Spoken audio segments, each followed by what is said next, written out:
Good morning, everyone, and welcome to the Nevada State Board of Cosmetology. The time is 9:02 a.m. on June 30th, 2025.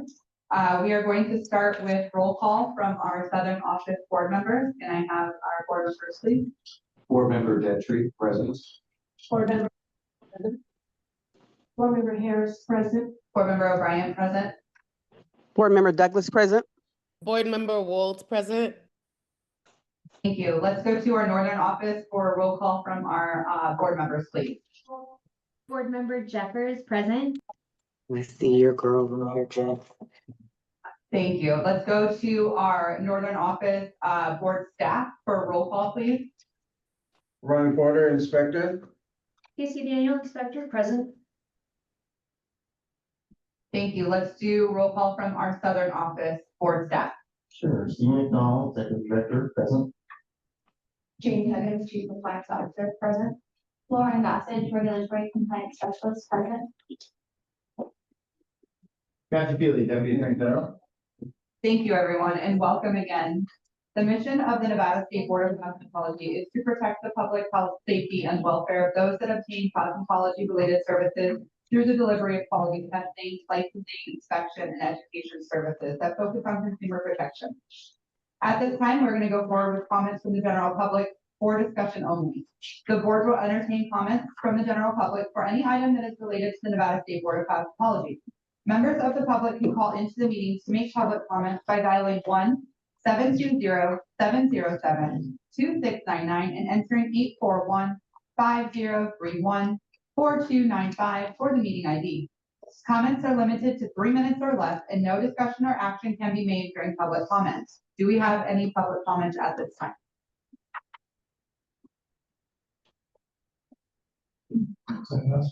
No. Not yet.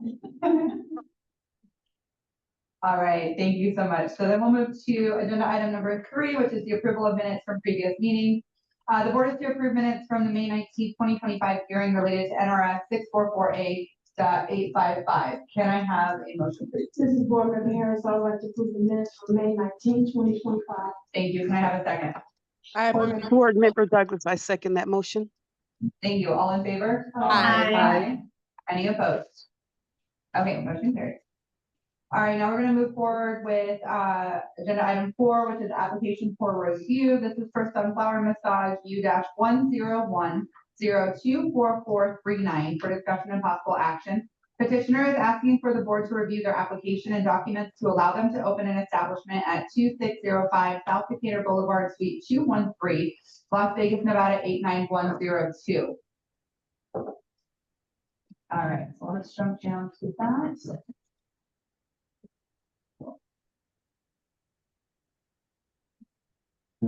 Do we have a representative for Sunflower Massage? I don't see someone at this time. No one's present. Okay. Should we trail or go forward? Okay, trail. Okay, We've been in contact with them. okay. All right, so we're gonna trail agenda item number 4. We will come back to this when we have a representative present or at the end of the meeting. At this time, we are going to jump to the petitions and citations. We're going to go down to letter X, Yaneri Hernandez, N-51725 for discussion and possible action. Petitioner is disputing D3156715. Okay, go ahead and have a seat. We'll have you raise your right hand, and then our executive director will get you sworn in, okay? Oh, all right. Good morning, Ms. Hernandez. Is your microphone on? Is it green? Oh, will you just click the button? That's perfect. There you go. There you go. All right. Do you solemnly, raise your right hand, please. Oh. Do you solemnly swear or affirm that the testimony and other evidence you give in this matter shall be the truth, the whole truth, and nothing but the truth, under penalty of perjury, if convicted, pursuant to NRS 199.120, which is a Category D felony, for imprisonment of a minimum of 1 year in state prison up to a maximum of 4 years. And in addition, may include a fine up to $5,000. Yes. Okay, thank you. Okay, at this time, you can go ahead and state the reason why you're here for your petition, and then we'll hear from the board, and then we'll make our motion, okay? Okay, go ahead. So yeah, it's motion time. No worries. So I got applying for a file with my mail file and worker. It is in a closed container. It is labeled as my personal care box. So that's why I'm petitioning it. I've always had it near my desk. So I've never been applying for it up until recently. Okay, thank you. At this time, we'll hear from board staff, and then we'll come back. This is Lauren message.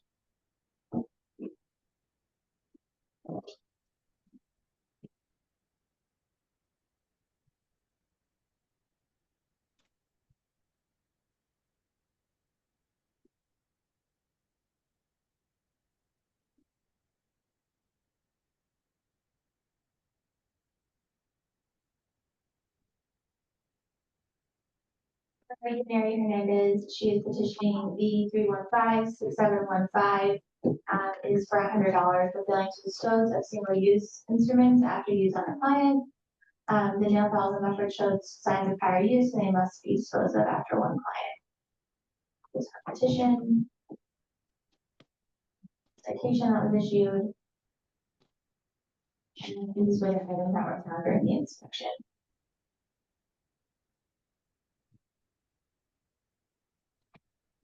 That's all that we have. Thank you. Okay, board members, do you have any questions?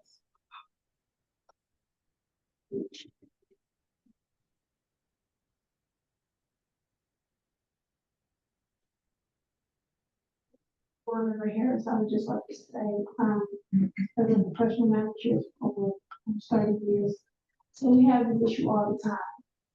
So when the inspector comes and he sees something that's supposed to be discarded after it's used, even though it's personal, it's in a clear container, truly, but it has to be discarded because they don't know if the issue is on a client or you, they're not telling you, right? So this is why you should see that citation. And this really goes for everyone, even me. Yeah, I can't take my things, put it where the public is. You have to do that at home.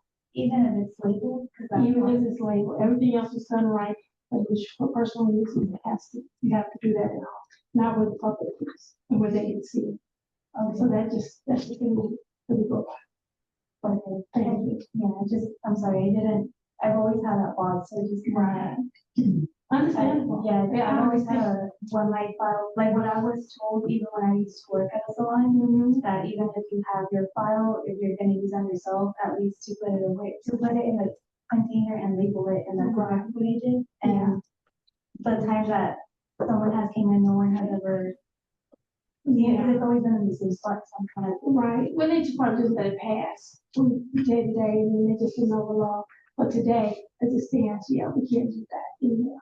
So, yeah, so thank you. We appreciate that. Thank you. Yeah. For trying. Yeah. I appreciate it. Thank you. And then I also have one more question. It's not anything that I'm looking at, just a general question. Yeah. So I have a monomer that they took a picture of. It leaked for a bottle leaks. Yeah. And so I just want your recommendation as an expert, like, because they put that the monomer was leaking through the ingredients. Yes. And the label's still there, like I guess you can't really see it, but the monomer, like the title, like the brand, Yeah. it's still on there, but they just said, like when I open it and I pour it, it leaks. Yeah. Yeah, I don't know the ingredients of I know it is Right. copper Right. monomer, but Yeah. what would you recommend? So as spilled chemicals, we can't have those in one item. So after every use, you should wipe it off. Yeah. And then, probably get it ready to take them. That's what I do as well. Okay. Yeah, really need you have to just wipe it off. Okay, and then, like with the ingredients, what would you do, like, if it's like, Okay, so you label it yourself. I don't label it myself, no, it's a company. Yeah, no, I know. So if it comes off, so like this one, if it comes off, then it's my responsibility to label it so that people know what it is. It's a water. Oh, Yeah, just with tape, paper, label it. Yeah, like that. like the ingredients. No, you don't need the ingredients. Oh, You just need what it is. We know what it is once you label. Okay, right? Yeah, we know what monomer, we know the ingredients of monomer, so that's okay. We just need to know what it is. It's not alcohol, it's not dioxide, it's monomer. So yeah, that's it. Yeah. That's it, yeah, girl, you're doing good though, that's, I like it, yeah.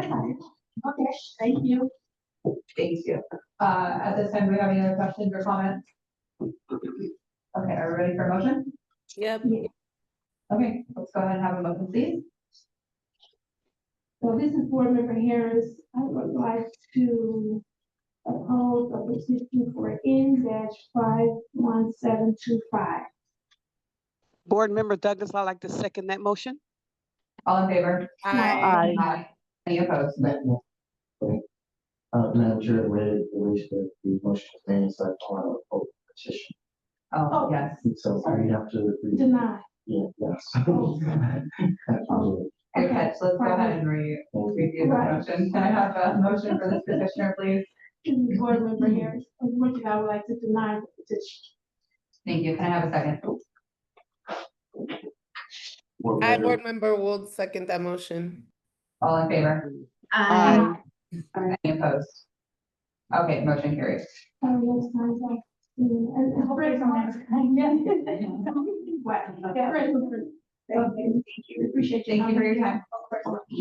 All right, at this time, we're gonna jump back to the beginning, but we do have some members, some present. Should we take them first? Madam President's Yeah. pleasure. Yeah, let's go ahead and, yeah. In the Burgundy, would you like to be first? Are you ready? Because my English is not good, so I can last one, it's okay. Okay, yeah, would you guys like to go first? Okay, come on up, and what is your name? Yeah, my name is Robo, and good morning for everyone. Good morning. I'm sorry, what letter or name are we going to right now? We are I-N. Rose Gold. Rose Gold, okay. Okay, petitioner M, Rose Gold, N-10410 for discussion of possible action. Petitioner is disputing fee 3154849. All right, can we please have you raise your right hand and we'll get you sworn in?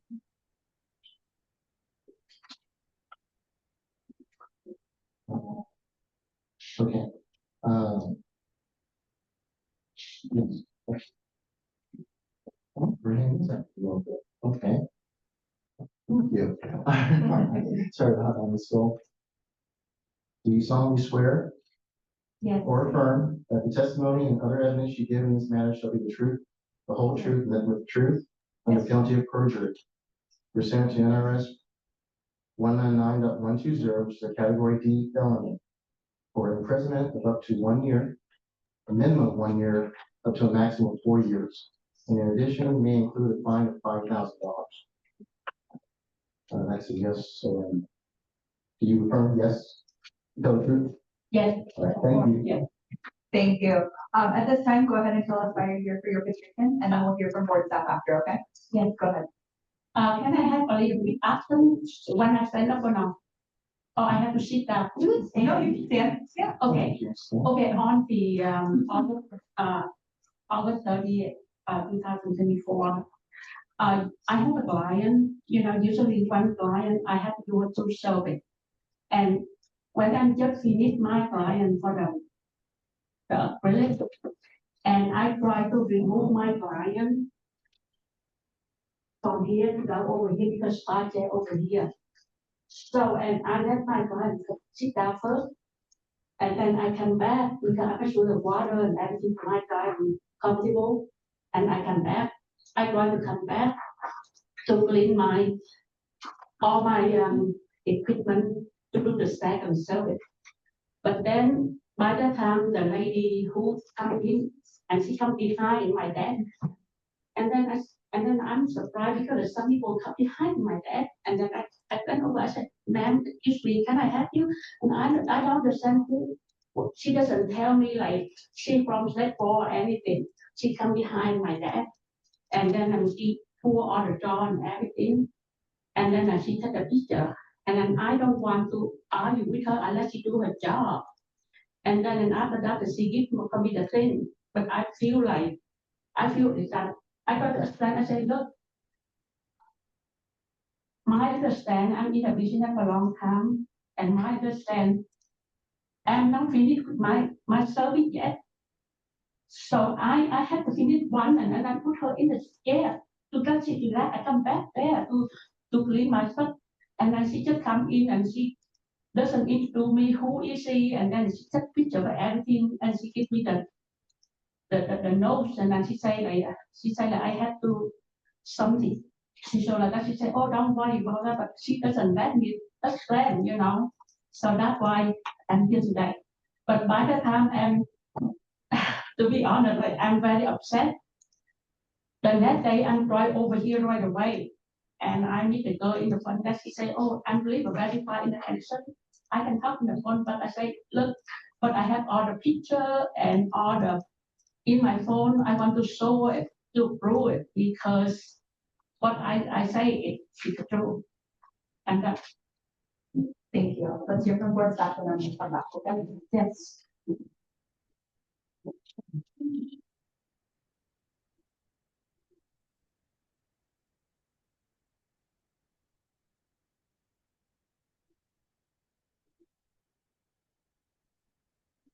More about this in the record for Rose Gold.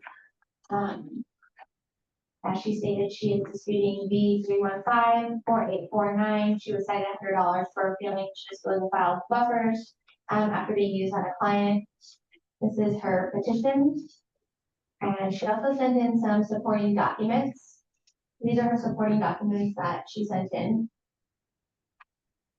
Ms. Gold, do you want to speak on your documents at all? yes. Because the orange document right there, because I just show her the picture. I want to show her the picture after I did the time she come in. After I did the client, I have to mark it down. And there, the chair right there, the chair I'm there, and my station right in the corner right there. Yes, so it's very close, very close. Yes. These are the petitioner supporting documents, and then this is the photo from the inspection. That's all that we have. Okay, thank you. Board members, do we have any questions from the floor? Okay, once again, hi, Ms. Cole, how are you? Board member Andrews for the record. Okay, so I understand what you're saying. So you have to go to your station, you have to get ready, you leave that stuff right there because it's a fast-paced business, right? While there's something you go on and retrieve your things and clean up. Yes. Right? Okay, so the problem with this picture, these are in a drawer, they're not on top of the desk. And that fluffy thing, the makeup brush thing, that's against the law, that's against the rules, we can't have those. So that's an automatic violation, right? I don't know if you really know it or not, but it is. And actually, she's like, you for $100, what I see here is $500. It's really $100 for each file, each buffer and each fluffer thing. So she kind of gave you a break there. So from now on, you can't have anything like that in the drawer. Just the rules, those for me too. You know what I'm saying? Yeah, I understand. Can I say Yeah. something? Yeah. Okay, good. Okay, I understand because on the table, you can see my table is very narrow. Mm-hmm. It's not big Mm-hmm. because I rest space in there. It's very narrow. But when I done for everything, I put that the place for the dirty stuff, I put in there. Yeah. And then I might wrap down it. Mm-hmm. So because I want to completely to finish one and have to clean on the table, I put all that in there and then because I don't want the dirt everywhere when I polish Yes. the gel and the dirt comes over everywhere. Mm-hmm. So that's why I put right there, but I leave it up. That stuff right there, we Oh, okay. to throw in the thing in the grass. Yes, yes. Oh, yeah, I understand that too. So your table's small, you kind of, when you use it, you kind of put it in the drawer to the side so it don't mess up the search. I get that too. But those right there, they've been used over 7 to 8 times. That one, for sure. For sure. Yes. The fluffer thing, probably a couple of years. With my experience. So that's the problem. So they can see that they've been worn more than one time. They know the difference between one time 2 times, they've been doing it for a long time. So that's the issue. Overuse, those are to be addressed immediately after use. Even after you went to the station and come back, they probably will understand that too as well. But like I said, the fluffer thing is an automatic no. Can I say something more, please? If you zoom it very close, you see that the file in there. Because I use the Tammy Taylor stuff. Okay, Yeah. that's the very high quality. Yeah, I like her You stuff. take it off. Yeah. You see the tab in there. After you done for each client, they say it throw away there, and I take the tab at the top, Absolutely, and I put another new one on the top. You absolutely. see it because that one is not a regular one. Yeah. But when I done for my client, her nail is very long. That's why I use the buffer a lot because her nail is. I have a picture of her nail here. It's really long like this. That one you see the picture in that I buffer a lot because her nail is very long like that. I have a picture right here. You want to see picture? No, I understand. Yeah, I've done nails, yeah, very long too, this long before. So, the thing is, in Tammy Taylor, I use Tammy Taylor, I love Tammy Taylor. But even the writing on those files are worn out. They're faded. Tammy Taylor comes brand new. You can see her words clearly. Those are faded. That's more than just that one client. That's what we see. That's what they see when they went in there. That's what they see. This is why you get the citation. But like I said, really, that's a $500 fine. She only got you probably for the dust. You know what I'm saying? I know it takes a minute to take it in. I know, because you never probably heard it before. I get it. I do. But that's a really fine there. So next time, it's kind of at the every use discard. That's all. Okay. Yeah. Yeah, sometimes it goes like that. I get it. Yeah. Sometimes we flow and I get caught or whatever, but sometimes we. Madam Chair, Yes. submit off the record, that's what, board member, there's, stated, each item was $100 for each item there. And the inspector went aside you for one. But they could have cited you $100 for the bucket, $100 for the duster, $100 for each one of those files. So when board member Harris says that looked at $500 to $100, it's because the inspector tried to cut you a break. It's per item that they find. But we don't do that here at State Board of Nevada. We are in the compliance business, not the citation business. We don't want to cite people. It's because the law requires us to, but she only cited you for one item, not for 5. So that is what our inspector tried to do with you. Is to say, hey, look, I could do a lot more here. I'm only going to cite you once. Just comply with the law. Compliance business, not the citation business. My staff knows that. It starts from the top, which is me. They're not in the citation business. We don't want to cite you. We want you to comply and protect the public. That's our job. Thank you, Madam Chair. Thank you. At this time, do we have any comments or questions for this petitioner? Are we ready for a motion? Oh, excuse me.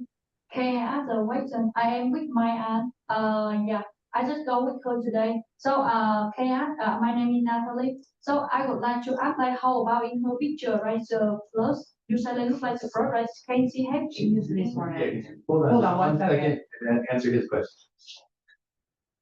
And we give her, when we Come come on to up. the table, We need you to go to the mic so that we can get you sworn in. If you're gonna ask a question, it's gotta be on the record.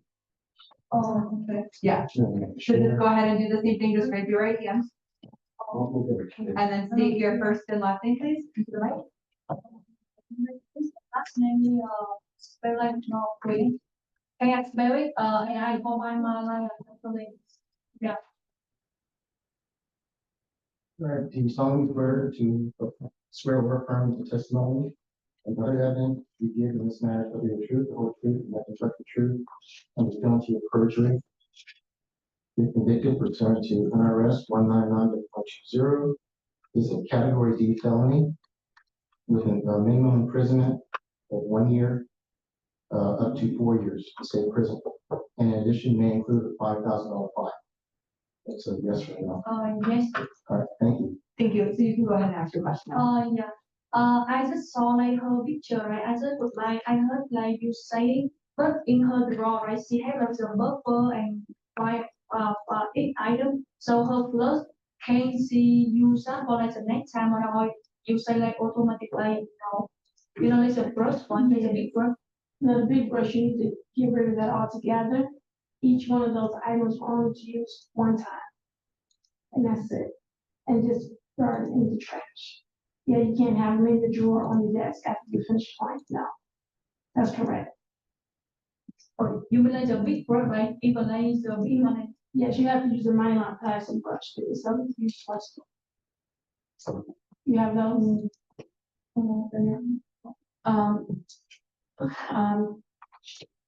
Because of the brush, Yeah. the dust, the brush in the table, there's Yeah. something one time ago when that brush, the people brush too. It shouldn't even be there. You shouldn't even use it. It's not allowed. Oh, not allowed, It's you not got a big allowed. brush. Because it has fibers. You can't throw it away. It holds bacteria. Okay, Because so it's even like- like, if you have to brush the dirt after you powder all the acrylic, Okay, you need to use the towel. oh, you have to use a towel, Yeah. okay, A towel, or dust, or nylon, super brush, you have to dollar store, something like that. okay, I thought like, something like, thank you for letting me know that, Yeah. because I thought like, because like sometimes it dirt everywhere, but you Yeah. have to brush And and the powder. I got everything, and I use the end of the day, Yeah, I can soak in I wash it, I soak in the sanitizer, no, I cannot do it. no, Okay. I guarantee if you wash that maybe 3 times, it'll fall apart. Oh, okay. Yeah, so you've been using it for a while. Because sometimes, the time. I know. Yeah, but that's okay. Maybe a little one that you can, Okay. dispose of. So finally, it's don't use brush, just a towel on it. That is Yeah, easy, or right? brush or something else, just not that fluffy. Okay. Yeah. Okay, so in my point. And let see. Stay with me because she is in the And the business. medical field. Oh, yeah, so yeah, absolutely. She has no license, but she doesn't want to now, and then Oh, she's not in the medical field. Good question, yeah. Thank you, guys. Thank you for your information. Absolutely, big time. Board Member O'Brien, thank you. Any other questions or comments from board members? Otherwise, let's go ahead and make a motion. This is Board Member Harris. I would like to deny the motion N-10410. May I get a second? Board Member Bodell, I second the motion. Thank you. All in favor? Aye. Any opposed? Okay, motion carried. Okay, thank you. Thank you so much. Yes, and thank you for, understanding. If you do have any questions about approved items, you can always reach out to board staff and they can direct you, okay? Yeah, but thank you for the information. Of course. I come over here. I want to know what's going on and everything. I have to know. Absolutely, yeah. Appreciate your time. Yep, and you guys can step down. Thank you. Okay, thank you. Thank you. Of course. Do you want to run? And we got two. Oh, So you got it set up there? yeah. We just one. Oh, got two people, one. Oh, two people, yeah. Father and daughter. It's a family business. Ready. What is your? It's a buzz salon suite. Hey. Got it. Yep. Yes. I gotta keep the seat like this. 75 years old. Oh. She's still. She's still on me, huh? Okay, still needs to run the show. I see Marcus for letter B. Yes. Yes, B. I'm so sorry. Something I would be on the ice cream. He is in victory. Yes. Oh, Oh, he is in victory. Okay, we are going to petitioner Marcus Cole on behalf of a Buzz Salon and Suites, Eastern location S-704920 for discussion of possible action. Petitioner is disputing B3156189. All right, if at the time, can you guys raise your right hand and we'll get you sworn in from our executive director? Thank Sure. you. Since it's family business, we'll do both together. Yeah. We pretty much do everything that way. Please state your names for the record. Catherine Cole. Marcus Cole. I go by Jerry. Hi, Jerry. Okay. Do you solemnly swear or affirm the testimony and other evidence you give in this matter shall be the truth, the whole truth, and nothing but the truth, under penalty of perjury, which is a category D felony, imprisonment, minimum of 1 year in state prison, up to 4 years in prison, with additional $5,000. Yes. Yes. Thank you. Okay, so at this time, you guys have the floor, so if you'd like to walk us through your petition, we'd love to hear it, and then we'll hear from board staff after. Okay, this was so long ago, so I had to pull up my notes, sorry. So on October 4th, the Tiana visited our eastern location and I was on site at that time. So obviously I opened all the doors for her for any cosmetology people that weren't there. And we entered into suite 7. And the tenant she'd been moving things around and relocating things. I'm not sure exactly how long she had been with us, but we had to call her to find a license because everything was like in boxes and around, right? So Tiana and I were on the phone together and we spoke to Alanique, and Tiana had found hot tools, I guess, in one of her boxes. When I have the renters like sign up to rent with us, I asked for them to send me a picture of their license. She had sent me a picture of her breeder's license. And so obviously she has her license, so I rent to her. So hold on, trying to not reread exactly what I put on there. But at this time when Tiana was on speakerphone with me and the tenant, I advised her she cannot use those. And further forth, like I've never seen her use them, but she can't do anything other than braiding, is what I told her. They continued to come back. State Board came back multiple times after that. And then on 11/7, on 11/7, they came back and they were knocking on her door and stuff like that. And they cited her and then they cited us. From my understanding from the research I've done, I guess she had silk presses that she was advertising linked to our address. I had never seen nor smelt. I know what the smell of the silk press is like. I had never seen any of that, and we had already handled the problem. She had also was super behind on rent and hadn't even been in there working. I have multiple camera footages I just sent that specific day.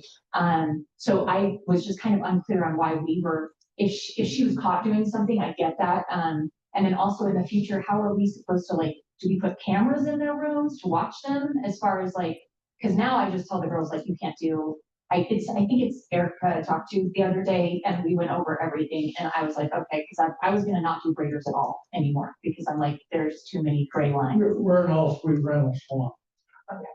Okay, we have 5 locations in Las Vegas and Henderson. And in total, we've got over 70 suites that we rent out to licensed people. So. Basically, we weren't clear as far as why. Yeah. And she wasn't there when the guy came in and inspected. Oh, she wasn't there anytime. It was about 5 times that they came in. They had actually been in there the day before and spoken to her. And so I didn't understand why they didn't find her that day if something was, but I don't know. I wasn't there that day. I'm only speaking, and I can only speak to the day that I was there. So I guess that's kind of just our thing. And I wish I was still in my job. We've had one error in about 10 years and it was my bad. I faked it. So I'm like, I wish I was a dog. So No worries. Thank you so much for walking us through that. This time we'll get the board staff. Okay. We'll go back. okay, thank you. Yep.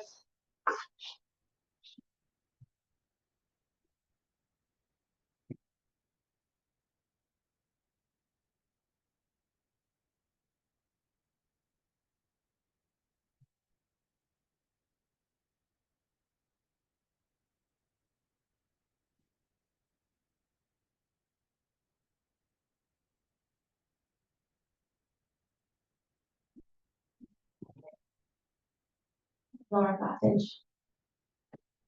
For Ava Salon Suites, they are petitioning V3156189.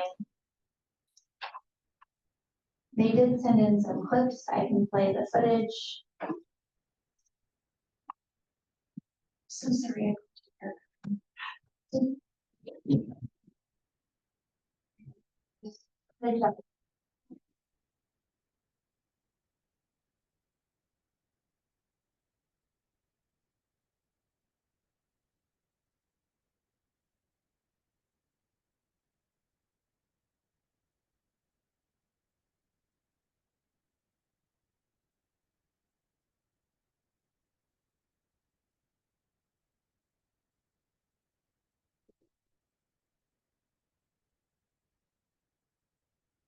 My first time doing this, so. This is the second.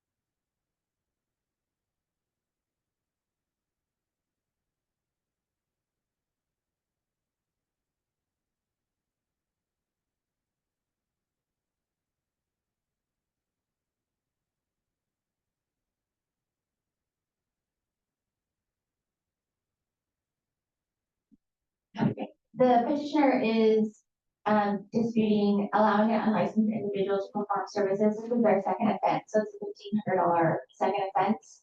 On February 8th, 2024, the Eastern location was issued a first offense citation for allowing an unlicensed individual to perform service free roads. It was a hair braiding service that was being performed. On November 2nd, as they stated, this is their second offense for Alan Carter. She is a licensed hair braider, however, she's performing outside of her scope of practice. So she has on her booking website that was called November 7th, stating that she's a licensed cosmetologist, makeup artist, natural hairstylist, skincare specialist, California made, Las Vegas based. She has her booking that's available, has silk presses, color, bleach and tone, color correction, so things that are well outside of the scope of practice of a hair braider. On the posts that we were finding on Instagram, Ava Salon Suites was liking the posts that were outside of the scope of practice. So there's multiple posts that Alan Carter had posted of her performing services that were not within the scope of practice of a hair braider, that the establishment liked on Instagram.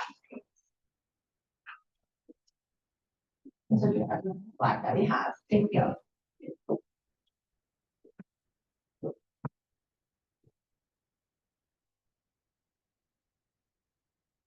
Board members, if you want to just take a second and just check the volume on your iPads, that's they're making that fun noise. So just the top, there's two buttons, turn it all the way up. Thank you. I'll read it to myself. Yeah, unskippable. All right, do we have questions, comments for this petitioner? Yes, this is Board Member Harris. So just with clarity, some understanding.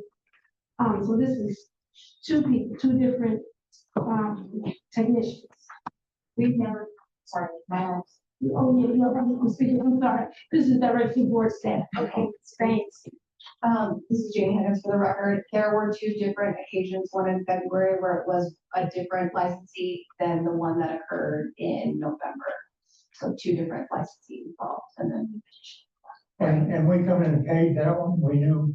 that was our bad, and so that's why we have, and then that was our accident, I didn't know, and that's why I started requiring the team to keep showing people to send in a license, because I guess I thought it was common sense that you had to have a grading license to do, I mean, I know all the laws, right, but unfortunately, so in 10 years being open, this just says Eastern location, but in 10 years, we've never had any fines anywhere else, so we were in the wrong on that one. I had no problem paying that, we paid that one. This one, honestly, I don't even remember liking stuff on there, but I try to be supportive of all my tenants because it brings them up in the algorithm. So I really don't pay attention to like, okay, like he said, we have 70 rooms. So I don't go through and think like, oh, okay, this person, I mean, I know obviously who my advanced aesthetics people are performing the services I need to have a license for advanced aesthetics for. But when people rent with us, I just try to like go through and like their stuff to get them up on the algorithm. And honestly, a lot of the times you don't know if that stuff, I've liked plenty of stuff from people before that have come to us that were working out of their house. And I've liked past posts, you know what I'm saying? But it's not from when they're with us. It's just from me trying to be supportive. So sorry to interrupt. And it's tough for us to keep track of what they've got in the book. Well, I mean, well, for the graders, I've got that down because we went over that the other day. And so now I'm good on all the grading stuff as far as they can't even have hair dryers or anything like that. So I understand that now. My whole thing is just that she wasn't there and there was never a time where she was gonna act to the service or whatever. And also, do you guys recommend us putting cameras in the rooms if it's a grader, or what do we, I mean, I think everybody's an adult, right? And they should just follow the rules, but I wasn't, yeah. So that's kind of where I'm at. Those are good questions, and we can maybe have, that directed more towards board staff, protocols after. Oh. this. Yeah, but no, you're fine, those are, yeah, this is the time to ask it, and we're just directing you on, best course of action for getting those answers. But to Board Member O'Brien, for the record, I have a question. I know you said that when Tiana was there and you were on the phone, like discussing what she can and can't have and what the, blueprint was Alanique, right? Yes. She's no longer What have you done, what did you do after that phone call to ensure that she got in compliance? Oh, she called in and she said that she was behind on rent. She hadn't been in. Literally, I don't think that's why they probably never had a time when she was there. They come back about 5 times after that. She on the phone said that there was a different inspector there the day before, right? But everything was in boxes and everything like that. Like I said, she was reorganized doing stuff. So I just told her she can't have hot tools in her room and she's not allowed to do any services outside her scope. She's licensed in braiding, so she can only do braiding. So that's literally what we did. And then I made sure she came in, she had to get an Uber and have her boyfriend come, whatever. And they just took the hot tools and they left. Like she left, like the hot tools were off property. So that's really all that I can, you know what I mean? If she goes to her house and does silk presses or something like that, that's really all I can do.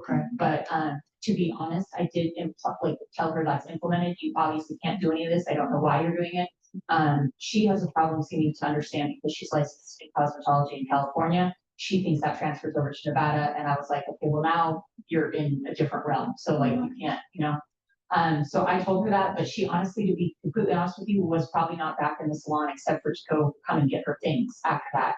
Because she would come here and there and in and out, but never with a client.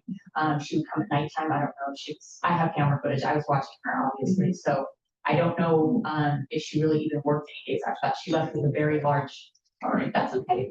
Just that. It's important probably. She left with a very large balance of rent due. And so I'm not sure if she's still working or what she's doing. But yeah, that's what I did to her. I just updated her, but told her that you can't even have these in your room.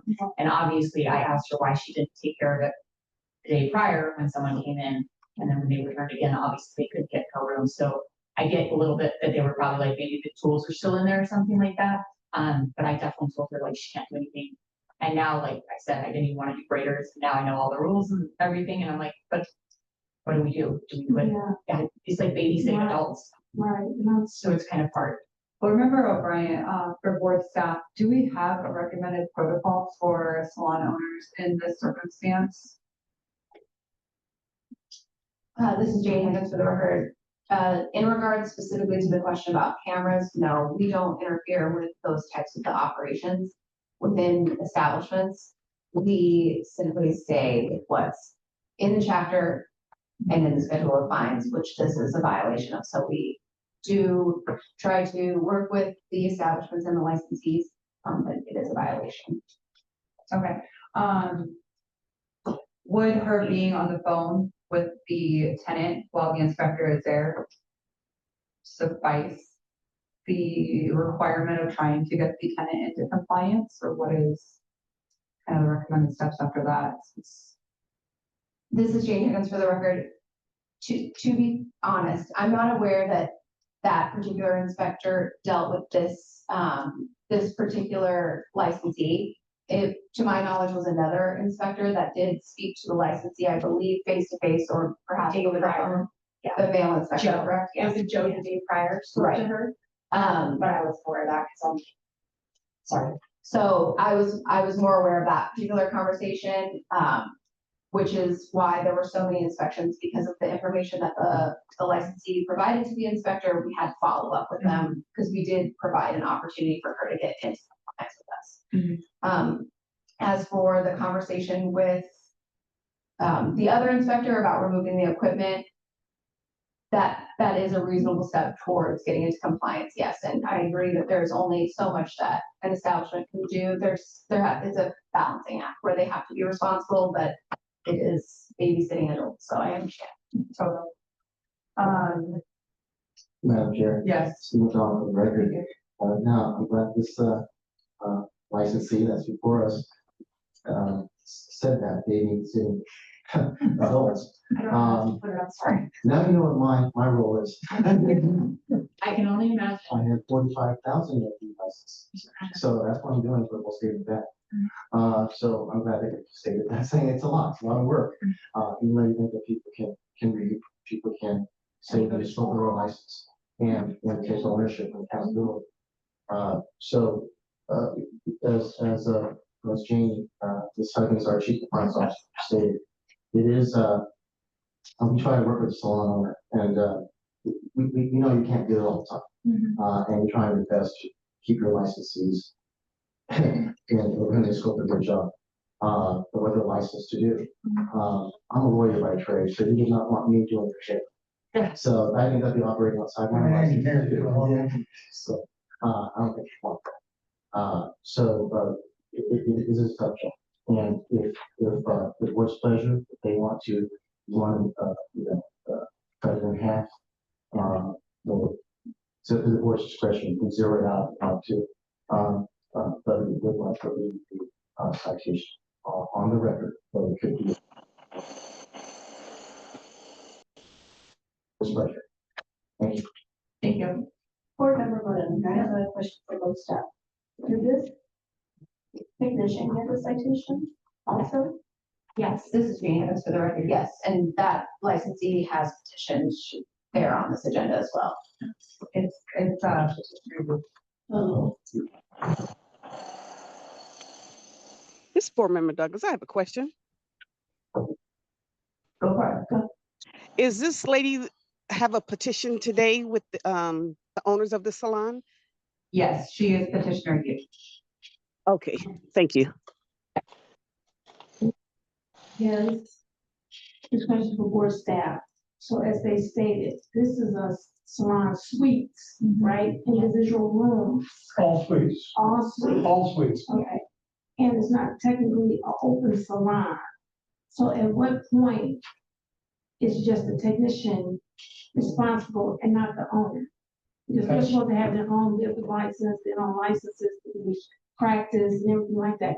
I just want to know at what point, I don't understand why they're being fined for somebody else's. I understand because they let them come in without a license, but how are they to know because they're individual business owners at that point?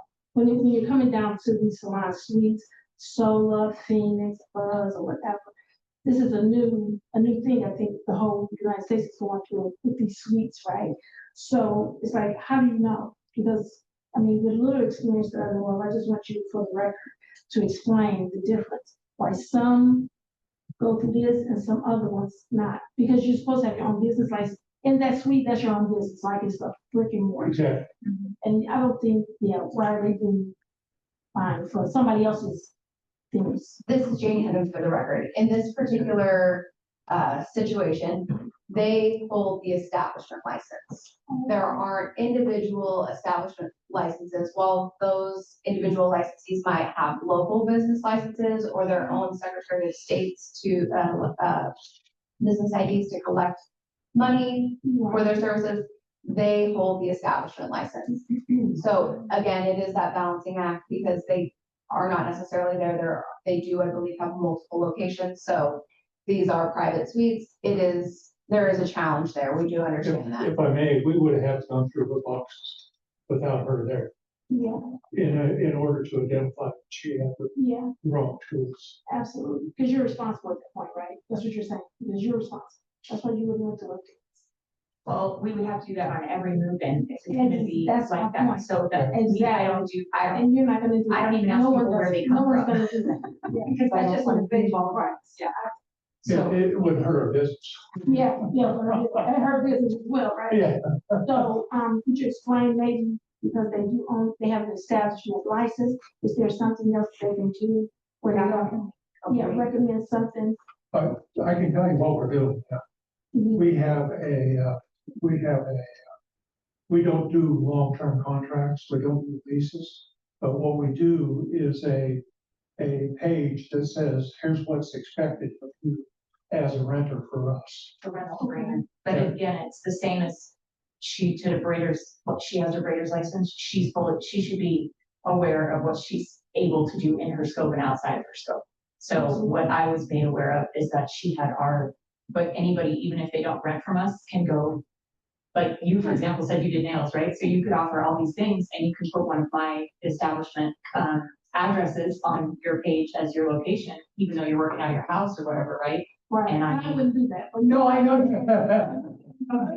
I just thought your knowledge of nails. Yeah, and the other side was absolutely, too. So I'm just giving an example. So we get away, try to get away with it. Well, yeah, and so it's not, I mean, when we were in the wrong on the first one, when we got caught, I had no idea, and we're from Idaho, okay, we're like people that take people at their word and whatever, and so that was something that I was like, oh my gosh, I would think, and they were referral to us, and so when she's like, do I have to have a license for it? I was like, are you kidding me? So I'm like, okay, that's our bad, like, but with this one, I just didn't understand that at all, because what are we, like, again, with the cameras in the room, with all that kind of stuff, and they came multiple times, and so like, if she was doing them there, I feel like they would have caught her, or had a picture, or you know what I'm saying, something like that. But we definitely now, I went over the other day and I know all the breeding stuff, so. Board Member O'Brien, this is a unique business model, agreed, because essentially you guys are landlords.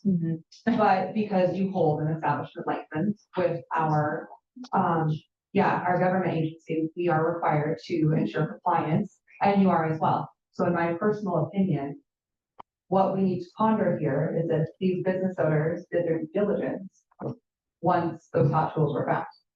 And if it's yes, then I think we should,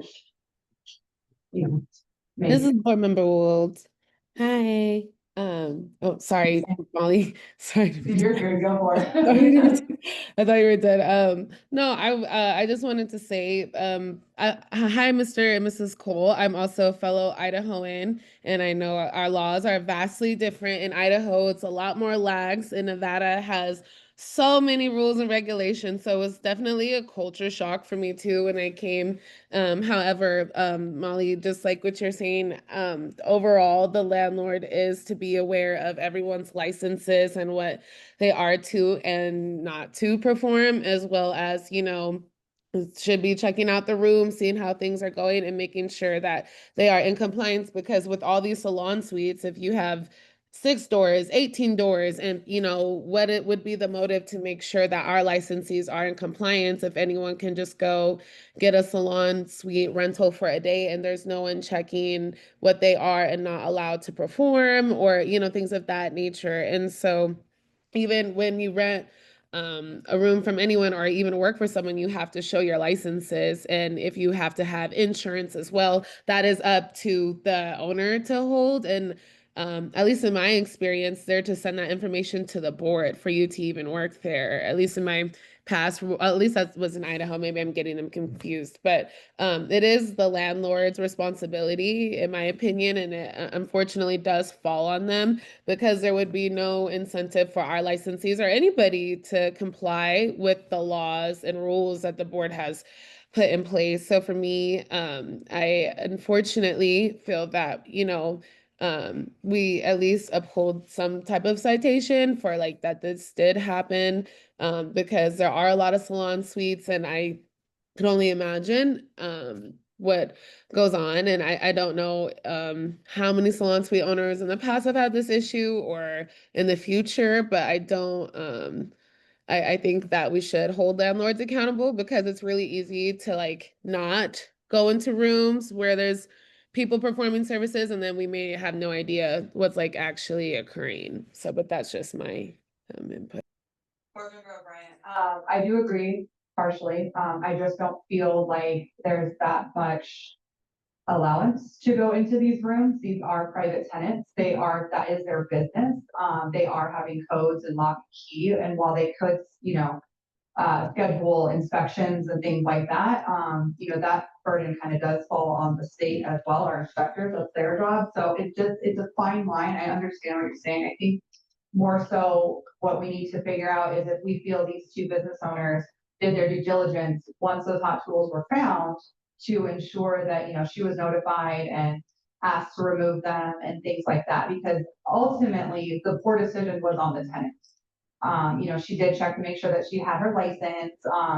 You know, she did make sure that, that was valid and things like that, but as far as like ensuring, like I can go around a room right now and show them my aesthetic license and be in there all day doing perms, but you know, it's, how do you, we're getting into murky waters onto how people run their Yeah. businesses, and that, we can't do that. We just have to figure out if these petitioners did their due diligence once those hot tools were found. Yeah. They hopped on the call with the inspector, Tiana, and, you know, made the call and told her, and then my understanding, and correct me if I'm wrong, there was no other communication with that tenant. Her stuff was boxed up and nobody else really heard from her or seen her. So I that's just where I'm at. Yeah, go ahead. So board member Modeno, I have questions for the leaders of this launch. You liked her Facebook or her Skelly page, correct? Correct. On here, on her business page, it's, Her Instagram page? yeah, Okay. you liked it, correct? I Well, go, it shows that you liked it. I go through and when I can't sleep at night and I try to like all the posts and sometimes I go back to So then, people's were posts. you aware that it says about me, licensed cosmetologist, luxury makeup artist, natural hairstylist, and skincare specialist? I don't read the bio, no, I didn't read the bio. That's her bio right there. Yeah, I don't read the bio when I rent to somebody. If they send me a license, a lot of times I'll go back. I also knew she came from California, so I don't know if that's stuff she did in California or anything like that. So, that's a lot. If I'm supposed to look at everybody's website and Well, you're just going around just look and like, oh, I'm just gonna like, and not read. once people But rent you're from not- us, I but try you're to not get an aware of algorithm what you're to liking. be helpful. But you're not aware of her liking, so you're approving about her saying that she's a licensed cosmetologist, when realistically, in the state of Nevada, she's a licensed breeder. Yeah, I I, didn't know I that. wouldn't see that as an approval. Yeah, that's kind of like a neglect as a salon owner, which. So I shouldn't be that's- supportive of my tenants. No, you should be supportive. You need to be aware of what they're advertising, because at the end of the day, it is your business out there. It's their business, but it's your establishment that's out there. It's your establishment that you need to defend. Right, so when people go through and they've come from the prior states or whatnot, and they've done, or like I just give examples, I've had plenty of people that have said, okay, I started out in my house, and I'm like, don't tell me that, I don't want to know that, and then they come into the salon. I've still gone back through and I've liked previous work of theirs, but I didn't okay them working out of their house, or I didn't, do you know what I'm saying? And a lot of times it's on like a story or somebody will put up a post, and if you go through, there's tons of people that we have, we have 70 rooms, we've had over 65 tenants before, and I literally just go through and try to be supportive to get them up in the algorithm to help them grow. And I guess So it's not, I'm being 100% honest with you, I don't read a lot of people's. If I had the time to go through and look at everybody's booking sites, so that they were paying, I came from reception, I've been in the industry 23 years, so like, it would be. if I was a consumer Yeah. looking for somebody, Mhm. and she's at, the salon proves her, I'm gonna go get my hair done. Mhm. I'm not getting braided, I want my hair colored, or I want my makeup done by this particular person, Mhm. because you as a salon owner. So because I like the Instagram posts, it's against.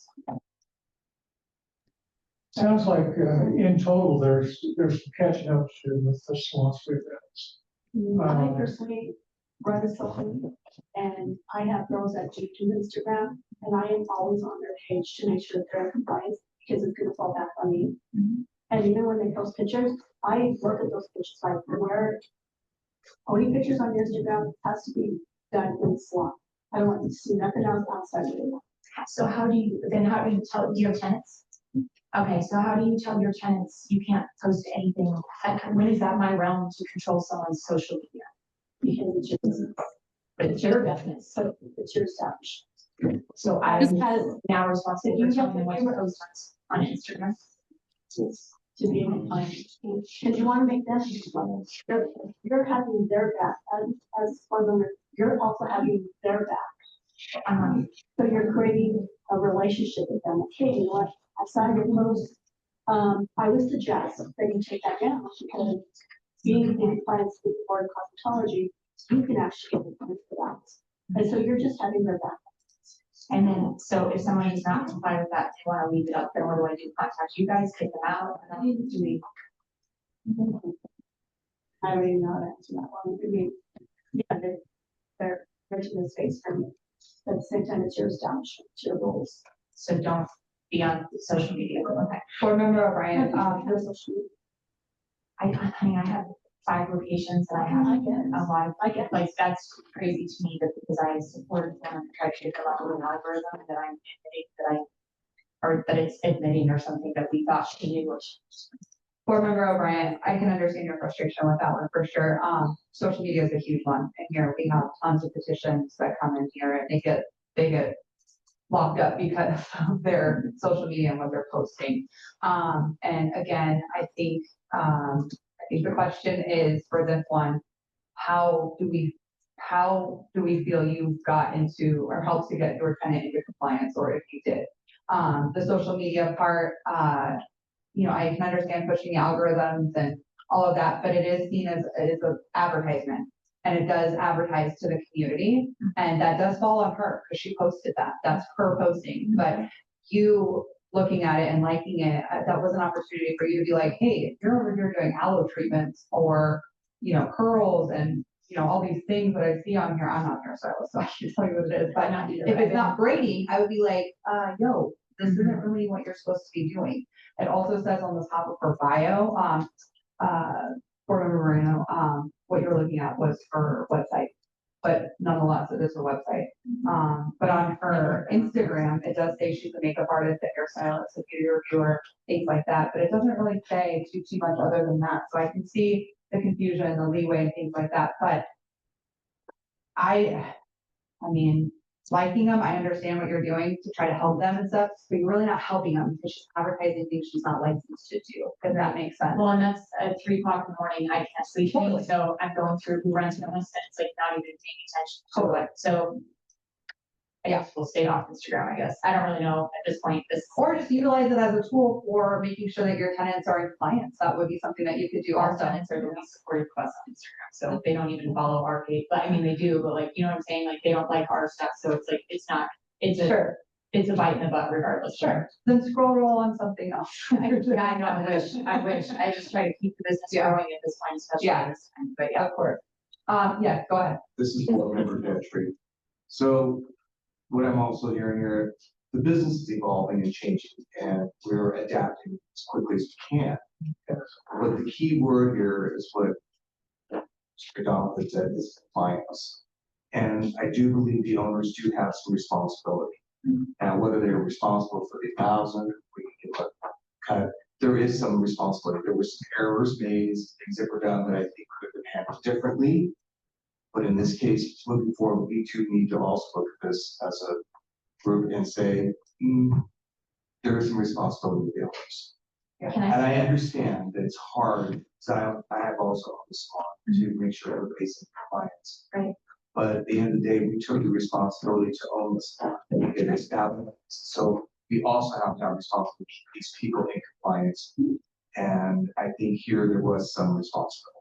and the only thing and I totally agree with you, the only thing with that is, and this is just throwing it out there for you guys when you do have your discussion about it, is, what is the, allotted time, like, so, you know, you can have someone come in, right, and they would take a picture and they would be like, hey, sometimes you get an inspector that's nice, I've heard, right? We've never gotten any fines other than this other one, but somebody will come in and say like, hey, you need to have this way or whatever, and they'll take a picture of stuff like that, right? And then they'll come back to follow up or whatever. With her, it was actually someone calling on her that she used to work at the salon that she was trying to work out when she wasn't licensed and didn't even have a braiding license. So I can go further back into this, it's kind of stupid, but whatever. So, she just forgot my train of thought, sorry. Okay, we're saying compliance and responsibility. Oh, so when, they came in and they spoke to her, right? And they obviously didn't see, as far as I know, I wasn't there for that conversation. They didn't see the hot tools in her room because it was boxed up and she was moving things, right? As soon as I was made aware of it, I told her only braiding services and she needs to have those hot tools out.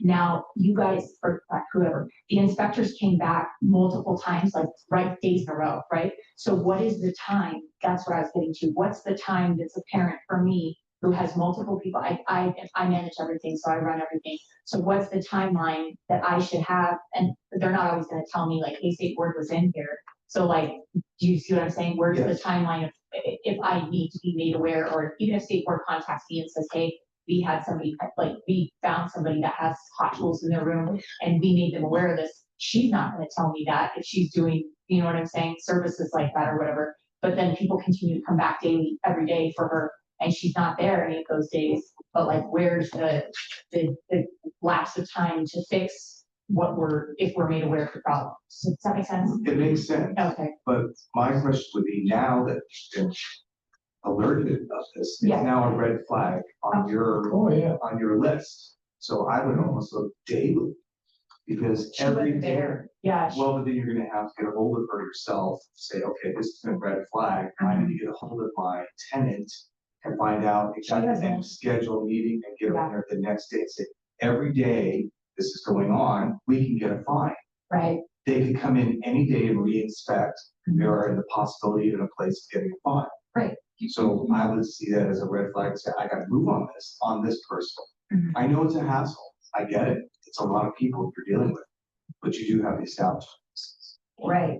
And if she comes on today or whatever, she'll show you, she has multiple, hospital wristbands that she sent us, that says things like that she wasn't even in the room and things like that. So it's not that, it wasn't a lack of like me being like, oh, I trust that she's gonna do that. So obviously I don't trust someone after they come in with a braiding license and then there's, you know what I mean?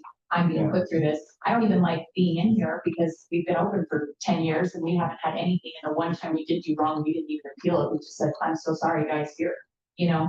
Well, you being here shows that you care. Yeah, no, I do. So we like tremendously. that. We work very hard. We want to be compliant, we care about their employees. We work very hard. We do advanced aesthetics with all of that, even if we have only one person, you know what I mean? We do more, like some of the fines and stuff that you guys have going on are like, there's a lot of places that, you know, to me, I'm like, oh, we got caught on this and now an Instagram post, when you have plenty of places that are out there operating without advanced aesthetics licenses, and the people are doing those things that you don't need a medical director for. Like, it's just like, it's a hard thing, like I think we're all saying, to grasp the gray area and what's going on. So I think it comes down, sorry. That's okay, I'm sorry, I'm sure, see it on the record. Thank you so much for being here. We do work with the salon owners, the establishment license owners, that we have done this where the owner gets notice as well as the tenant, the licensee, the individual licensee. So that way you're aware of what's happening in that suite. So that way you can help us get them in line. Yeah, because you can always say, we're going to work with you to give you that notification scroll, so that way that puts you on top. That's great. Yeah, I never got anything. I think that was a verbal thing that they had. And obviously she didn't get it right up that specific day that he met with her. And then I was just happened to be there with Tiana, and obviously, why would I open a door to a room? I had plenty of rooms that weren't rented that I told her there's no occupancy in here, but like I'd still take, but like, why would I take her in a room if I knew that a rule was being broken? Sure. That's my main thing. Why would a volunteer like, here, let me take you in, and then take the time to be like, no, I know she's licensed because I have it. Like I have a picture of it. And so we go through the boxes to find it and get it. And so I just would, We try to comply with the inspector. Oh, sure. We really appreciate that, because we need your help. I don't have 1,000 inspectors out there, 2,000. I but need they're really public good. The help. ones you have are very good and they're very thorough. Makes me feel good. No, I built really good relationships with a lot of them, and so that's why I don't want people to. I call here all the time, I right? think you guys are dead on. This rental salon business is a growing business. Yeah. And there's more and more all the time coming out of their own salons, going in to a rental salon. And there's still some catch up to be done with respect to how that's controlled. And we're all learning. Absolutely. Board Member O'Brien, I do feel like the question is still out there. We feel that these owners tried what they have to do to get into compliance. And are they responsible for other people and their work? Like, I know it's an establishment, and when you go into these establishments, they're individual businesses. So I don't know how they have time to go to each individual business when that person should be held accountable, which she's gonna be on here later. I don't understand why they. Each of those people have their own business license. Absolutely. They Absolutely. have their own insurance, and we require that, Yeah.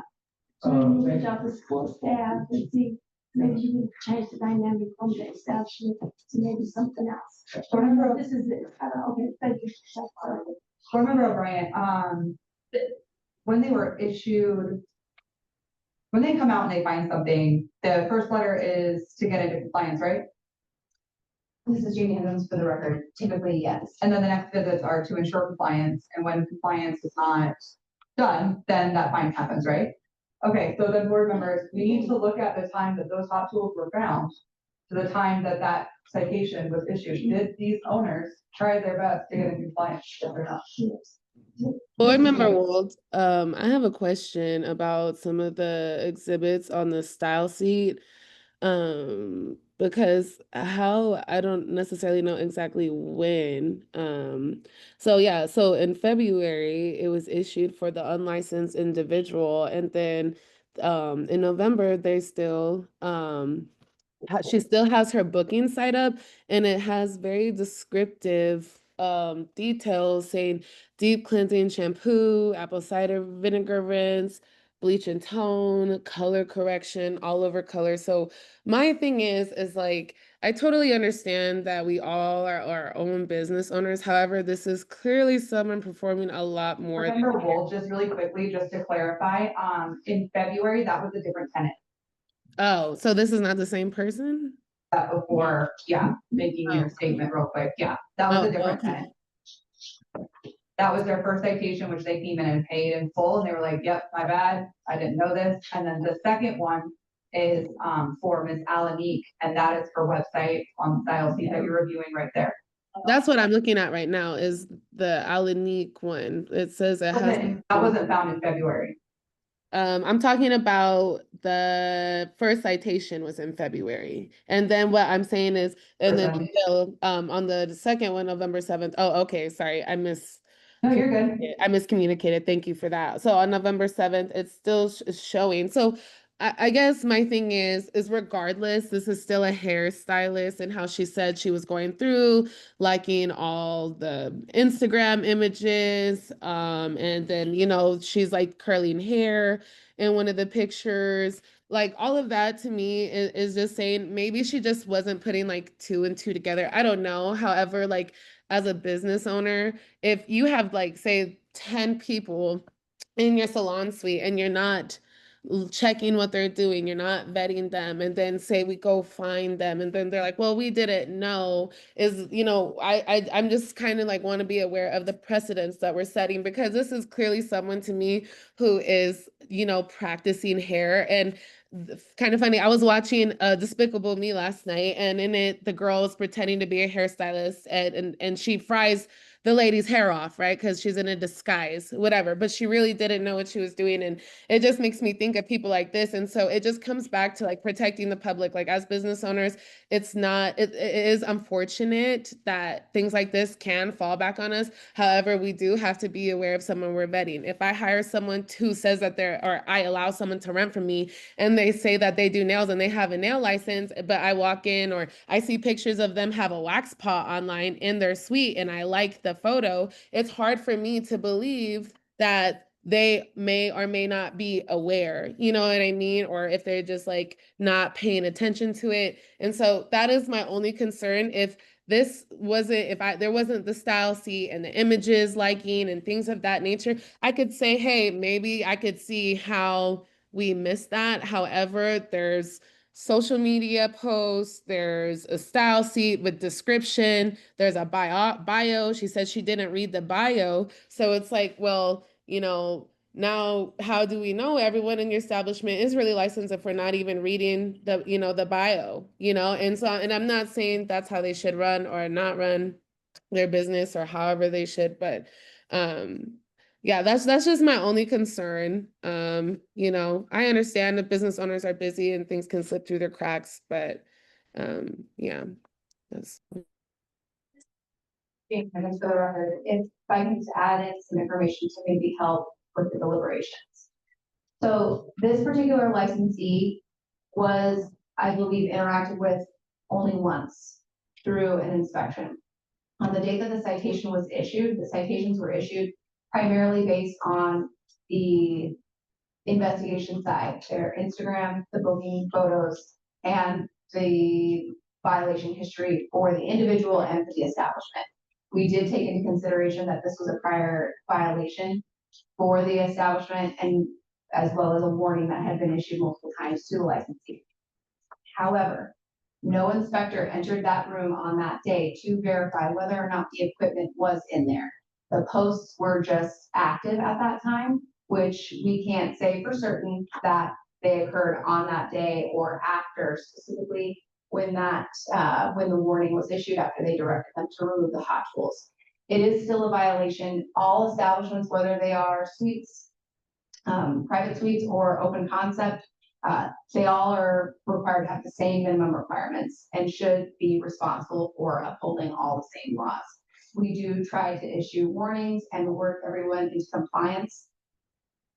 With that being said, if the equipment was told to be removed, we were not able to verify that the equipment was removed, if that helps the board in their deliberations.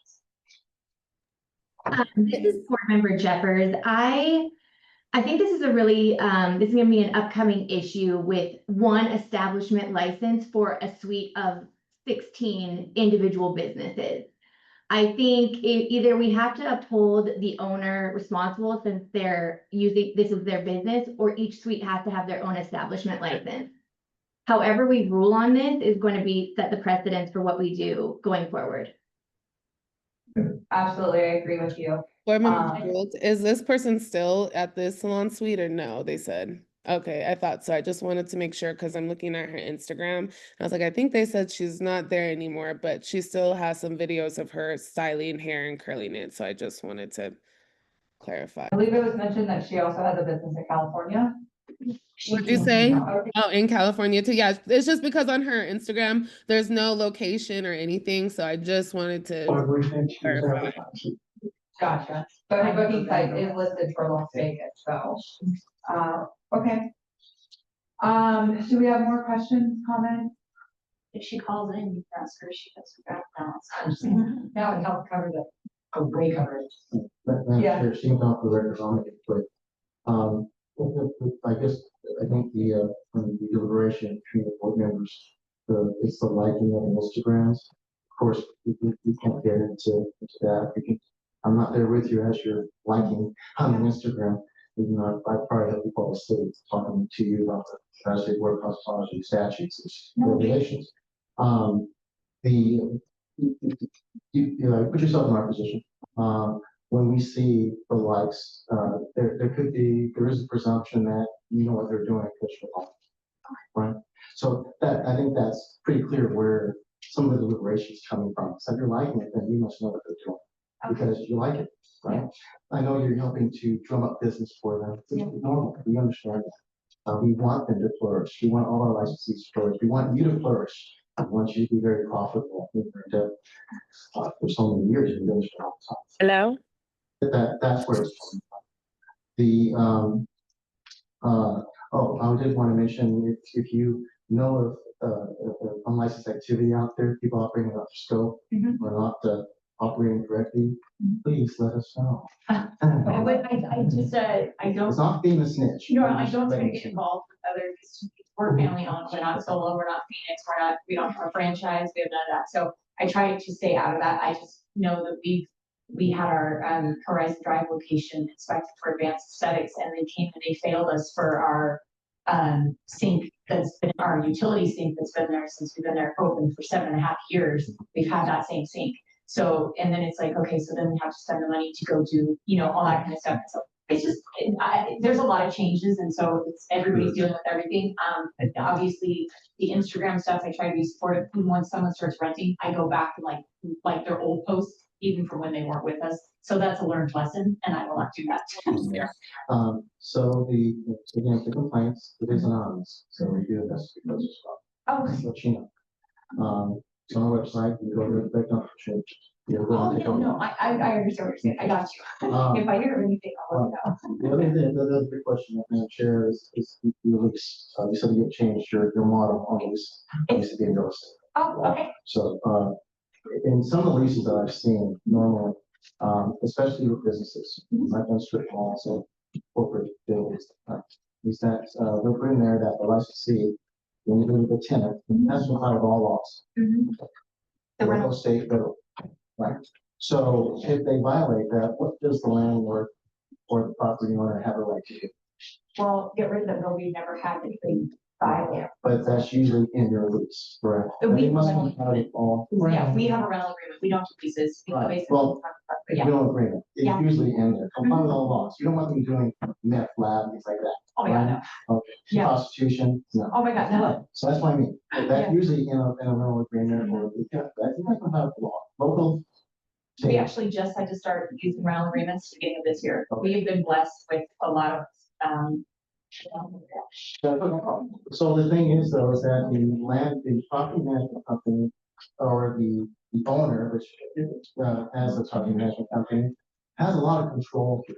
Because the licensee, the tenant really has to abide by that agreement. Because you don't want to get in trouble because it's your establishment license. You're saying, hey, individual, you need to comply with all laws. But if you don't, then, you know, we're gonna run into some problems. Right. You can even put me in the line of the examples, because I'm not your lawyer. So. Wanna be? Yeah, make sure to explain it. So, right, or the AG right here. Yeah. So, I just wanted to make sure that that was typically in leases. So we got the leases, complaints, and presumption. Now you see what kind of, you can see our reason of why we thought that. and I understand the follow-ups, and I know exactly who's calling, I know all those things, like, and I get it. Sure. I get all sides. I just liking an Instagram post from when I don't even know what it's from, just trying to be supportive. It's not me showing. But it is what it is, we try to stay. So then share, again, the recommendation by staff, we would, as they can secure licensee, and, this model of rental suites, where they actually have each other license, and we have individual licensees, within the building. We would recommend that, the board's pleasure again, recommend 50% off, down to zero, your pleasure, but to leave us citation on the. Thank you. Thank you. At this time, we're ready to make a motion. Yes. Okay. This is Board Member Harris. I would like to make a motion to uphold the violation for 3156189 with a 50% reduction. Can I get a second? I, Board Member, will second that motion. All in favor? Aye. Aye. Nay. Any opposed? Okay, motion carried. All right, so we are going to reduce your fine to 50% of the 1,500, right? And so, the citation will stay on the record though, okay? I know you asked about ways of like, you know, kind of ensuring compliance. If you ever have those kind of questions, board staff can always reach out, but something that might be, due diligence on your end, just as a business owner to a business owner, is just, having somebody just once a month or twice a month go through for compliance and just check websites on all your tenants. There's 70 of them. You can do that in a day and check over Instagram posting and just make sure everybody's within their scope. Yeah. And that would ensure that that would, you know, Okay. that would be that. But your business is growing. I know it's gonna happen. Yeah, It it's can't be us responsible too. for everybody, but maybe just set that precedent, and start getting into a new, you know, routine with that, and it'll help you guys. Okay, okay. Thank you for coming in. I know you've already paid the fine, you'll be issuing a refund. Okay, Okay, look at perfect. that process. Okay. All right. Thank you. Thanks for your time. Thank you. You all Okay, have a good one. thank you. Thank you. All right, at this time, we're gonna move forward with our next petitioner. You were next in the room. Do you wanna go or do you still wanna go last? That's okay. Okay, ma'am, would you like to go? Yes. Okay, go ahead and step up. And what is your first and last name, please? My name is Andrea. Thank you. And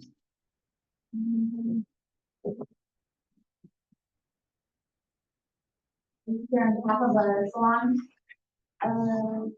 Yes, I mean, no, I'm on my own, my own business. That was the fine I got, $1,500. About,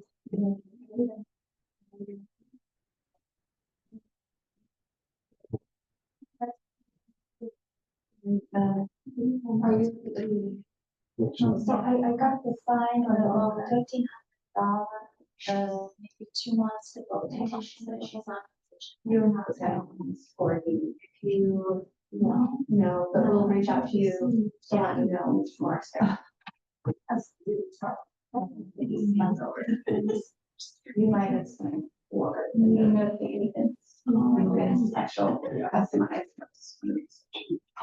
Thank you. Thank you. Sorry about that. We'll see you at a future meeting. Yeah. Andrea, we'll reach out to you after the meeting and I'll give you more instructions. Sorry about it. No worries. We'll see you again soon. I'm sorry. Okay. You have a good day. And what is your name? Yeah. Why Oh, yeah. Barb.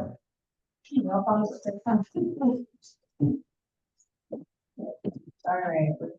If you can go ahead and raise your right hand, we are going to, and state your first and last name into the microphone, please. We are going to get sworn. Everyone, we'll go ahead and state your name for the record. Oh, sorry. my name is Yana Wang, YANWNG. Keep your. Do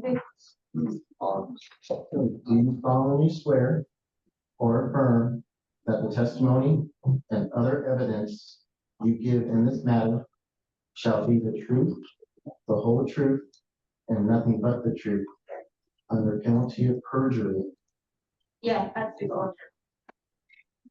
Thank you. Okay, at this time, you can tell us about your petition. Okay, so, the last years, after I get my lessons, I will find a job, right? So have a spa, the name is Wind Spa. Yes. Tell me, okay, I can give you the offer. But right now I have not the license. So if you want to work here, yes, my check time when, so you can come here after we pass the license, you come here. So you know, the first of the job always the difficult because the English is a little bit. So yeah, I did.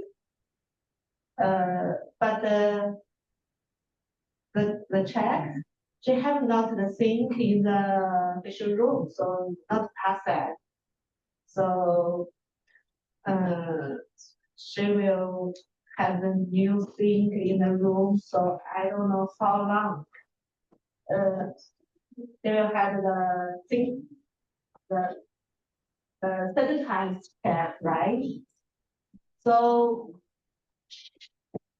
I have the other offers. It's the good income.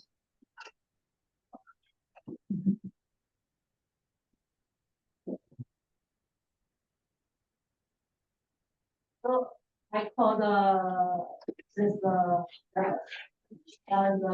manager or owner, I don't know.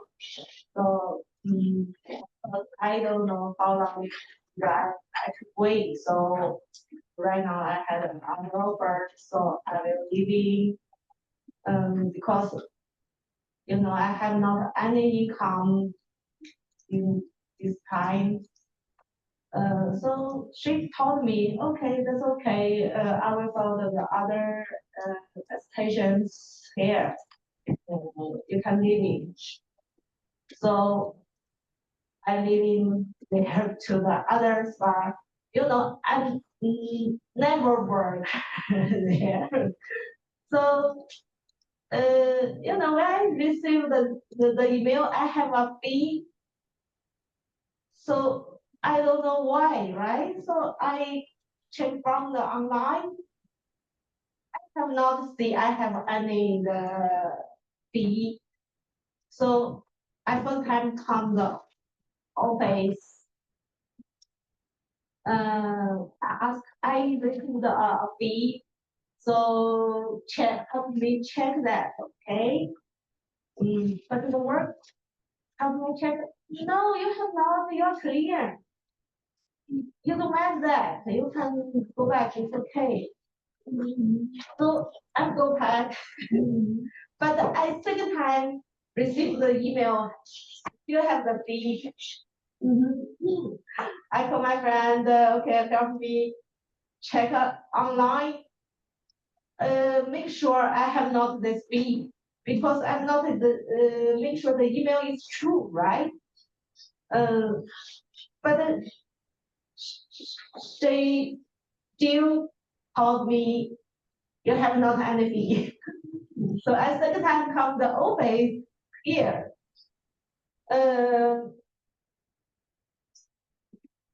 She still tell me you are the clear, I'm not to see anything. Can I be heard next, please?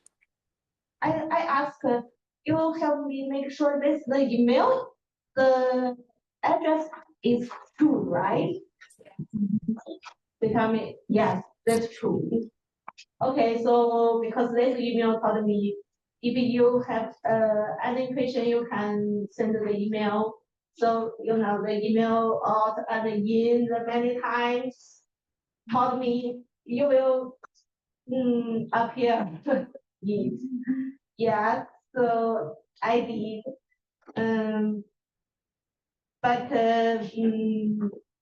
this the appeal is the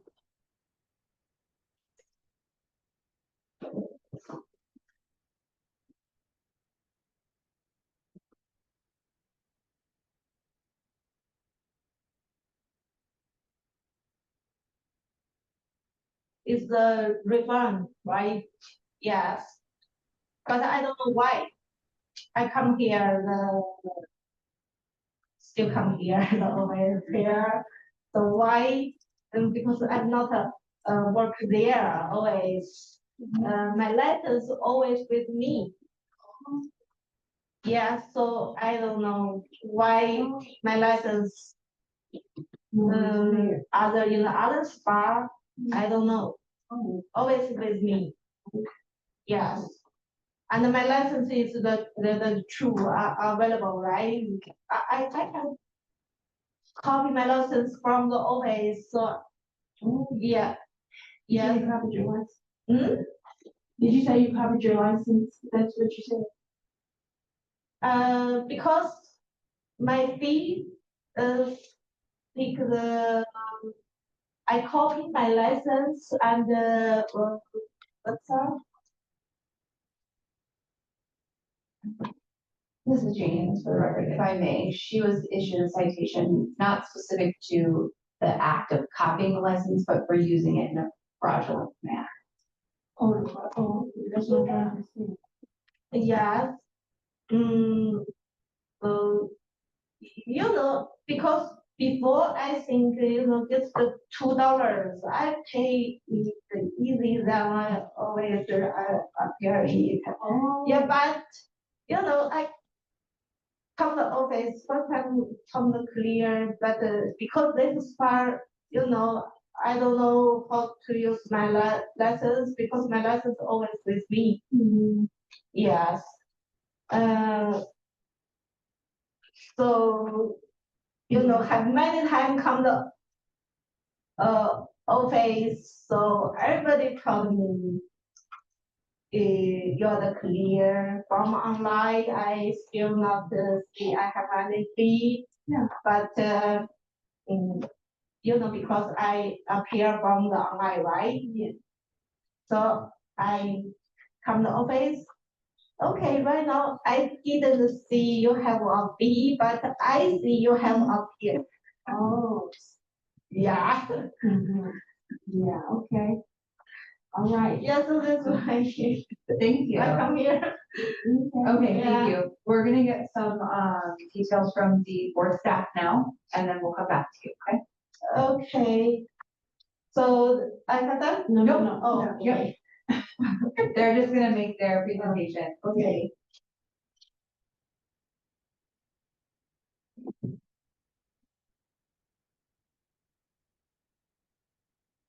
Lauren Gossage for the record. For this petitioner, she was cited $200 for her license that was found in his establishment where she was not personally, actively, continuously engaged in the business.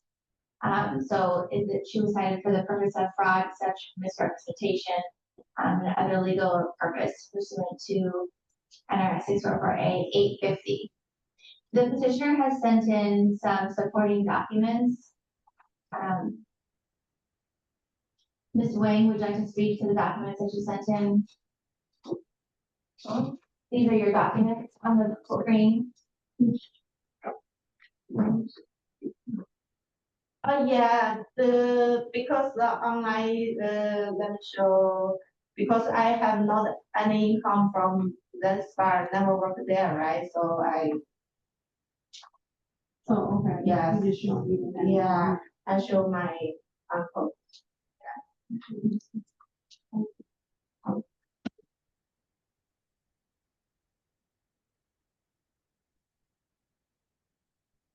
Jane Evans for the record. So for more insight on the purpose of the citation, the petitioner was cited for participating in the opening inspection, which the board requires a licensee in charge to physically be present with their license in order for us to open an establishment. She was the licensee in charge that we utilized to open Win Spa, which is an establishment that has never had an inspection where an actual licensed person was working there, and it is also known for prostitution. That is the purpose of the citation. We have no legitimate work location for her. She says that she never worked there and only participated in the opening establishment. We list several other work locations for her aesthetics license, that are all businesses that are known fronts for prostitution. She is also a licensed massage therapist. Her known work, she has 1, 2, 3, 4, 5.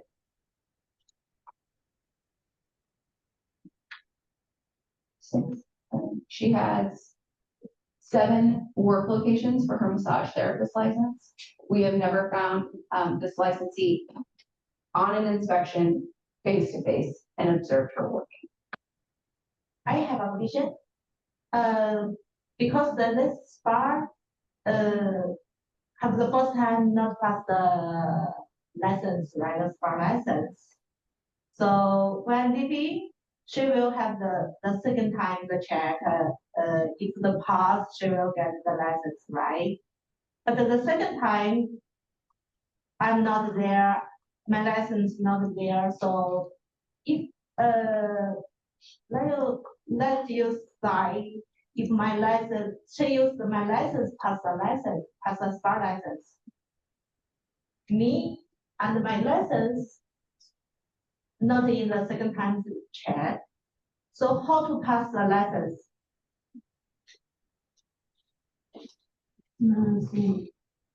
So say that one more time. So you, yeah, because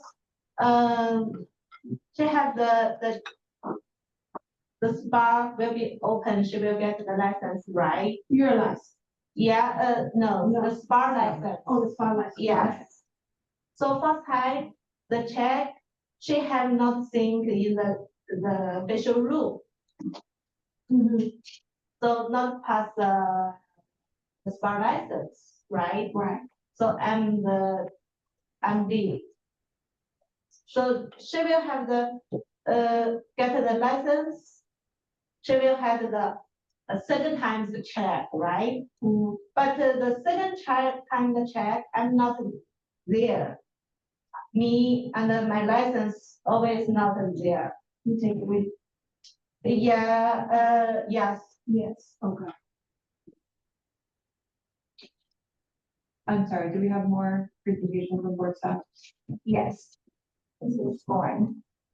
This is her account with us showing the work locations and the dates that they were added. This is the application from Win Spa showing that she was the licensee in charge at the time of the application, which is why she was there during the opening inspection. On October 17th, 2024, she updated her work location to Oasis Spa Massage during a routine inspection on October 22nd, 2025. The establishment was found open operating without any licensee in charge present. She has not been found in the establishment since the update of the work location. And then this is the work locations that were updated with the massage board. for all of the different businesses that she operates out of. That's all that we have. Yeah, because I have the massage license, right? Right now, if I just do the facial, not have enough income, so I call for guys the other spot, the part-time. Yeah. Okay, so board staff, hold on one second. Okay, so board staff, just to get some kind of clarity here, so fraudulently using her license, saying that she opens up salons and she's there, like she's in charge, but she's really not there. So she's like bouncing all over the place, is what you're saying. It's more correct. She's there for the opening inspections, to get the initial establishment license, and then she's never found on routine inspection. And then she said it's not hanging there because she takes it with. Because it's never there, but you're looking for the person in charge. Correct. Which is her, and her license should be there. This is Jane Higgins for the record. If she intends to work at any of these businesses, yes, her license should be there while she's working. And she should only be acting as a licensee in charge for if she actually intends to be personally engaged in business at that business. Okay. I have the question. Okay. Because I will work there, the first time check, no pass. She is the unavailable the spa, right? Yeah. She not have the license. Right, the owner. Yes. So I leave. Oh, yeah. If she have the license, maybe the keep their work is okay, right? Oh, I see. Okay. Yes. And you know, she will add the sink. Yes. You know, right now the American, maybe within a long time you can add it. So I don't know how long I need to wait. Okay. Yes. So that's why I leave. Okay. So one more question to this board member here for the record. One more question. So like she's saying, the owner didn't get the business license, so she left. Should she have called you all and told you that she left, that she's no longer the person in charge there, the head spouse? This is Jane Higgins. Yes, that is correct. Oh, okay. Yeah, I understand. I did. I called the spot. I will. State board. Did you call here, state board, to talk to our staff? And that's what you call. Because I located the other spot, right? Have the check. Maybe this guy, I remember. Oh, yes. So because this, I have the patient, right? So when she checked this spot, I asked. Yeah. Yes, I have before I will work with the other spot, but she not getting the license, so I did. Right. Yeah. So. But they not told me you will check it. Yeah. So and you know she checked my license. I'm okay. So you pass the for the license, right? Yeah. Because my license, everything good. Yeah. Yes. And one question, that's okay, get your thoughts together. I'm gonna ask you this one question. Yeah, because in the 1 year, I asked, I need the office. Yeah. Here, so I want to know how I do, but nobody didn't let you know. Right. Okay. So with the other massage, establishments, do you always take your license with you, like all the other massage places that you work? Yes. Yeah. Oh, you just bring it with you every time? Every time each establishment, you go to each establishment? No. No. The beauty lessons, you know, the big one, I was on the spa on roll, right? Yes. So, I with me the valid. Oh, yes. Oh, as a, yeah. Oh, yeah, I understand, yeah. Yeah, I know that. Valid. And then my massage lesson. Oh, okay. And you know, always take care. Oh, okay, you take it. Yeah. Like that. Oh, okay, I see. Okay, thank you, Madam President. Actually. Board Member Bryant, Can you clarify, please, Ms. Wang, you work at 7 different massage places? Hold on. You done speak again? Yes, of course. I just was looking for clarification on your work location. Hold on. That's okay. Yeah, that's okay.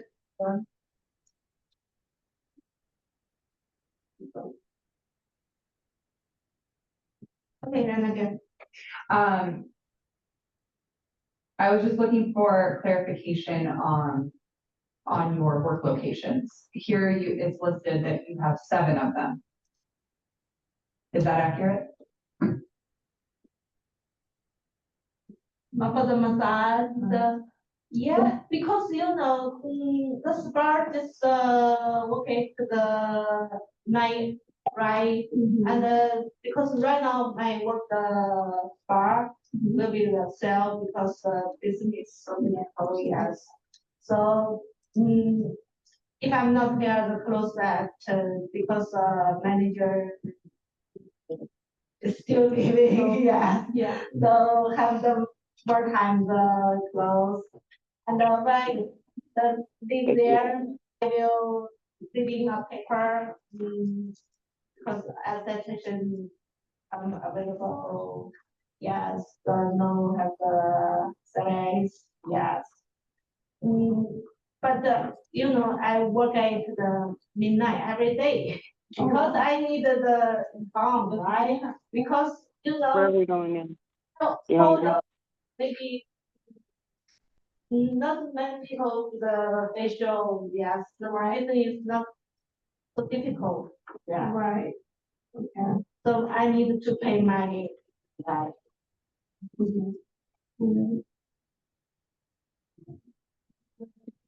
Yeah. I'm not the full time working to the just one spa. So I just use my rest of time work at the spa for the massage. Yeah. Thank you. Madam Chair, we actually have some more additional. Thank you. Yes. This is Jane Hennis for the record. Each of the work locations that the licensee has provided for their license, their massage therapy license, they are also duly licensed establishments with us.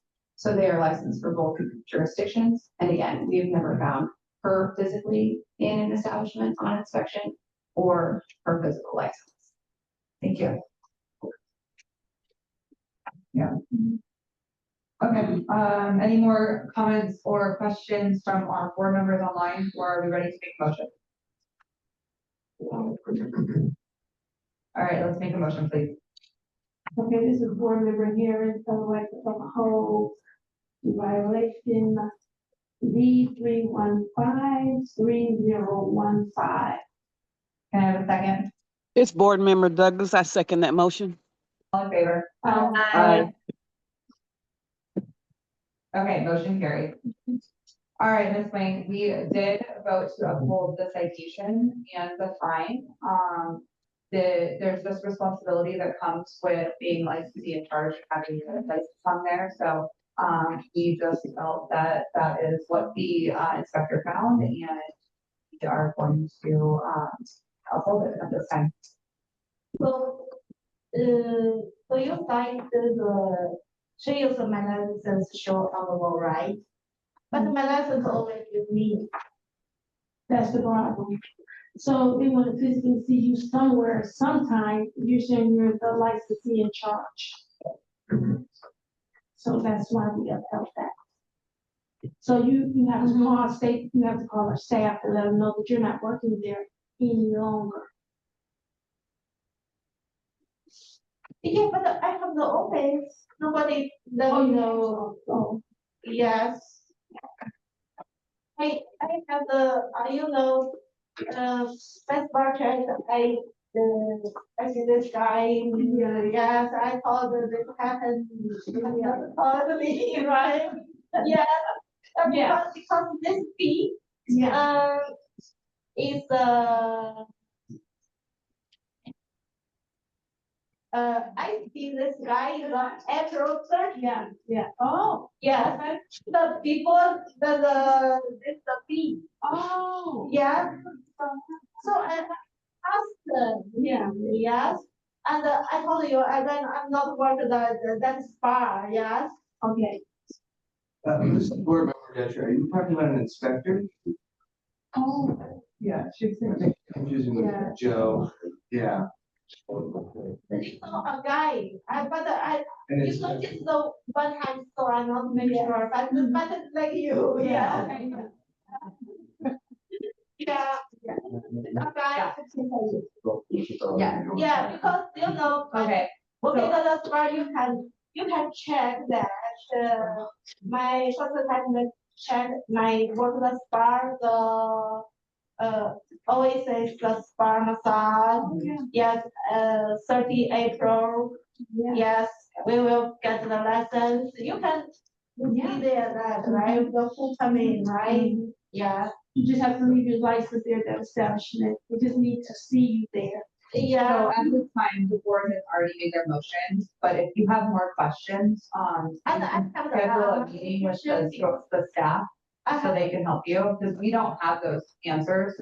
We are just here to vote on your petition, but questions about, compliance and things like that, our board staff is really wonderful and they can assist you with, making sure that you're always in compliance with that license, so you know exactly what to do with it, okay? Yeah. Yeah, so get with them, maybe send them an email tonight after the meeting and schedule a call or something with them, okay? Because they'd be happy to help you, absolutely. Okay, and thank you for your time, yes, thank you for coming. Sir, what is your name? Christian Jones. Hi, if you'd like to step up, we'll go ahead and get you sworn in. We're gonna look at petition K, please. Faye? You said Faye?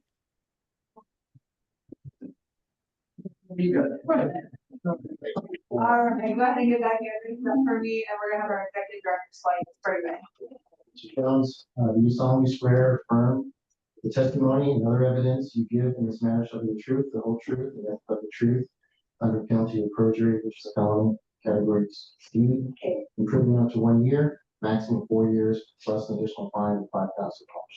Yes, sir. Thank you. Okay, at this time, we're gonna hear from Christian Jones, U-1010165777 for discussion of possible action. Petitioner is disputing V 3154389 and V 3154390. At this time, if you'd like to tell us why you're here, we can have to listen, and then after, we're gonna hear from board staff and they're gonna make their presentation, okay? Yes, sir. Okay. I received a, I guess I believe, I have, guy, bear with me, dude, I'm about as slow as my knee is right now. I had a, I'm actually not a public company anymore, but I had a tattoo removal business at the time. And we started in February of 2021. To my understanding, pretty sure it's true, is the College Board was not over regulations for tattoo removal. That is something that changed quite abruptly. That was something that I wasn't aware of. I probably should have been aware of this, but when it was taken over, I did receive a I received cease and desist. The second I received that, all my doors were shut down. I never stepped foot back on the property. Until my partner Matthew, who is now the sole owner of the company, obtained his advanced esthetician license, which we did come back into business after he was certified, and we got everything back in order. All business operations were completely ceased the second that order was received. Thank you. Yeah, absolutely. At this time, we'll hear from board staff and then we'll come back to you. Yes, ma'am. Okay.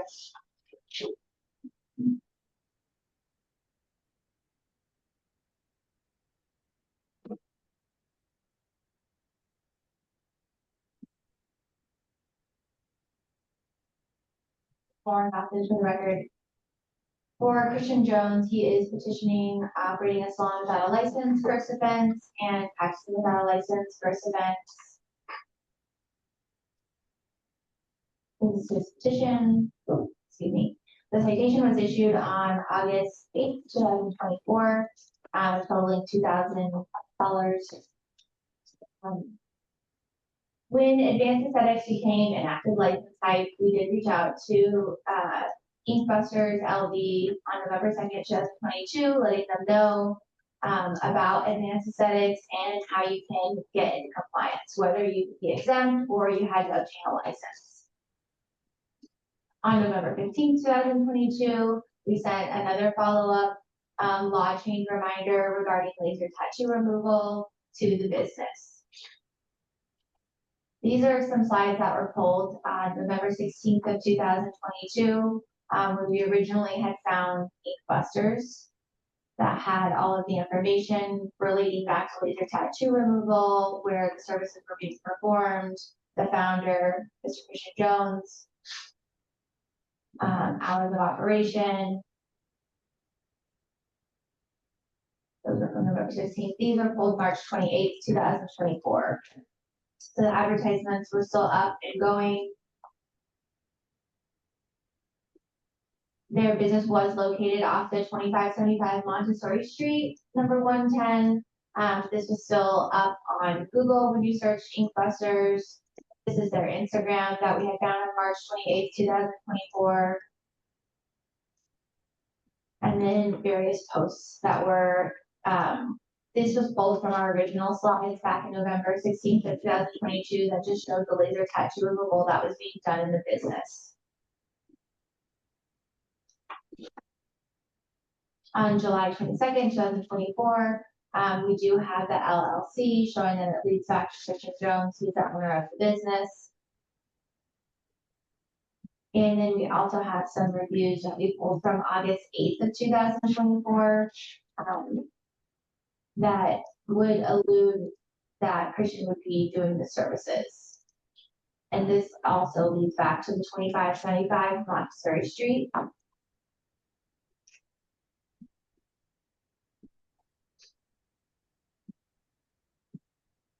From August 8th, 2024. So an establishment application was received on September 25th, 2024 to license Inkbusters at a solar salon. So they now operate out of Suite 21. And Matthew Jones, as he stated, is the operator.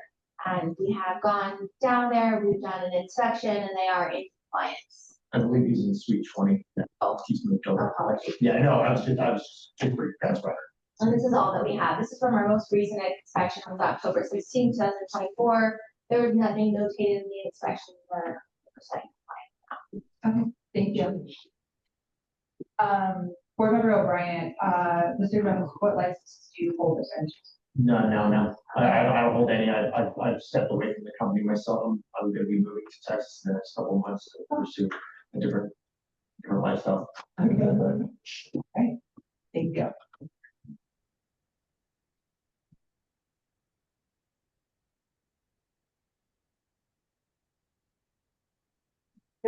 So do you have an advanced study license? No, ma'am. No, ma'am. No, I didn't. When we originally started the company was a requirement. So no, ma'am. I never actually went through that. When we started it, it was a necessity. It looks like the business on Silver Spoon, it says 12/20/2020. And that law went into effect in 2022. This man should have Yes. seen on record, it passed in 2023 legislative session. Just where it got handed over to the State Board of Cosmetology for removal of tattoos. Yes, sir. And then went to effect January 22.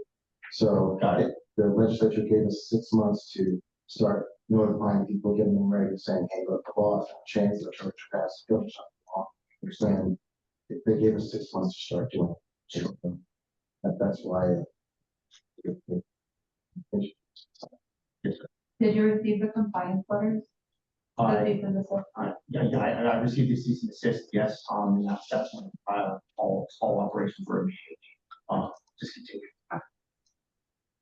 Discontinued, I'm sorry, Board Member Harris, discontinued before you got the citation or after? before, the second, because I got the cease and desist, and that's when doors were shut. Correct, and we never went back, we never stepped foot back until Matthew got his correct license.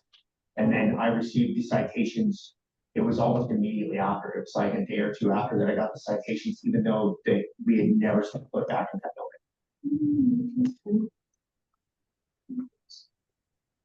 I think the timeline is just a little confusing because on the reviews, it just states the date that they were found and then it says like 4 weeks later that the review was made 4 weeks ago. So it just looks like, and it has your name on it. Sure. So I think that's what my hangup was when I was reviewing this. Understood. Can you speak to that? There shouldn't be any reviews after the fact of, I actually got the cease and desist. I would challenge those dates. And the cease and desist was sent what date for stuff?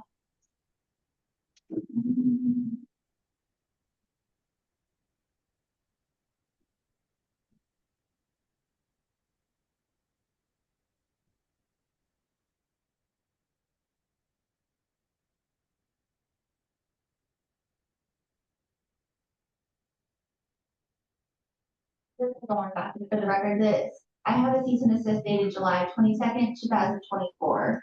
Our correspondence with him goes back, all the way from November of 2022.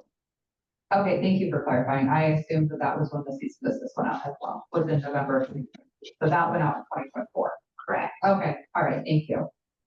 Did you receive the notices that was sent by the state board in 2022 regarding the new rules and regulations for tattoo removal? I did not. Now, when I actually found out about the new laws, when I got that cease and desist, and that's when I started. That's when I actually contacted the company that we bought the laser from. Yeah, that's when I was informed about everything. It was kind of a shock. Seeing this, we were financially prepped to shut doors like that. So that affects livelihood, everything like that. So it was kind of a shell shock for me. But yeah, I did not see those. I'm not going to say that I'm not responsible for that and that I should have seen those. I'm not going to try to pretend, but the second I did get that notification, I wanted to make sure that I was working 1,000% adherence with whatever you guys tried to do. And I was trying to do the right thing when I found out. We immediately tried to get in compliance, and that's what we did.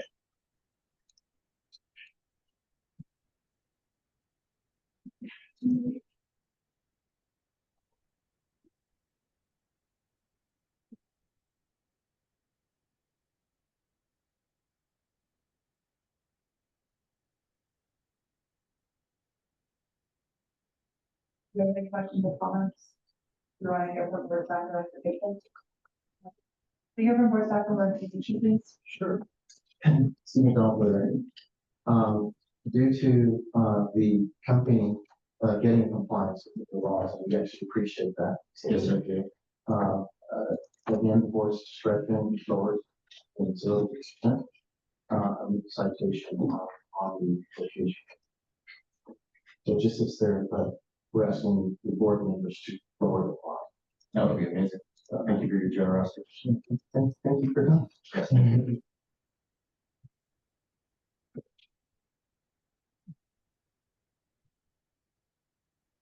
The board feel regarding that recommendation?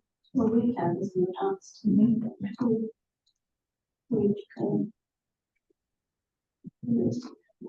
And I'm sure Stephen Goldberg, it's they make good difference. Yeah. You see that they're compliance. Yeah. So. And again, our executive director said the goal is always compliance. And that's our question here. Do we feel like the company got into compliance in an effective manner? I feel like that was cleared up for me by understanding when that cease and desist went out. Yeah. But I was a little thrown off with the 2022 day. I was like, excuse me, sir. That would be understandable. I'm not sure. So I'm okay with the reduction if you're waiving or be and then, yeah, I would be okay to waive it and keep the citation. Okay, is everyone ready to vote then? Okay, let's make a motion, or I'm sorry, does any of our board members online have any feedback before we make a motion? All right, then we're gonna go ahead with making that motion, please. This is Board Member Harris. I would like to oppose the violation for U-101016577 with the fees waived. Board Member Moreno, is second the motion? All in favor? Aye. Any opposed? Thank you very much, guys. Motion carried. Sorry. Sorry. Okay, that's okay. All right, Mr. Jones, so basically just what we did is remember what we said. We're gonna waive the fees, we're gonna uphold your citation, and just thank you for issuing the clients. That's all that we really want, and just everybody operating compliance so that the public is safe. So, thank you. Thank you. And good luck in Texas. Thank you so much.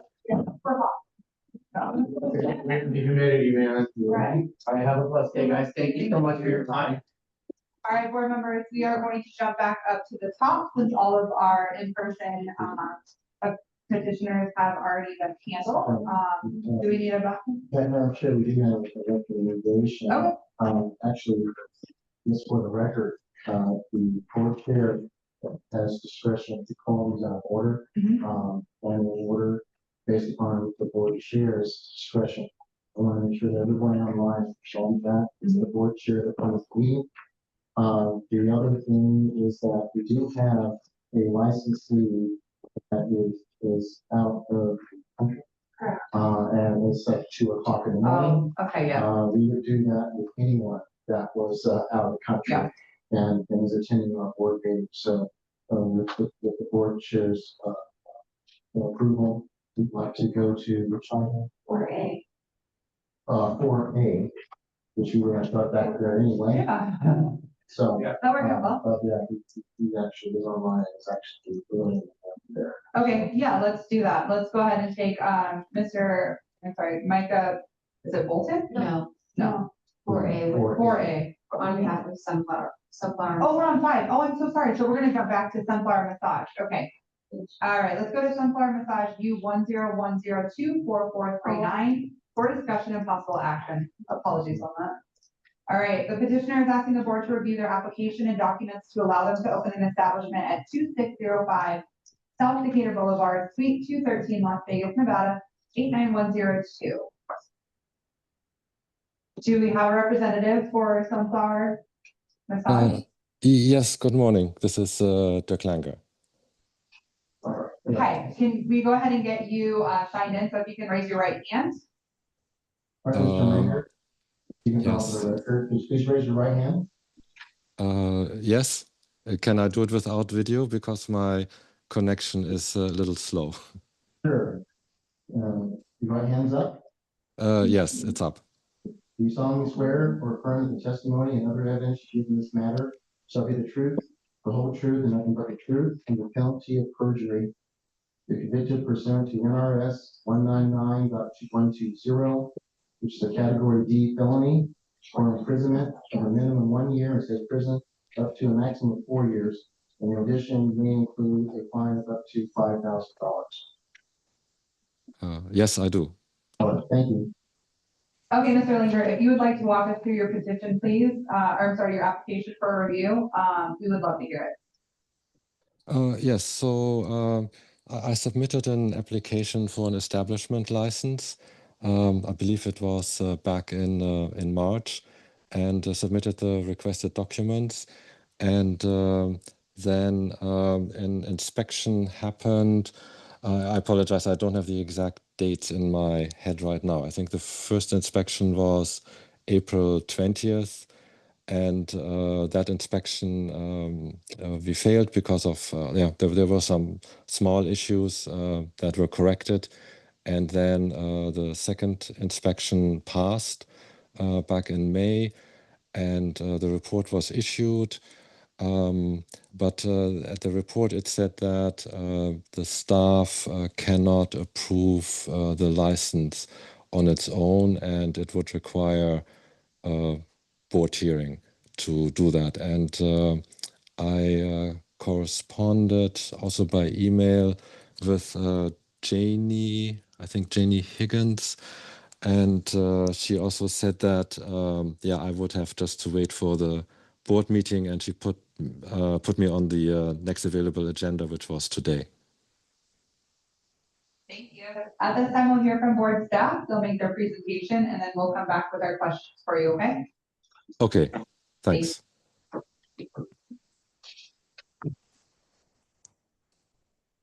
This is Jane Huggins for the record.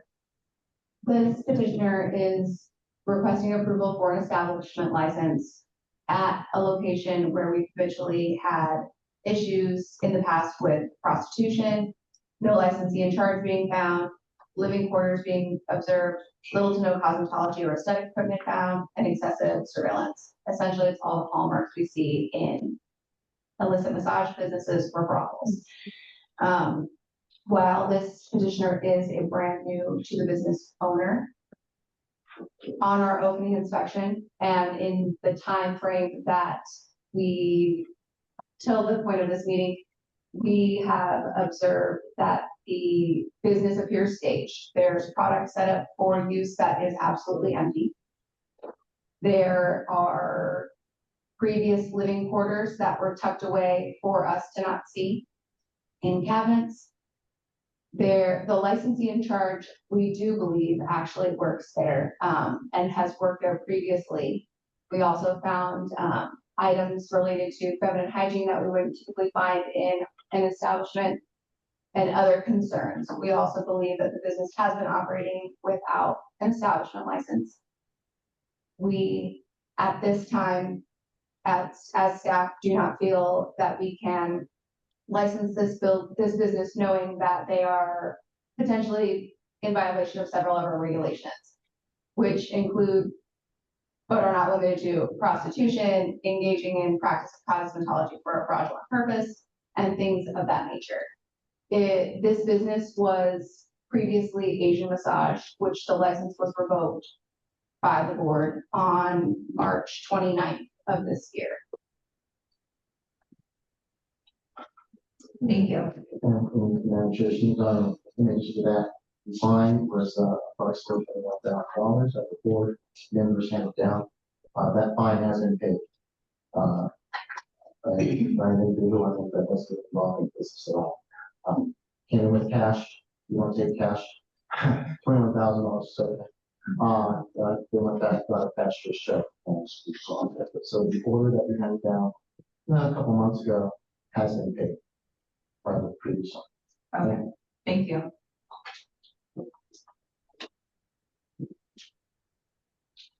Board Member Harris' question.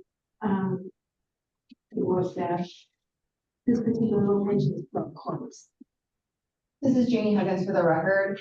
There are reviews online that indicate that it is open, but we have not physically seen that it is open, and we have not physically been able to verify that it is open. There are reviews indicating that it's open, and as the executive director McDonald said, other individuals have come and gone, reached out to us that are not Mr. Langer, who have made inquiries about the business, which also have given us concern about how it may or may not be running, whether or not it would be in compliance with our regulation.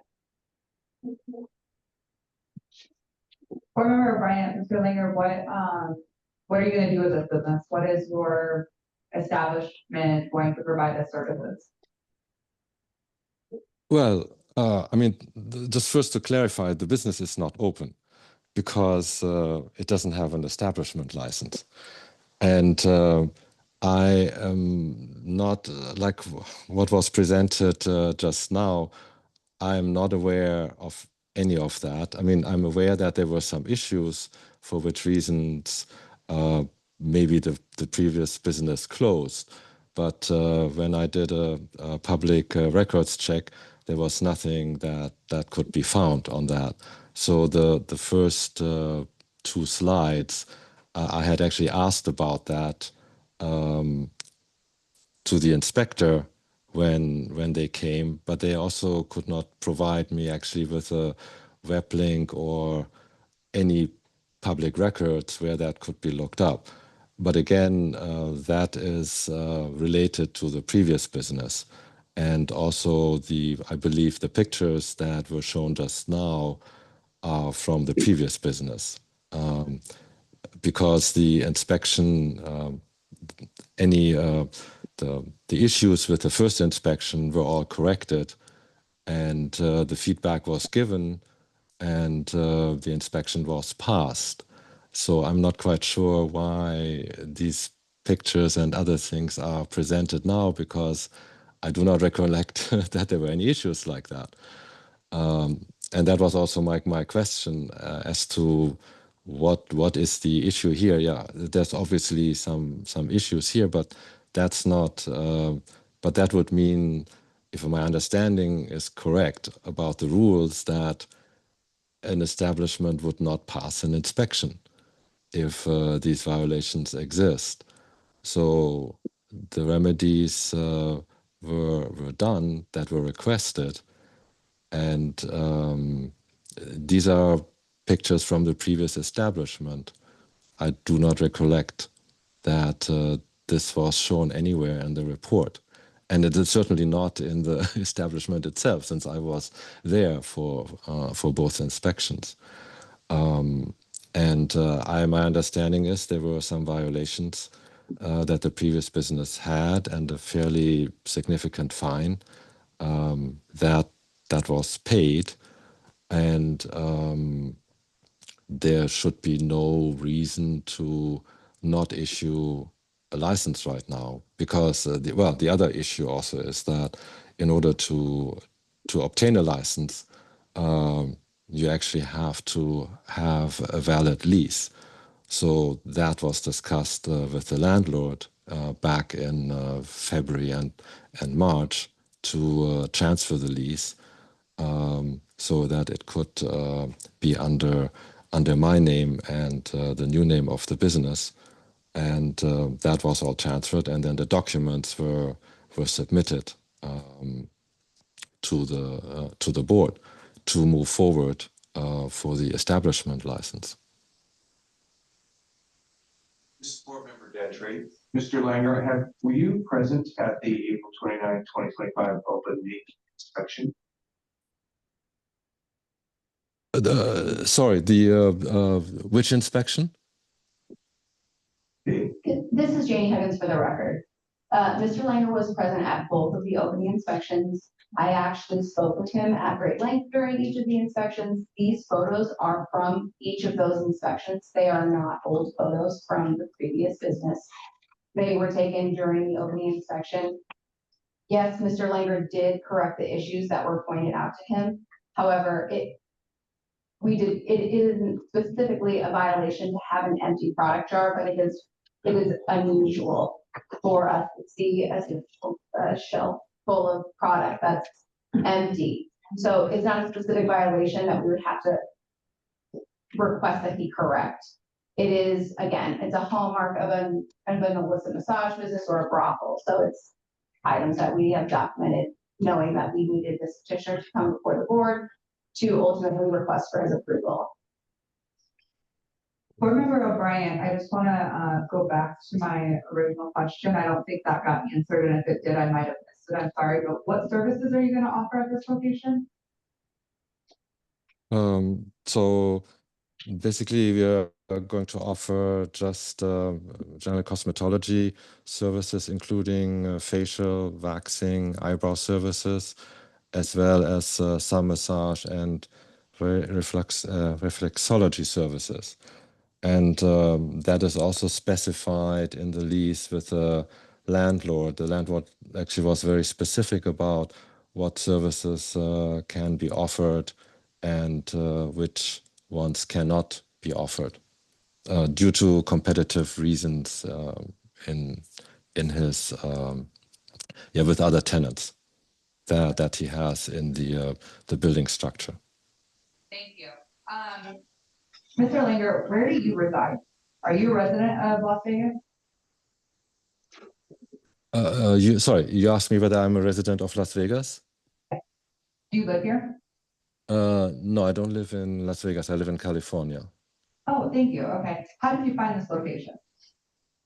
So I found the location through a friend of mine who is going to work there. She had approached me because she was aware that the location might be available, and so we discussed it. And it's not that easy actually to find a location or place that's suitable.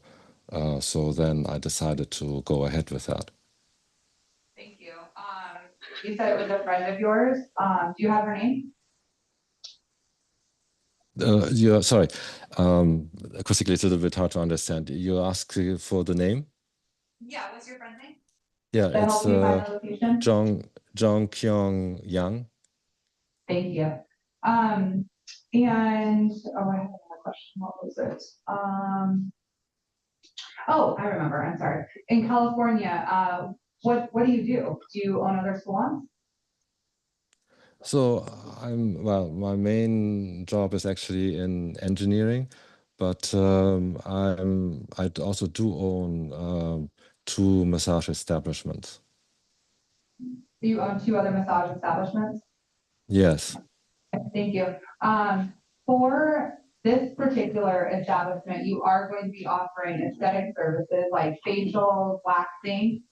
Do you offer those services at your other salons? Just for clarification. No.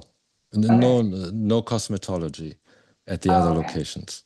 I mean, one of them might actually offer cosmetology in the future, because one of the people that's working there does have a cosmetology license, but we haven't started that yet. Cool. I'm looking at a service menu for you guys. How did you come up with your pricing?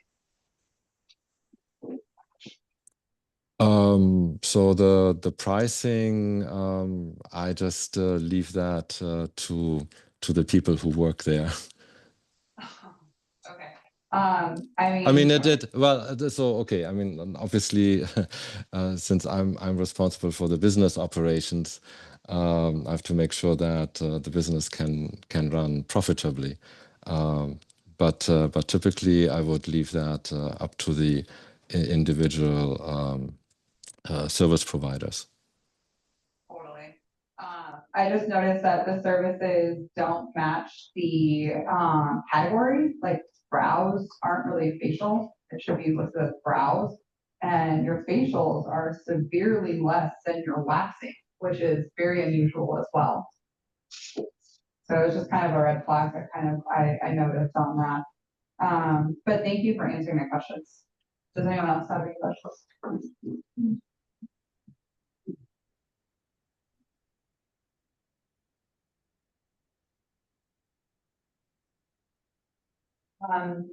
Anyone online have any questions? No, ma'am. Okay. Did you have something? Yes, Madam Chair, and board members, the reason why, of course, this location is for this application, most new applicant, is for the reasons that Ms. Huggins has stated. It's been an area, and we've seen it, especially recently, of where a lot of illicit activity occurs and has occurred at this specific location. So, as board staff, we did feel comfortable in moving forward, especially after the open. And there's been some issues of multiple people calling, issues of who's the board staff dealing with, because there are people calling that really had nothing to do with this business. We had no idea who they were, and even with the prior business with people. So it just raised questions, and that's why we brought it to you as the board members to vote. And as the board, we can approve it. You can approve it with conditions. You can approve it with whatever you would like to do. You are the board members, so we bring things to you on the agenda. I do have a latitude as a director to my staff to approve things administratively, but when things are just raised questions, are as I should do as a director, is to bring it to the board members for you to deliberate and decide what to do. So that's the reason why. Thank you. Thank you. Board Member O'Brien, I do want to bring up a past case that we heard, and I can't give you the exact board meeting, but it feels very similar. Gal was from the East Coast, her friend found the location. It feels very similar to that as well. We're all from Las Vegas. We all run and work at businesses. It is extremely easy to find a location here. The city is constantly under construction. And for it to have this many similarities, I have a lot of red flags, reservations on this, unfortunately. I think there's a lot that needs to be done to take that away. I just don't think that burden is lifted at this time. For me personally, I don't want to speak for everyone. please form your own. I agree. At this time, we'd like to make a, Madam Chair, Yeah. we do have board staff as a recommendation. And the office. Sure. We'll see if the board members agree. So I'll hand it over to the consultants. Thank you. This is similar to what we've done in the past. Okay. When we had questions. This is Jane Evans for the record. If the board is inclined and wishes to provide the petitioner with an opportunity to open, we would recommend a probational license, which we've also done in the past for similar businesses. If, again, if the board wishes, we would suggest that some of the probational items include if there is any inspection that we are unable to attempt or complete because the business appears to be closed or inoperable, or if they otherwise refuse an inspection, they would have to voluntarily surrender the license. If we found that the establishment was providing massage services or any other services outside of cosmetology in the rooms designated for cosmetology, they would have to voluntarily surrender the license. If the establishment was at any time found to be operational without a licensee in charge for cosmetology services, the establishment would have to voluntarily surrender the license. If there are any prostitution events related to us by Clark County Business Licensing or Las Vegas Metropolitan Police Department, they would have to voluntarily surrender the license. If there is any ownership change that is not received by the board in a timely manner, it would have to face disciplinary action for selling the business and not reporting it properly through the proper channels. Those are some of the conditions that we would see on a probational license that we would like to last the entire length of the initial license, if that were the board's decision today. thank you for your recommendation. I just have reservation on it because he didn't even take ownership of these were his photos on the inspection. I don't know. I'm open for discussion though. So, Sorry. I see what you mean. Red flag. I think I do like the board staff. Can you speak up? Oh, sorry. Will you speak louder? Oh, yeah, my apologies. I said I do like board staff recommendation, just for the fact when he doesn't live here, not familiar with the area, then the prior list activity, like you guys said, red flags. So either their recommendation or I would be okay with not approving just because this is we've kind of seen this before. So that's just me. I'm okay with the recommendation, or I don't know how you guys are feeling. Yeah. Go ahead. I would like to call for a motion, please. This is Board Member Harris. I would like to deny the petitioners U1010244439.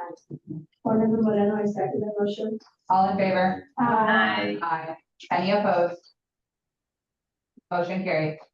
Okay, Mr. Linger, we are at this time going to deny your application for review. We just feel like there's too many red flags at this time to go forward and grant any type of provisional license. It just is reminiscent of all of the things that we know to be issues with this location, unfortunately. If you have other questions, please reach out to board staff and they would be more than happy to assist you on this matter, okay? Okay, I do have one comment, which is that if the consideration is such that because of everything that you mentioned, there should be at least a public record of that. And in this case, to my knowledge, there was none, or at least none, that could be easily found. Furthermore, the rules say that in order to apply for a license, you're actually required to sign a lease. And a lease is a legal document that requires you to, well, you sign a contract, essentially. And of course, if I would have known that this would all run into this trouble, then I probably would not have considered this location at this point. But the problem is that none of this was published. And especially I come back to the first two slides that were Yeah, absolutely. presented. I did not see any of that. As was told to me, I do not know. No, I don't. I mean, I've been in Las Vegas many times, and I've come probably for the last 25 years. I've come to Las Vegas many times on business, so I do know, and I do know people in Las Vegas. So I am quite familiar with the areas and with the city, even though it has grown a lot in the last 25 years. But I find it a little bit strange that we have this proceeding, and I can see your side and I can see the reservations, but I don't see any reason why a probationary license shouldn't be granted. I think the rules just are a little bit, how do you say, a little bit convoluted. And not really in favor of the business establishment. I mean, it shouldn't be. It should be in favor of the business and of the public. But my biggest objection is really that there was absolutely no public record available anywhere, or at least none that could be easily found. And I think that should be a given. I'm sorry to say that. I mean, and I wouldn't complain. We appreciate your comments, and as far as lease goes, that is something that you'll have to discuss with your I landlord. wouldn't complain loudly if I wouldn't. If I wouldn't be these issues for that location, but I will kick it over to our executive director, Donald, to speak on the public record. Sure. Just to on for the record, yes, Mr. Langer, there is a process. You can ask for a public records request. That is in the law. But however, the laws also make things confidential. It's like if we're investigating somebody, it is confidential. We cannot disclose that. No one can know if an investigation is going on or if it becomes unsubstantiated. I don't disclose it. Therefore, there's no harm, no foul against that licensee or that salon. So our laws are very specific when it comes to confidentiality. So some of these things are not going to be out there on the public record because by law they are confidential. So I don't know if you talk to an attorney or something like that. I'm an attorney by trade, Mr. Landry, so I definitely read the law very close. So we unfortunately cannot provide a lot of things sometimes that people want to know. But in order to protect that licensee, that business, that applicant, if we do investigations and they're found to be unsubstantiated, it doesn't get out to the world. So that way that person is not hurt, their reputation or anything. So that's why there is an underlying common sense reason why things are done the way they are. So I'm sorry. No, that's I understand that. It should be like that. I agree with that. But I think there should be some mechanism that indicates that there could be a problem in issuing a business license, because issuing a business license is basically a straightforward process, and if the rules are followed and if all the conditions are met, then in my opinion the business license should just be approved, because everything else is just hearsay. And it's assumptions. I mean, it's assumptions, right? So I find that process a little bit problematic. Mr. Langer, I understand. I understand your position. I can't. This is not my first gig in government. I used to work for City of Las Vegas license process, and an election official. I've seen this happen. I used to go over it. This is license for the city. 7-Eleven, they had a lot of activity, you let's call it that. You look down from City Hall and the 10th report, that elected official did not like it. While Metro calls were there, they said, fix it. And our regulatory compliance, our police department, they went and fixed it. It was a hazard to the community. So it's not a straightforward process. There is a character reviews, because it is a privilege to have a license. It isn't automatic. It's a privilege to have a license. It's like to drive on the street. You must have a driver's license. You must have your car registered. You must have car insurance. to drive on the street. It's a privilege. It's not a given. So the board No, no, has, no. the board has the discretion to issue licenses and it's their vote. And so has happened. Thank you so That much. I agree to that. However, if you look at the driver's license, I would not have a driver's license denied just because there is a possibility that I might be driving drunk or that I might be speeding excessively, right? The DMV will not deny me a license if I follow the process. So that's the end. The issue is that you have to sign a lease in order to apply for that, right? Mr. Langer, thank you, sir. The point is, it's a privilege to have one. It's not a granted, it's not a right that you have. That's the point. So, you know, any license that we get, I told you I'm a lawyer, it's not a right that I have just because I went to law school. I had to pass an exam, I had to get through law school, so I don't automatically get it. I have to meet the requirement. And so the board has made their vote, and they didn't agree with staff's recommendation, which they have every right to. They're the ones that vote. I don't have a vote. All I can do is make recommendations, sir. So you can reach out to us. We can try to work with you some more, see what we can do. That's what we're here for. We want you to get in business. But the key is the board didn't feel comfortable at this point in time. Why don't you come back, talk to us, and see what board staff can try to do to get you there. Okay. Okay, sure. Thank you so much for your time.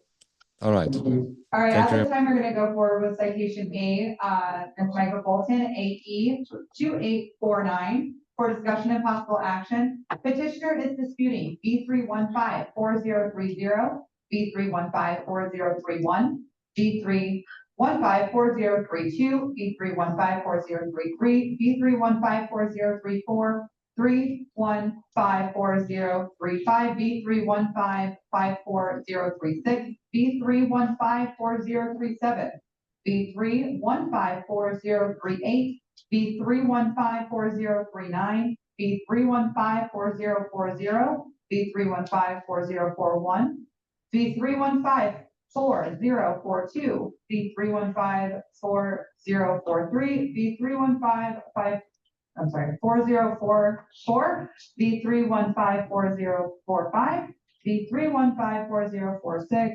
B3154047, B3154048, B3154049, B3154050, and B3154051. Is Ms. Bolton present? Did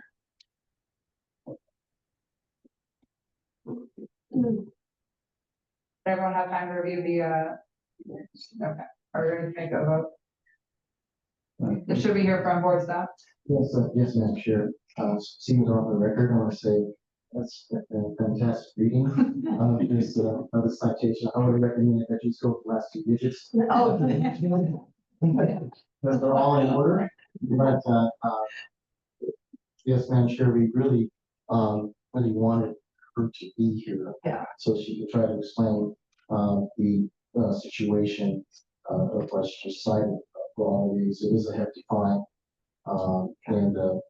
But I think that we should go ahead and just make the presentation quickly for the board members. You know, I'm sure you want to do that. Thank you.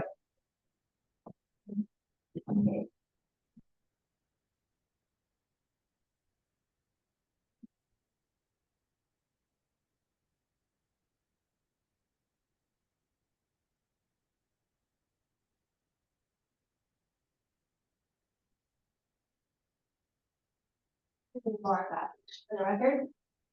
For Micah Joy Bolton, she has been cited for providing instruction in a branch of cosmetology for which the people do not hold the appropriate licenses to issued pursuant to chapter 644A of the NRS. So the total of her fines right now as a scanner is $22,000. This was her petition that she had sent in. This is a copy of her citation that she was issued. This was for a lash class that was being provided here in Las Vegas, under the company, or on July 20th, under the company of Genuine Lashes. So this is the advertisement that was pulled on July 16th, 2024. Information on what you're gonna learn in the class: business, introductory to theory, lash type product knowledge, cleansing and prepping, placement, direction. They were gonna receive a kit. And it was on Saturday, July 20th at Home 2 Suites from 11 a.m. to 7 p.m. An 8-hour training. There was no requirements to enroll in this class. This was the Instagram that we had found for Genuine Lashes. This is the individual that was there on site teaching the classes. That was cited on July 20th. So I was personally there at this inspection. We went into the room and Micah was, she was very nice to us. She allowed us in the room. We asked her to see the class roster. We let her know that we're from State Board and that we wanted to verify that everyone attending her class had the appropriate license and this is within their scope of practice. She handed over her tablet, no problem. We sat down, we went through each individual, we took photos. Some of the individuals did have licenses. There's a few estheticians that were there. There's a few licensees of ours that were practicing out of scope, so they were hair braiders or hair designers, and then the majority of them were just genuinely unlicensed individuals. This was a picture of the room. While the inspectors, I had additional inspectors with me, that while we were there, I explained to Micah that in order to teach classes, she has to do it inside of a licensed establishment, and anyone attending her class has to be a licensed professional. This has to be within their scope of practice. She was continuing to set up the bags. She explained that she was pretty much like a contractor of Genuine Lashes. She's not the owner and operator of that company. Someone hired her to come out and do this event. So I went through everything with her, letting her know that she can't teach these classes to unlicensed individuals, because you are giving the assumption that all of these people can go out and perform services with just the certificate that they're going to receive that day. She did step out of the room and contact who we presume is the owner. I spoke to him on the phone and he was not happy with us. He told us to leave. So we left the room. We tried to explain to any attendees that were outside of the room, that were there, that if you're not licensed, you shouldn't be here. You're not going to get anything from this class, and should we find you in the future performing services, it's a citation.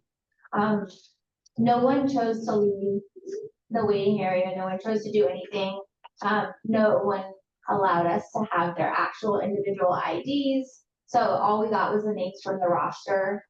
And then we just kind of stood outside and observed individuals, attendees, just continuing to walk into the class that was going to just proceed.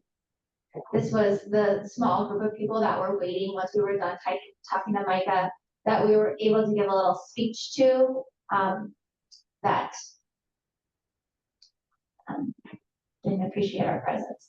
That's all I have. Thank you. Do we have any questions for board staff?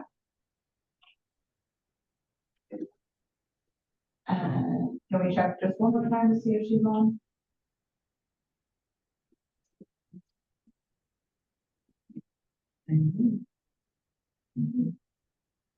Are we ready to make a motion at this time? Can I have a motion, please? Board Member Harris, I would like to see, I'm just gonna I'm denying. I'm just gonna say, I'm denying petition AE-2849. This is Board Member Douglas. I second that motion. All in favor? Aye. Any opposed? All right, motion carries. All right. Let's move forward with 5B, Pure Platinum Salon and Spa, S704868, for discussion possible action, petitioners disputing B31541169. Do we have a representative for Pure Platinum Salon and Spa?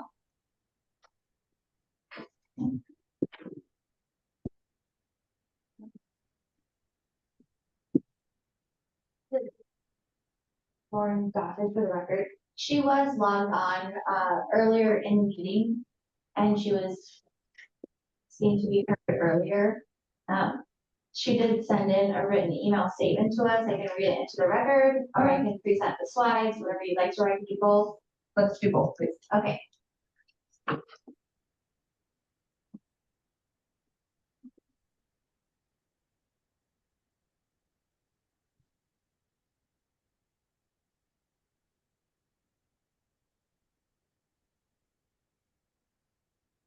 This is Lauren Goffin, again, for the record, for Cindy Miller, who is appearing on behalf of Pure Platinum Salon and Spa.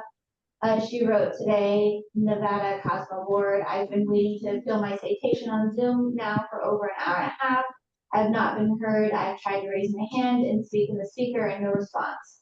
My appeal is I was cited for a small hair stuck to my wax spot that is in the open air salon area of my salon. The lid was closed and there was no threat of a non-sanitation violation. It is common for hair and nail dust as it's an airborne element in the main salon area.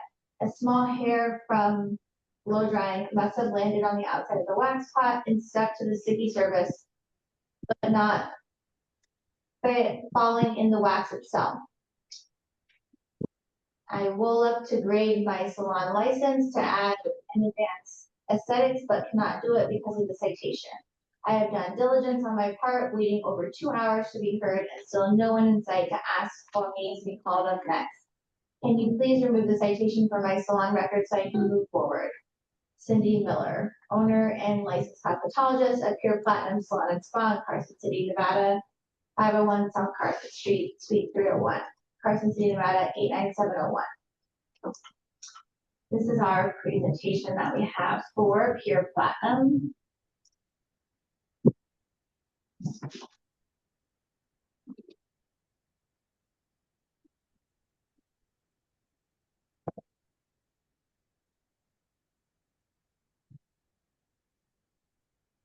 They were cited for failing to make cosmetics and preparations. The total citation that they are disputing today is $100. This was the wax pot that was found during the inspection. I'm sorry, excuse me. This is the petitioner supporting documents that they sent in. I apologize. I jumped to it. This is a copy of the inspection report. So the citation that was issued to them on July 30th of 2024. Pursuant to the NAC, the wax pot must be covered and the exterior must be cleaned daily. This was a photo that was found during the inspection on July 30th, 2024.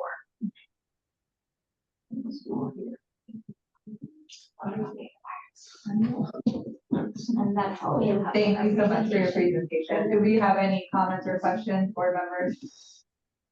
All right, let's go forward with the motion, please.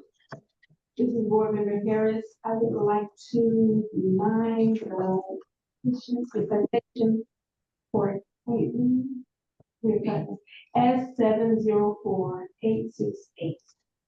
Can I get a This second? board member Douglas, I'd like to second that motion.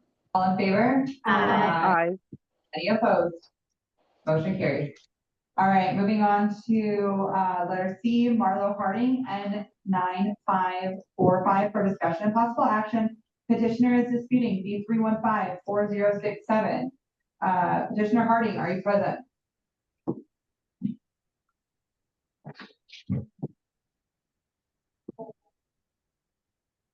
All right, at this time, let's go forward with board staff presentation.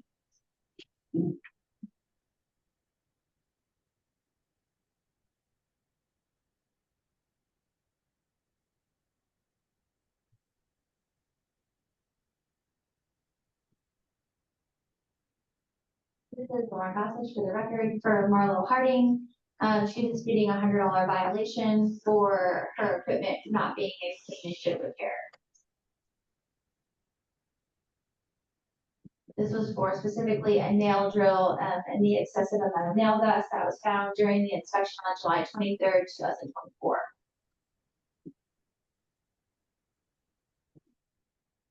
Thank you. Board members, do we have questions or comments regarding this? For the record, I do want to just go back to the statement given by Petitioner Harding. It does say that she was not present at time of inspection, which means this was found and she was not there. Can we make a motion? Yeah. Board Member Harris, I would like to.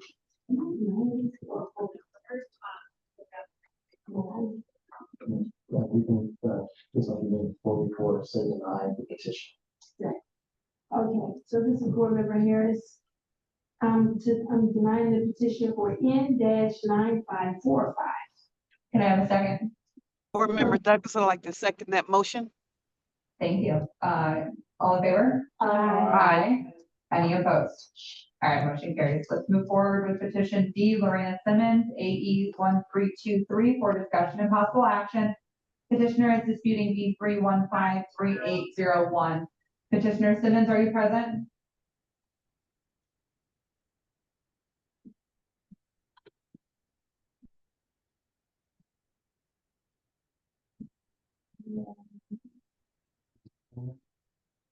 Petitioner Simmons, we see you. Are you able to unmute?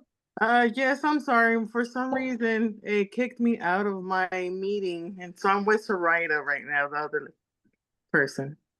No worries at all. Thanks for being with us today. If you want to go ahead and raise your right hand, we'll have our executive director get you sworn in, okay? Okay. Thanks. All right, Ms. Simmons, good morning. Good morning. Good morning.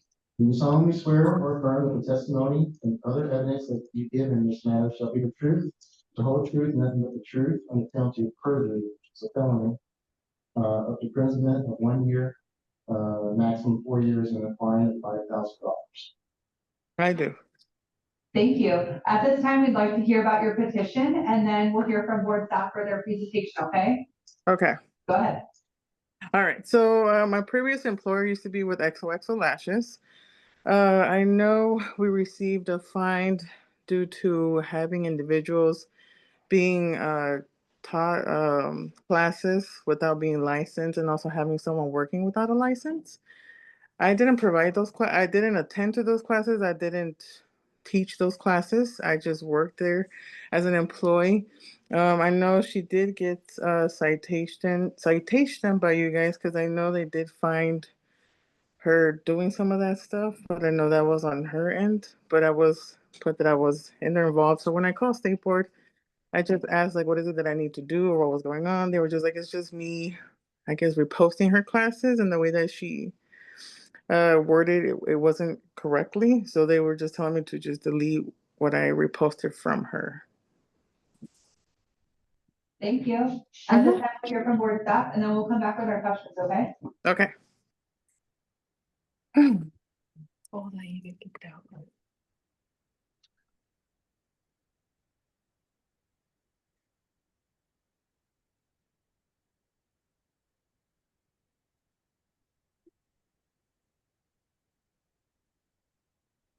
This is Laura Gossip from the record for Lorena Simmons. She is disputing providing instruction in branch cosmetology for which the individual does not hold a corporate license pursuant to the chapter of 614A at the NRS. This is Lorena's petition and the citation that was issued to her on July 10th, 2024. These was the social media that was found on July 10th, 2024 for XOXO Lashes LLC. These are some certificates.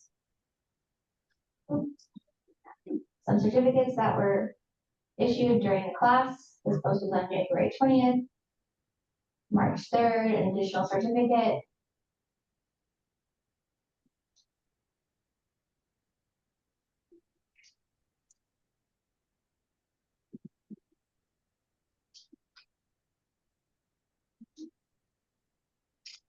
Lorena is listed on the website as being bilingual, licensed esthetician. She is a senior lash artist specializing in volume mega volume lashes, trained by the owner Sandy. So they had a beginner lash course that was for Spanish speaking individuals on September 4th of 2025.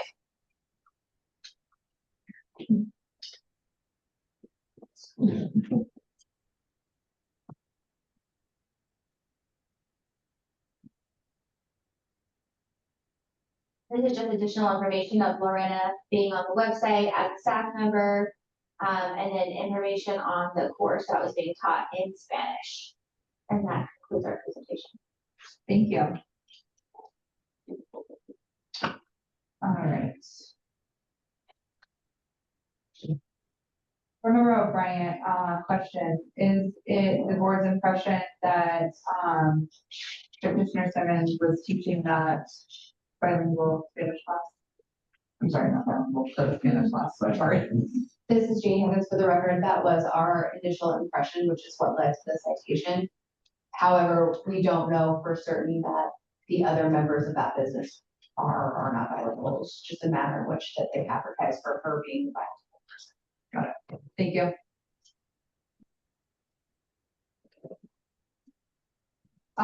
Commissioner O'Brien, we might need a break in a minute. Board Member O'Brien, Petitioner Simmons, could you reiterate what your role is with this company? Oh, well, I'm no longer with them, but I used to be a lash artist. Once we moved locations, I was providing facials and all that stuff, but we decided to just separate. I know when it came up to these citations, it's kind of like she just left me by my own, where I was just like, I don't even know what's going on. She just told me, just put down that it wasn't your business. It was on my fault. She didn't even want to come to the meeting. She decided to just pay you guys the fee. And I'm just like, no, I was not at fault. So I'm gonna fight for this because I didn't provide any classes. It's just I worked there at the time and I just Thank they you. his involvement. So Sure, thank you. In your opinion, who was teaching these classes? I'm sorry, say it one more time. Who was teaching these classes? Do you understand the term? Are you asking who's teaching the class? Is that what you're asking? Yes, but if you're gonna speak, we need to get you sworn in. Oh, sorry.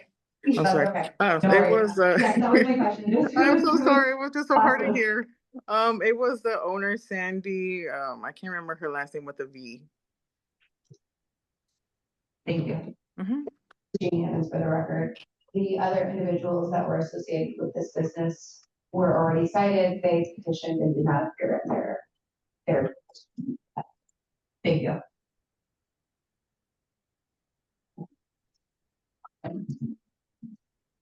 If there, Let's decide it. I know, yeah. if there aren't any questions, see McDonald for the record. Sure. Board staff, believes Ms. Simmons. So, if that carries any weight. With the deliberations change, you're the ones that vote. So we recommend that the citation. Thank you. As well as the fine.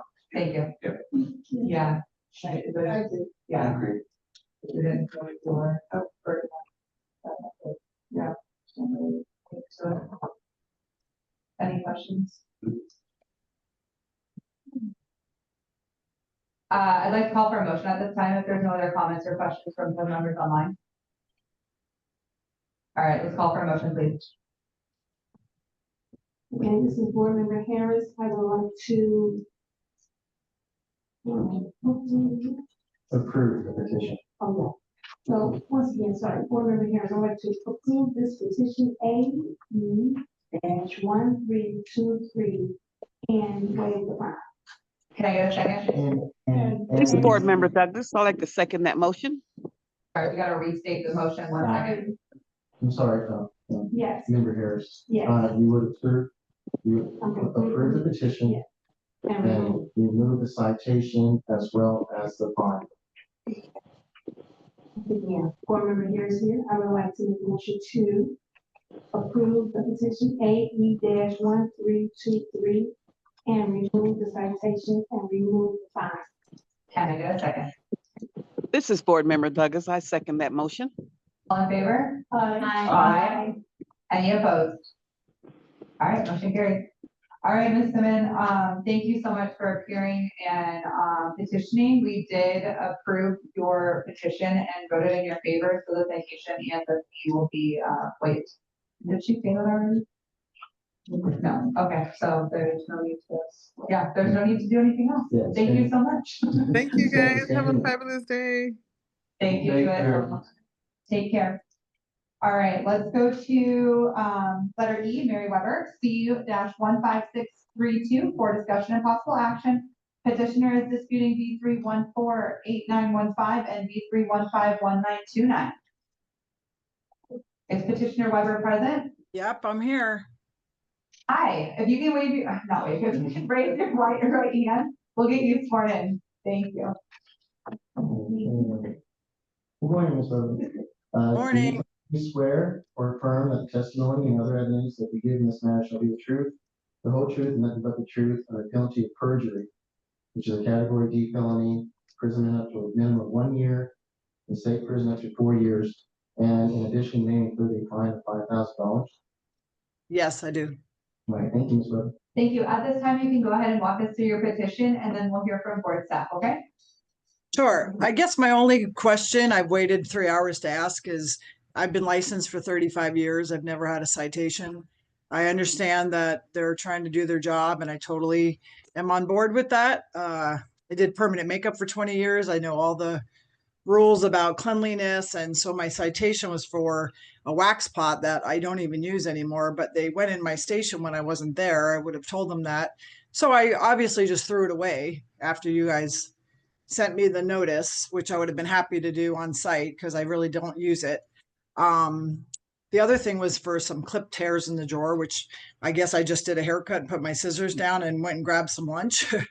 So I wondered why, you know, with all these extreme stories I'm hearing, like maybe a warning would have been nice for my first time in 35 years, like that this is not a cool thing to do. Could you please, you know, not have little hairs in your drawer near your scissor? That's all I was going to ask, because I thought $100 was a little extreme for a first time violation going in my drawers when I wasn't even there, where I keep my money and tampons and other things, which maybe shouldn't be in that drawer, but sometimes that's where they end up. That's all. Yeah, thank you. Appreciate you walking us through your petition. Let's hear from board staff and then we'll come back to you, okay? Okie dokie.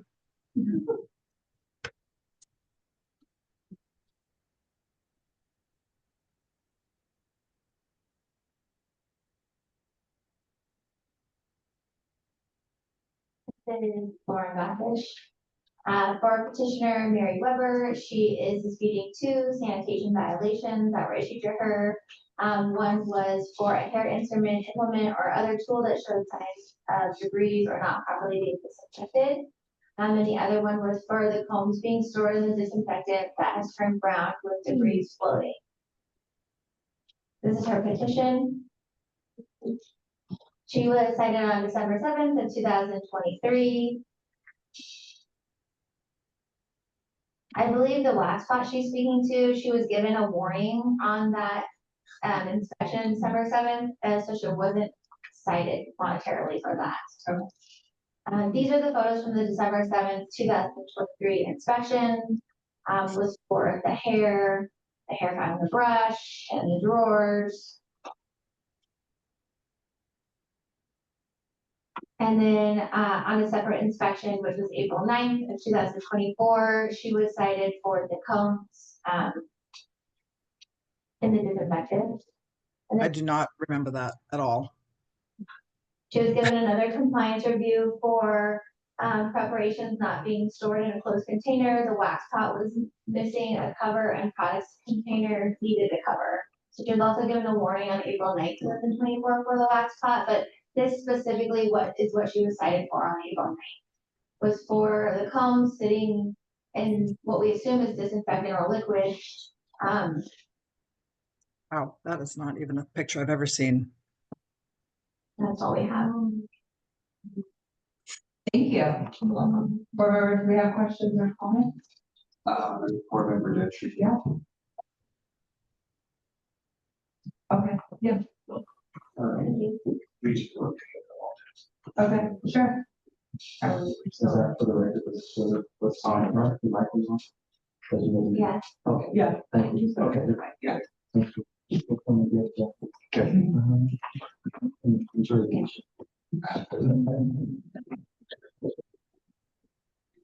All right. Okay, now we're good. Do we have any comments, questions? Mrs. Weber, board member Harris here. For the record. You're saying those are not your combs in that brown solution? I can't really hear what you said. I'm sorry. Board member Harris here. Are those your combs in that brown solution? The picture that. I don't even know what combs they are. That picture I've never seen. I don't know if you sent me something in the mail, but my combs are in a barbicide and I change it every 5 days. I only work 3 days a week, so I throw it out and I refill it with barbicide. I don't know what that picture is of. If it's a teasing comb that was off to the side or something that, again, some things I never really use. And of course you shouldn't have things that aren't clean in your drawer, but I do 6, 7, 8, 9 people a day, and I don't know when they even came in the middle of the day when I don't really know when those combs, that picture was taken. I've never seen that picture. If they say it's my drawer, my station, I don't know when that was, because again, they come in when I'm not there and go in my drawers. I didn't even know were allowed to do that really, but okay. But this is board member Douglas, but are those your combs? I don't even know what combs they are. I can't see. That picture is so close. I don't know what combs they are. My combs are all in a barbicide. So that container looks dry. So I don't know what that would be, honestly. Are they in a solution right there? I'm not for sure. When is that picture? That picture was not sent to me when they sent the citation. Now, if by the end of the week, if that got to be low and I was in a hurry and didn't change it till I got back, it could happen. Sometimes I run out of work and I don't change it, but I change it. I've been doing this a long time. I don't want to use nasty combs on my clients. So I don't blame you if you think that is a picture of combs I use. I clean them every week. And yes, that picture I can see that probably is my combs. I actually have a cover for it that I put on when I leave. So at that moment, yeah, I guess if it was a midweek or busy week that I didn't do it at that moment. I don't remember getting a warning. You're saying I got some kind of warning. I feel like that would be reasonable, that I got a warning for something that I ignored. I would never ignore a warning for something. I've been doing this a long time. I'm single and self-employed. I don't want to have any problems. For the record, those photographs were sent along with the citation invoice on April 10th, 2024 at 4:22 p.m. to the email address on file. Okay. All those photos were included. The only photo that is on this email that is not being provided is a photograph of the licensee's individual license. If you say so. I do not have that picture. I have a picture of cut hairs in the drawer and my wax pot was dirty. So This is Jane. that's fine. In addition, the licensee has been issued several compliance reviews. I'm showing on her record a compliance review from 2018 for failing to apply infection prevention procedures related to a hairbrush that was not properly disinfected or stored appropriately, which is not photographed here. There's also been a compliance review warning for not properly disposing of waste. There was compliance reviews issued on each of the citations. So she was issued a citation for one violation and a warning for another violation on the December 7th, 2023 violation and the April 9th, 2024 violation. Thank you. I don't know a picture of a waste bag. What waste? I have a waste paper. I have a basket right next to my station, a covered trash can. It doesn't matter. I don't want to go back 8 years when you're talking about people running businesses with no licenses and doing massage and prostitution. If you want to pay a fine, I'm paying the fine. I'm so upset, like listening to these stories and how picky. 8 years ago, I had hair in my brush. I do 8 clients a day. I'm sorry. I'll just pay the fine. It's upsetting to even be picked apart like this. I don't know what wastebasket you're talking about that wasn't covered 10 years ago. I actually don't know what that is.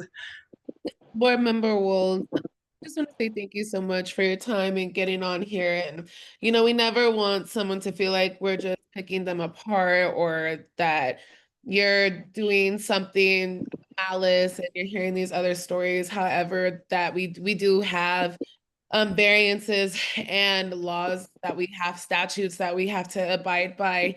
And, infectious disease sanitation control is really important because people can get sick, they can get infections, et cetera, Miss Mary. So I just want to say thank you. Thank you for your long-term service and dedication. It's just the reason why she mentioned the instances in the past is that it's not the first time, and that we want you, our license, our licensees to just follow the statutes, follow the variances, stay in compliance. I have to spit out quickly. And- Back over here. I'm sorry? No, it was a different person. Oh, okay. But yeah, Ms. Mary, I just wanted to make it known, like, we appreciate your time, your service, but we do have to follow these rules and regulations as far as sanitation, maintaining proper sanitation code. And so, you seem very kind. I'm sure you do great hair. However, those pictures that are shown do exhibit dirty utensils and exhibits. And so that is the issue at hand. I know the other instances are upsetting, but right now we're talking about you, and that is the focus, and how we can get you to be in compliance and be successful. That is all the board wants for you, and to keep everyone else safe as well. At this time, do we have any other questions or comments? All right, let's make a motion. Board Member Harris, I would like to deny the petition C-15632. Board Member Modena, I second that motion. All in favor? Aye. Aye. Any opposed? All right, motion carries. All right, Ms. Weber, board staff will reach out to you with next steps, but if you have any questions, please reach out to them as well. And again, thank you for your time. All right, so we are going to go, yep, we're gonna invite Bill now. Okay, we are going to take one more petition and then we are going for lunch. So we're okay with that? Okay, so let's do Catherine Bell, U 101020750 for discussion and possible action. Petitioners disputing B3154634 and B3154635. Petitioner Bell, are you present?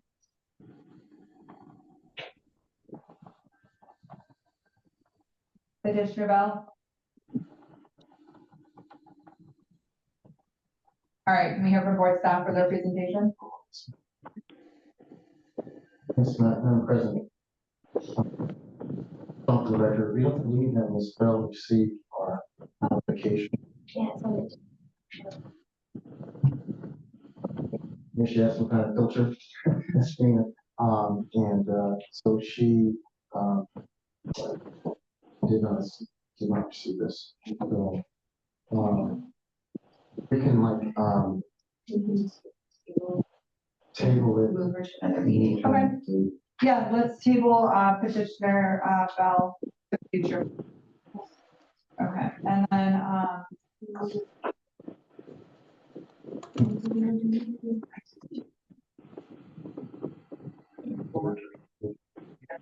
the board budget, they want to bring it back to her speed. It's from Your plan. she's on there. It's the board's budget. Yeah, it's okay. All right, at this time we are going to break for lunch. The time is 12:16. How do we feel? 15 minutes? 30 minutes? What do we want to do? 20. 30? 20? Yeah.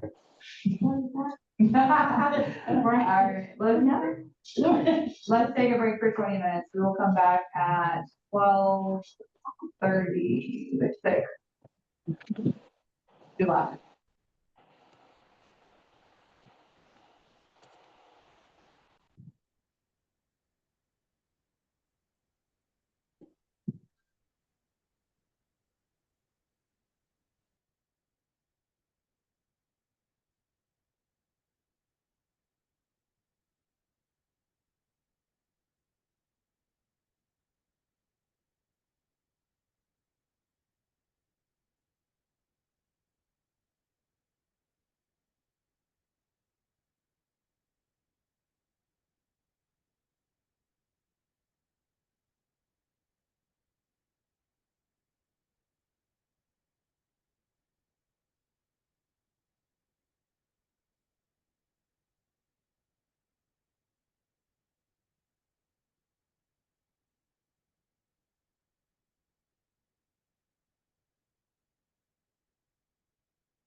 Anita, your mic is on.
All right, welcome back to the Nevada State Board of Cosmetology. The time is 12:40 on June 30th, 2025. We are going to resume. However, we are going to take a vote as a board. One of the petitions that we have already voted on, the petitioner is present. We see her up there. So we need to vote to reopen so that she has a chance to hear her case. It would be citation letter B for Pure Platinum Salon and Spa at 704-868 for discussion and possible action. Petitioner is disputing B3154-169. So we are voting on whether we agree to reopen this. So can I have a motion? or? Motion just to reopen, right? Yeah. just vote to reopen. Well, here's, I'll make a motion to reopen,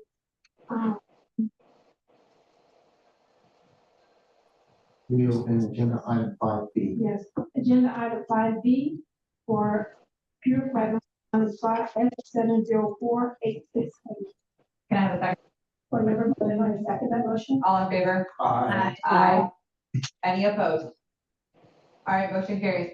All right, we're going back to, agenda item 5B, Pure Platinum Salon and Spa S704868 for discussion and possible action. Petitioner disputing D31541169. Is there a representative for this, salon present?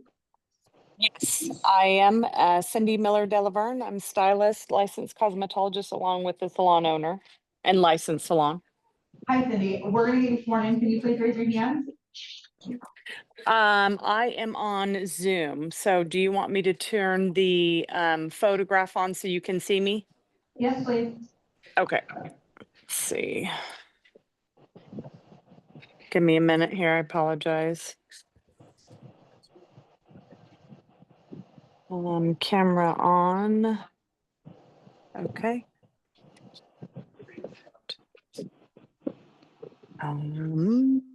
Let's see, I am trying to get my camera on.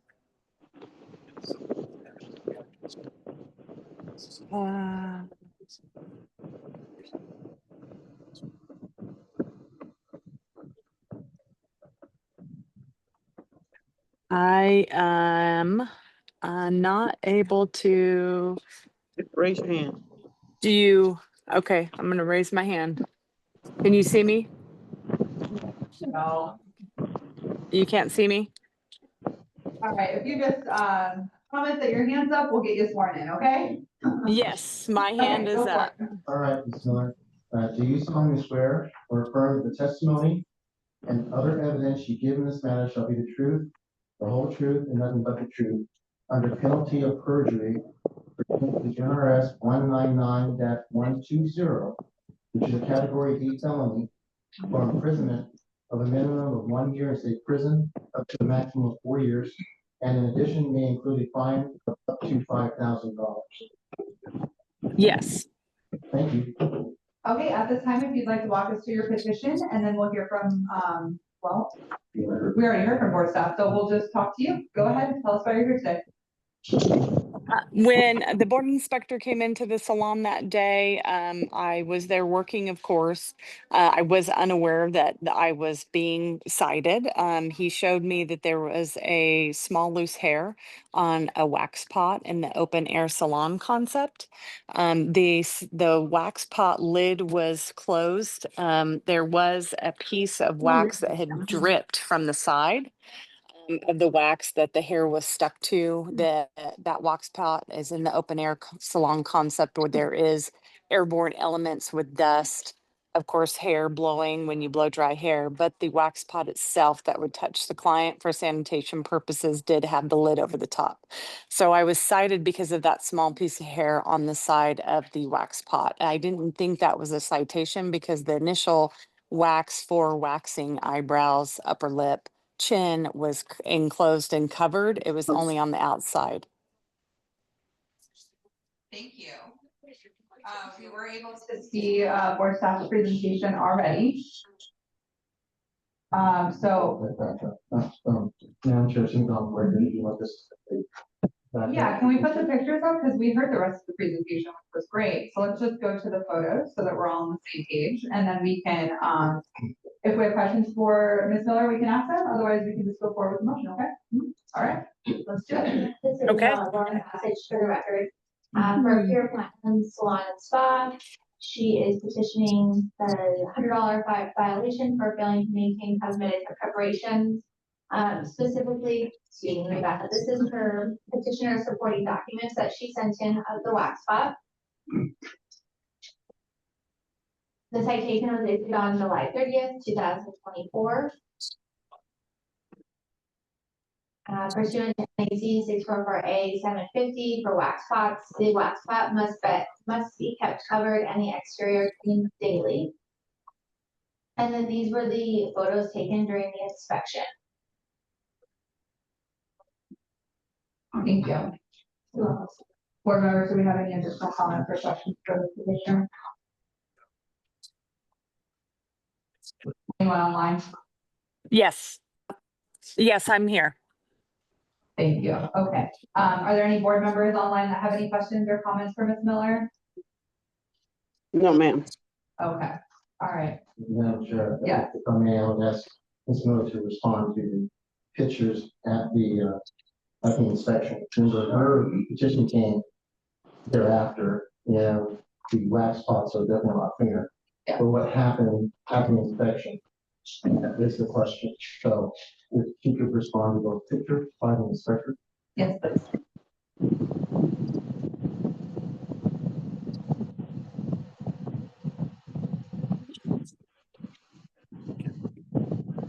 Ms. Miller, we Yes. were curious if you would be able to respond to the photos that you saw regarding PG wax pot. So you can see Yes. the purity. Yep. I did. I saw the before and then I cleaned them afterwards. I apologize. I was unaware that that would be a citation with having the wax on the side. So currently, since the citation was last year, my wax pot looks like the second picture where it's clean all the time. I didn't know that that was a violation with having the wax on the side. The only thing I was well aware of and still currently as a salon owner and stylist is that the wax pot always has to remain covered because of the airborne elements and keeping the client protection at utmost importance. But now that I know that the wax on the side is a citation, it is cleaned daily after I use it. Thank you. I appreciate you elaborating on the photos. At this time, board members, do we have any questions, comments? Okay, I will call for a motion. Board member Harris, I would like to deny the petition for S-704-868. Can I get This a is Board second? Member Douglas. I second that motion. All in favor? Aye. Any opposed? Okay, motion carried. All right, Ms. Miller, we did deny the petition to for the citation. We do appreciate the wax pot being cleaned and everything. Unfortunately, it was just extremely dirty upon inspection. But I don't see any issues coming to you in the future with having that wax pot cleaned. So thank you. Okay, thank you. Appreciate your time. Have a great day, okay? You Let's too. go thank you. Let's go forward with where we left off, okay? So we're going to go to agenda item 5G, which is Barbara Juarez, U10102037 for discussion and possible action. Petitioner is disputing B3154241, B3154242, B3151960, and B31961. Petitioner Juarez, are you present?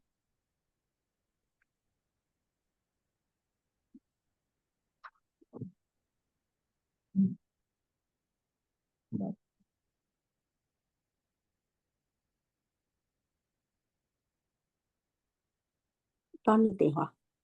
She probably noticed. I know your email was delivered. It's still.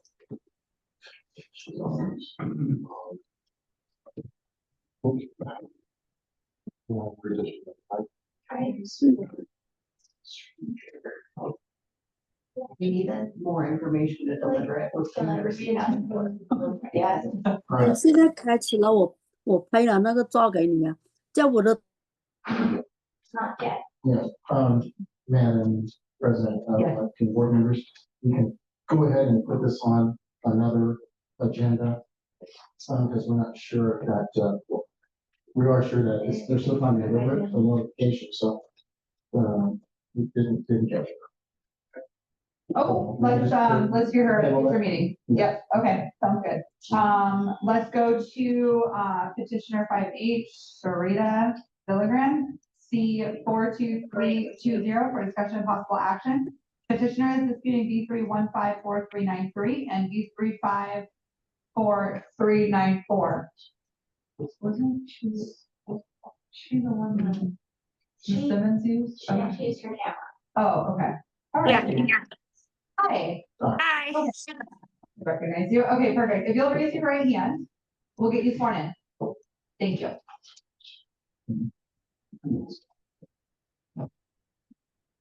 All right, Sarita, do you solemnly swear or affirm, oops, sorry, I put the microphone on.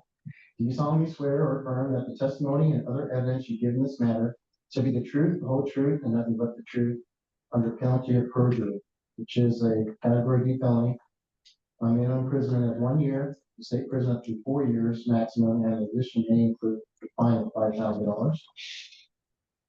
Yes. Thank you. All right, at this time, if you'd like to walk us through your petition, we'd love to hear it. And then after, we'll hear from board staff. Okay, so I got fined because I did work from home. So I got fined a week I want to say like a week or two before I went on vacation. So I did leave the country for 10 days. And then when I came back, I start looking for a new salon to work at. And then after, so on August 4th, I paid for my first fine. And 4 days later, I received another one. And so after working at a salon, I decided to open my own salon. So now I have my own salon. Thank you. Can we hear from board staff and their presentation?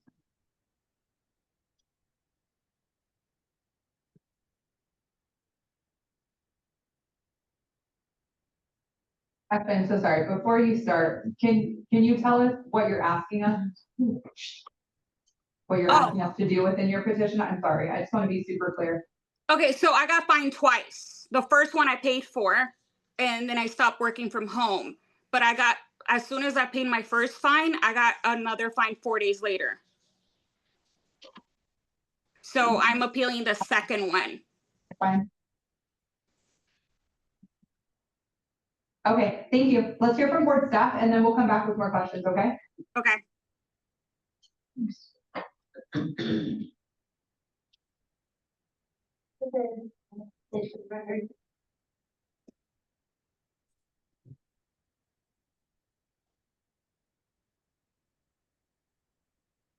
For licensee, she was cited a second offense for operating a salon without a license and a second offense for practicing in a location that's not licensed by the board. This is her petition. So on July 9th, 2024, Sarita was cited for first offense, and the violations were paid for on August 8th, 2024, as she stated. And then on August 8th, 2024, she was cited a second offense for operating a salon without a license and practicing a location not licensed by the board. These were the slides that were pulled on July 2nd, 2024. So she had her Instagram page, referral program saying to refer for services. This post, it has like the start of the background of the in-home salon, so you can see sort of the progression of it. These were all pulled on July 2nd. So following info to book appointment, name and phone number, pictures of your hair, inspiration pics, when your hair last, the last time you dyed your hair, and then your deposit for her. This is a link tree that takes you to other various websites like a TikTok, Facebook, Instagram. This takes you to the Facebook page that was pulled on July 2nd, a picture of the in-home salon.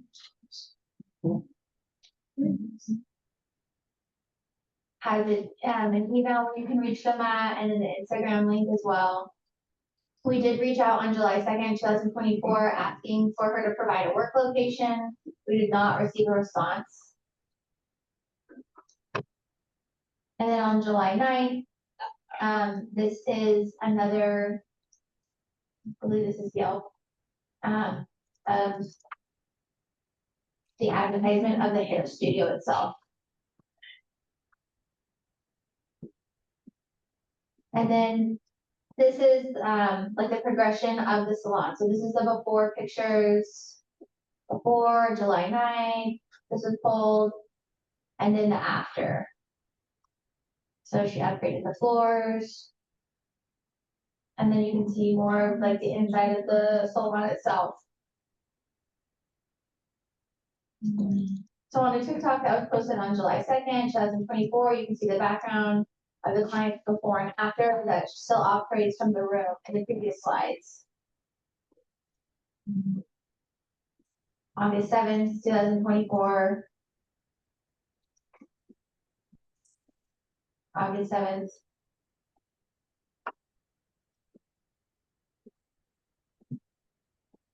So this was taken on August 7th, so it was posted 20 hours.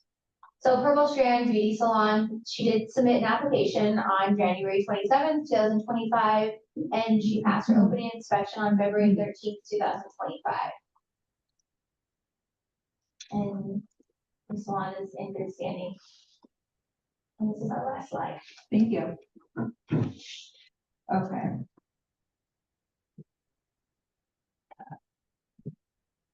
So the first citations were paid. That is correct. Okay, and she is disputing the second set of citations. Yes, that's correct. Okay, and her salon application license did not come through until 2025. That is correct. Okay, thank you. Can I speak? Yeah, please.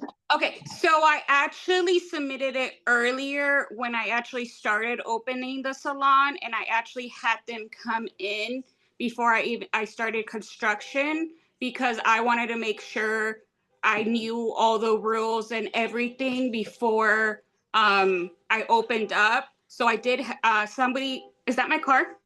Okay. Sorry. So somebody did come in, can't remember the date, but I want to say maybe in October when they came in. And so she basically told me, okay, you can do this, but you can't do that.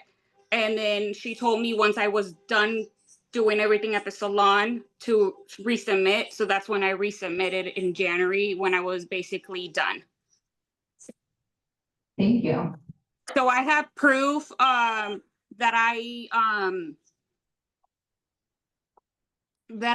the lease when I rented the place, and that was back in August. Did you submit that to state board? I did not.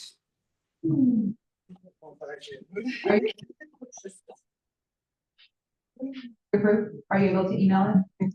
Yes, I can email you my lease. Yes.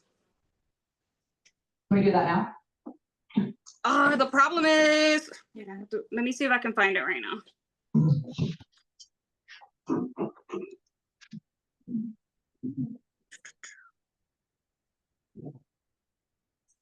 Quick board member Gentry, I have a question for board staff.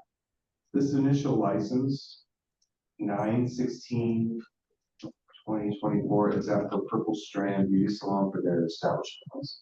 This is Lauren Gossage. So that was when she initially submitted her application in September, and then she reapplied in January of 2025. So the original one was September 25th, 2024. Yes, I found my lease, and my lease says I started September 6th. Do you still need me to email that? Yeah, I will need to see that, please. Okay. Where do I email it to?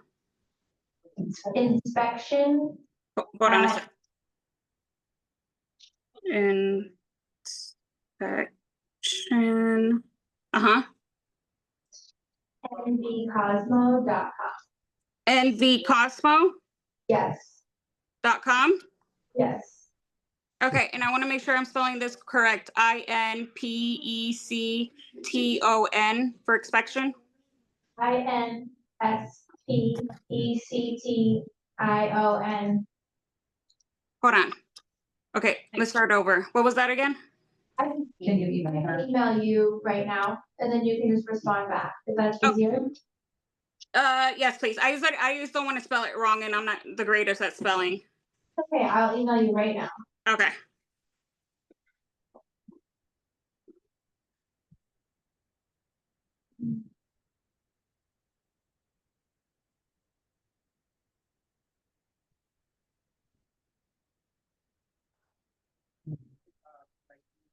Madam Chair, so you know, for the record, as we're waiting, for the lease.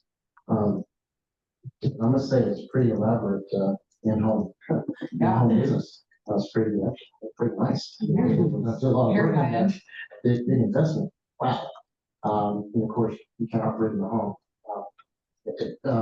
And I did want to ask the licensee, now she's in compliance, we're in compliance business, not the citation business. So really happy that she's, doing great, doing the right thing, has her own business, entrepreneur. And that, but even back then, when you operate out of your house, you have to get licenses not only from the state to do it, but you gotta get it from local government. What jurisdiction is she located in? City of Las Vegas. City of Las Vegas or Park County? City of Las Vegas got a business license. You can't even open the Can I door. ask a question? Yeah, just 1 second. We're gonna let Executive Director McDonald finish and then, we'll go ahead and hear your question, okay? Okay.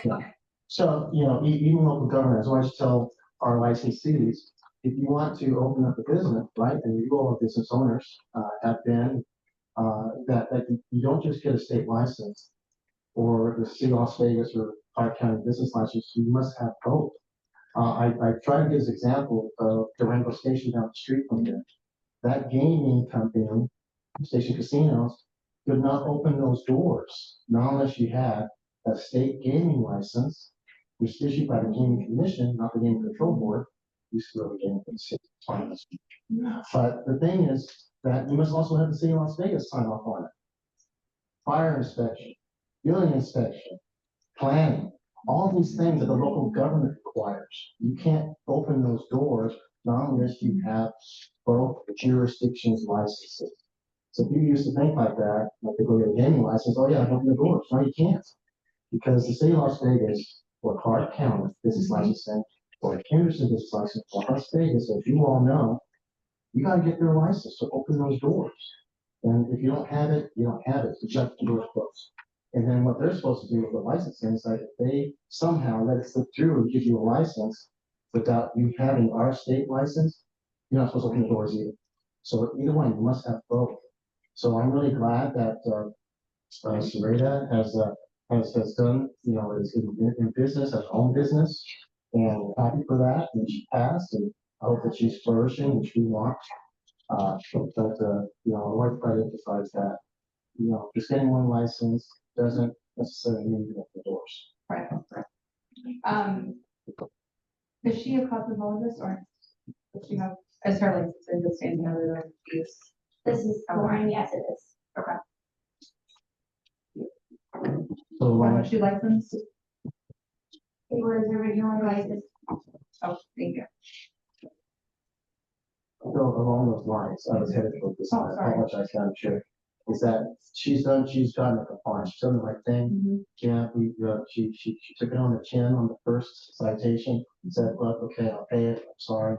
I'm working on this, and she has come to compliance. So again, board's pleasure, staff recommends that you can lessen the fine, and leave the citation on the record.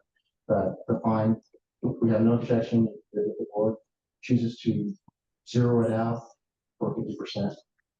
Yeah. This is Lauren Gossage for the record. We did receive the lease agreement. So the lease was dated September 6th of 2024. And she was cited on that August 8th, 2024. Okay, thank you. Yeah, thank you for sending that over. Appreciate it. You're welcome. Can you share with me, that was a lot of time and effort that you put into that room. Were you aware that you weren't able to work at home? I'm not gonna lie. Yeah. Listen, we love honesty. Can you also share with me what? Yeah. That's why you bring under oath, right? So I was gonna turn it. I did call because I did want it to work from home still, and I was gonna get it licensed. But unfortunately, where I live, my location, I wasn't able to. Okay. So I guess what is of that room currently?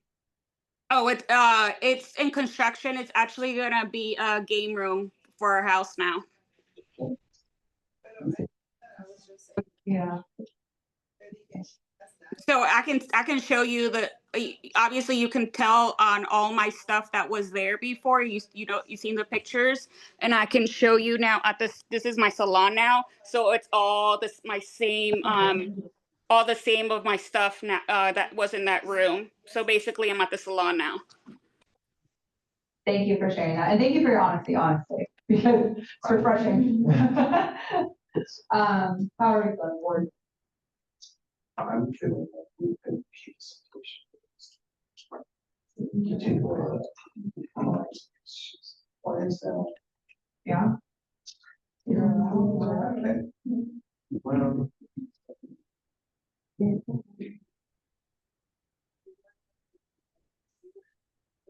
Yeah. Apple. You should do it. That's the.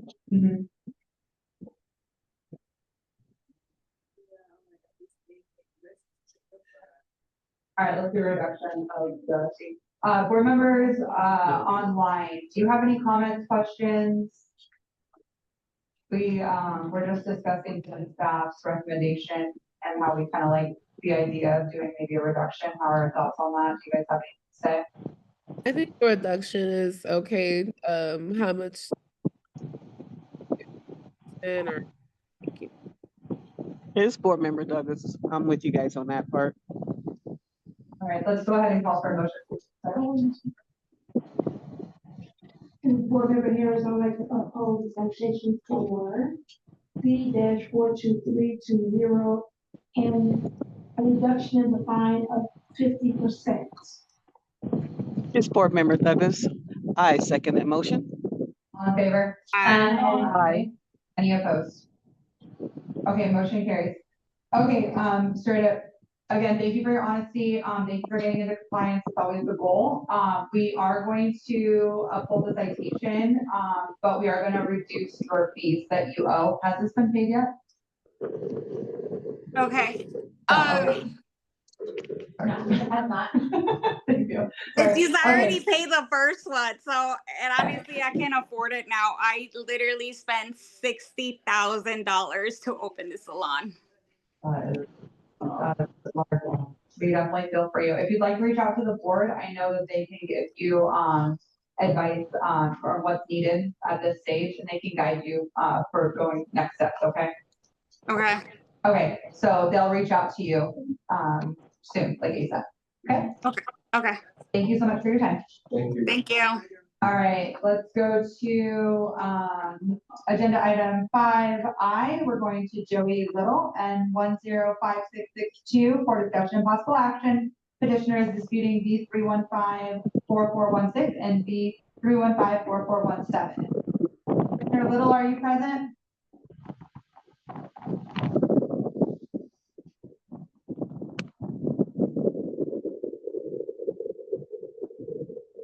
Okay. All right, can we hear from board staff for the presentation, please?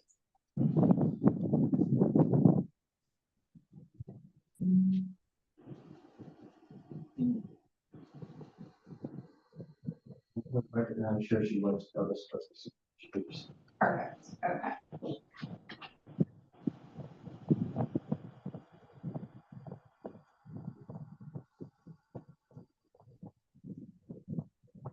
There's more passage for the record.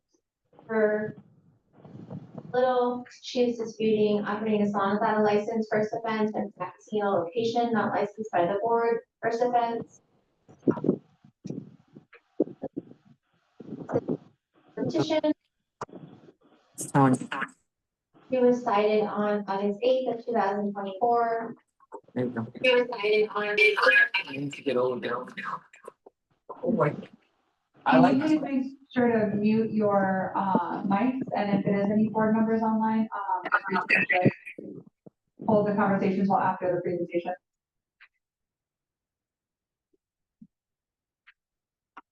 Okay. She is a licensed nail instructor and nail technologist. We did reach out to her on August 7th, 2024, asking her for her work location before continuing our investigation. Oops. On August 7th, this was the social media that was pulled for Country Styles 23. licensed nail tech, licensed instructor, there's availability, hours of operation, policies and prices. And then these were posts that were found throughout the social media. So on August 7th, this one was pulled. July 22nd, July 8th, July 1st.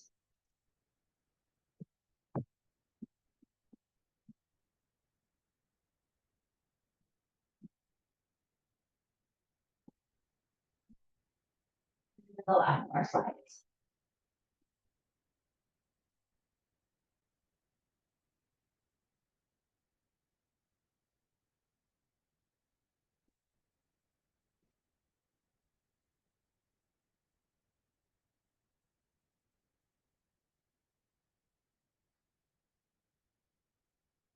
That's me. I'm sorry. Thank you. I was looking up something. Sorry. All right. Do we have any questions?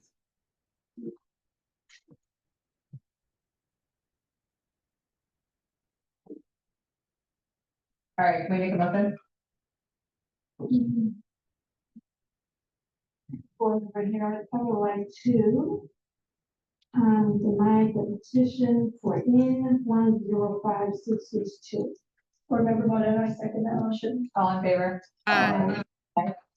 Any opposed? Okay, motion carries. All right, thank you. Let's move forward with agenda item 5J, Paloma Y Alvarado on Tiveros on behalf of Bridget Beauty Salon. S709268 for discussion of possible action. Petitioner is disputing B3154572. Do we have a representative for this petition?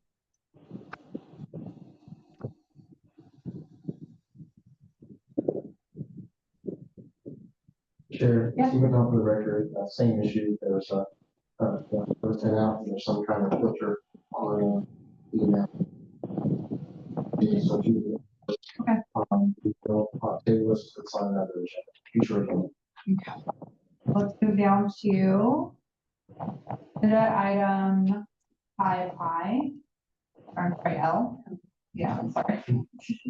Style Salon Suite S709660 for discussion of possible action. Petitioner is disputing B3154113 and B3154239. Have a representative for Style Salon Suite.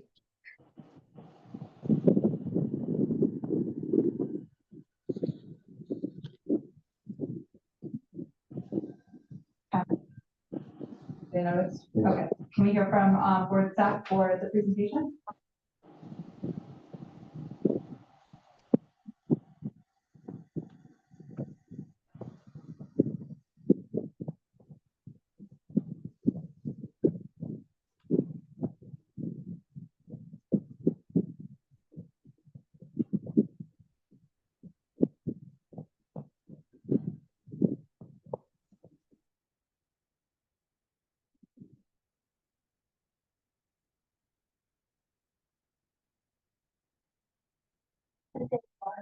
For the record, for Style Salon Suites, they are disputing operating a salon without a license, first offense, and salon allowing an unlicensed individual to perform services for first offense.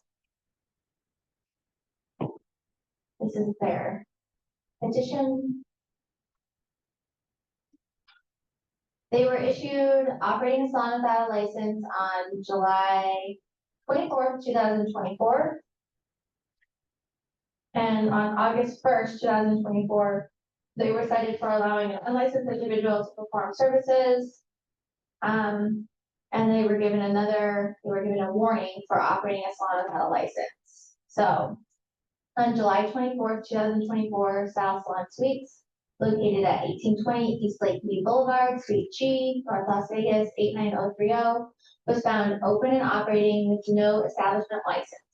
There were 3 licensees that were found during that inspection, which initiated their first citation that was issued for operating without a license. On July 31st, 2024, an application was received to open the establishment. The application was incomplete and they were missing the following items: the outstanding citation, payment, that was due for the July 24th incident. The ownership verification documents would include the government ID and social security card. The floor plan did not have dispensary sinks on it, and the licensees who hold the active licenses to perform the services were not listed on the application. So on August 1st, 2024, I sent an email to let them know that their establishment should not be open or operating as it's not licensed. Their application was placed on hold as it was missing this following information, which is in the previous slide.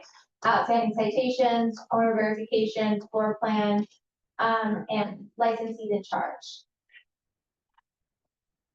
On August 1st, 2024, the establishment was cited for allowing someone without a license to perform services. They were given a compliance review for operating a salon without a license because yes, they submitted that application, but we still needed all these additional documents to move forward with it. This was the ID of the unlicensed individual who was there performing services on August 1st. Oops, excuse me. Oh my gosh. On August 20th, 2024 and August 27th, 2024, they failed an opening inspection as the sinks were not operational, as there was plumbing issues, some of them weren't attached, some of them were leaking. They brought those items into compliance, and on September 23rd, 2024, they passed their opening inspection and they're now licensed. So the business was initially licensed and obtained through the city of North Las Vegas on October 17th, 2024. So they got our license first and then went to the local business license. Okay, thank you. You're welcome. Board members, do we have questions or comments regarding this?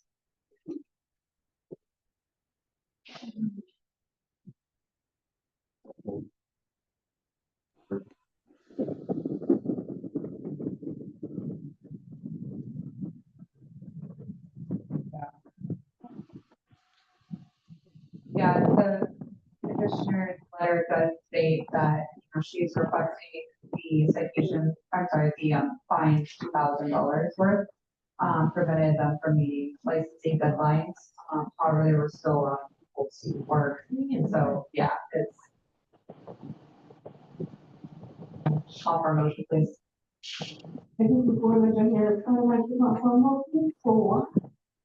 I would like to post the citation for. Member Bonetta, second that motion. All in favor? Aye. Aye. Any opposed? Motion carried. Moving on to agenda 5N. LaBelle, S707812 for discussion and possible action, petitioner disputing D3155094. Is there a representative for LaBelle present? Yes, Hi, can we please have you raise your right hand and we'll get you sworn in? And could you also please state your first and last name for the record? Con, Tran,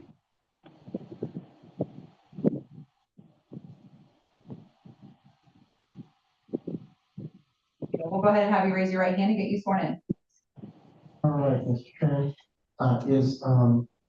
can you put your video on? Is that possible? yes, sure. There you go. Good Thanks. afternoon. Okay, Good afternoon. Great. Do you solemnly swear or affirm that the testimony and other evidence you give in this matter shall be the truth, the whole truth, and nothing but the truth, under penalty of perjury, which is felony, imprisonment of minimum 1 year up to 4 years, and may include a fine of $5,000? Yes, All right, thank you. Yeah, it seemed like it didn't update mid-meeting. Different. Yeah. Sorry for that. So going to. Okay, let's just take half a second, make sure everybody is on petition 5N for LaBelle. Is everyone there? All right. Okay, Mr. Tran, can you please walk us through your petition today?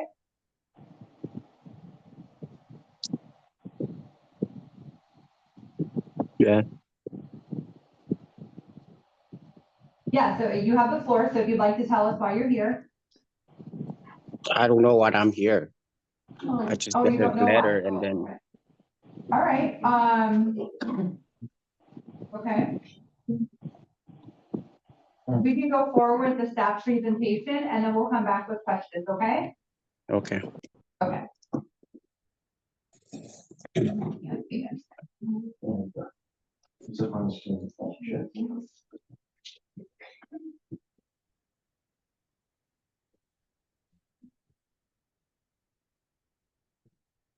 Lauren Cottage for the record. For Lavelle, the petitioner is disputing operating a salon without a license. The establishment is licensed to offer nail technology services only under S 707812.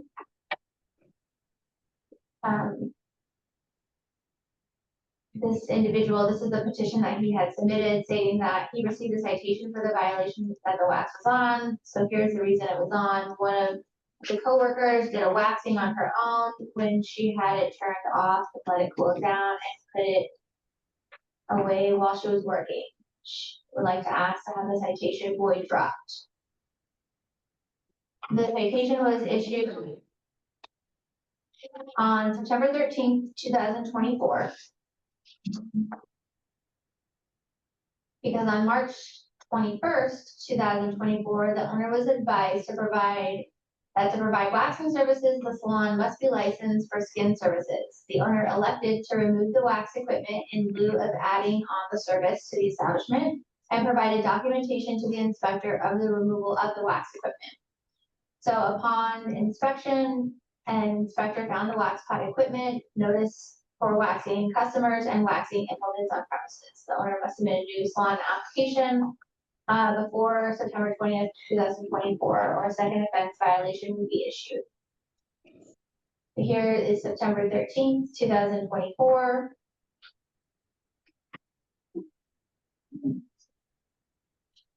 Waxing supplies, sticks and strips. Tools for trim. This is a notice to waxing customers. The wax is on. So this is the photos that was submitted to us in lieu of submitting a new application to add on that service. And then this is what was found on a follow-up inspection, which is what triggered the citation to be issued. That's the last of our slide. Thank you. Mr. Tran, do you want to take the time to respond to the presentation? Yeah, so at that time when the second time they come visit to check the salon, and also it's like feel like I already had all this stuff cleaned out, and then one of the co-workers, she was like, she waxing herself, and then she was turning that off and I put away, and then they found it, but we didn't do, it's always present there on the station, like in the wax room, but we didn't use it to wax on clients at all, so. Thank you. Yeah.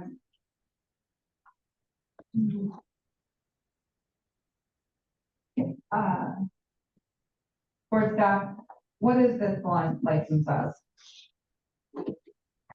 This is Jamie Higgins for the record. It is licensed property also. So, Fran, whether or not it's staff that is doing it or not, these items cannot be on premises. On top of that, there is a photo directed at clients about Accutane and why you wouldn't be able to wax them and things like that. That's not really directed towards an employee. Yes. So, yeah, that's the reason for this. But yeah, it's like when I took over the salon, it's always set up like that in there. So I just leave everything like that in case like I didn't realize it when I transferred the license. I supposed to have the waxing included in the first time, but I guess I didn't have it in there, so I didn't know about it. But all the stuff was in there. It's there. The most of the time we never use it anyway. So. Okay, thank you. Can we put the photos back up? Oh, never mind, I found them. The photos that don't have the wax spot on, that's what was sent back to State Board, right?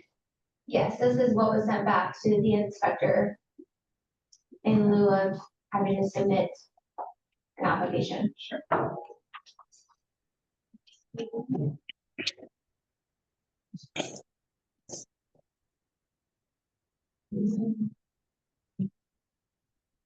Yeah.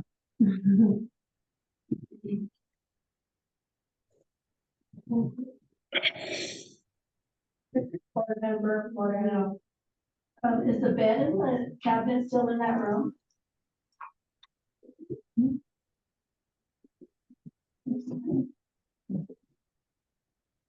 Mr. Chair, Yes, is the bed in the cabinet still in that room? the cabinet is always there. I never remove it. It's always there. And is the bed That's for still there? last. That's for the last. Whatever the last owner that she had it set up like that, and I always leave it in there. Okay, so the bed is still in there? Yeah, but we never use it, so it's always there.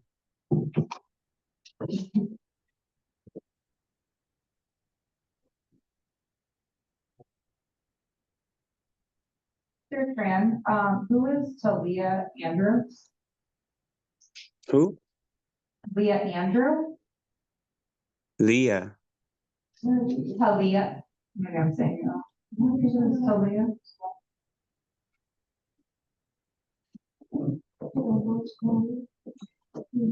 What's There's that? a card that was found. It was for 50% off of services from September 17th to the 24th. Her IG is Aesthetics by Talia. It was found on your premises. Yeah, right there on the No, display. that one right there is somebody tried to they gave us you know how they come to the salon and they pass it all their cards and stuff like that, but I don't know who that is. It's just somebody work different salon that they give out. I think it's like the waxing or the eyebrows or whatever down the street from us. They always bring those cards in for us to display. So I don't know what that is. Honestly, I don't know who that is neither. So Thank you. yeah. Can you look at that one? That's this girl's name, because it comes from elementary school. I think she went to, I don't know, that was, what is it?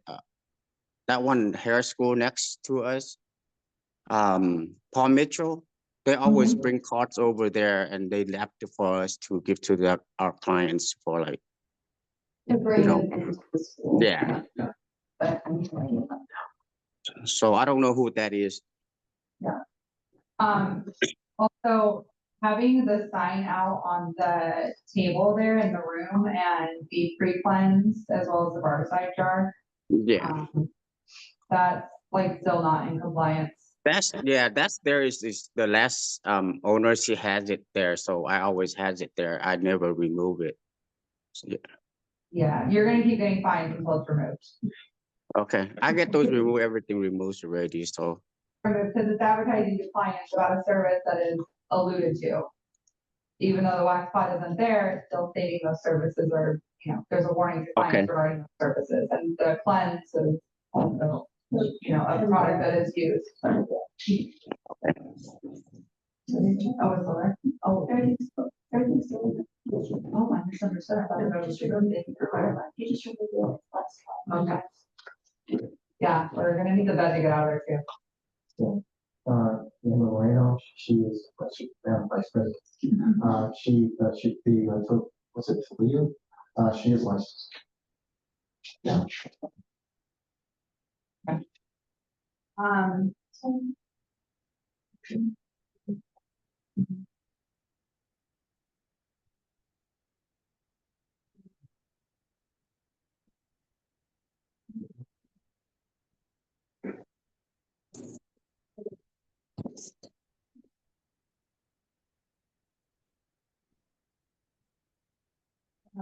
Staff, have we had an inspection since the photos were sent in?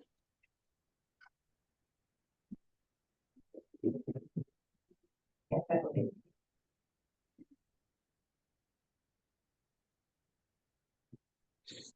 Karen, will you be able to remove the sign and the bed and the pre-cleanse from that room?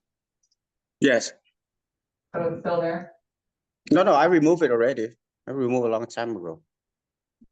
Since I get a citation, I remove everything. This is Jane Higgins for the record. They have not been inspected, okay, since the violation was issued. Thank you.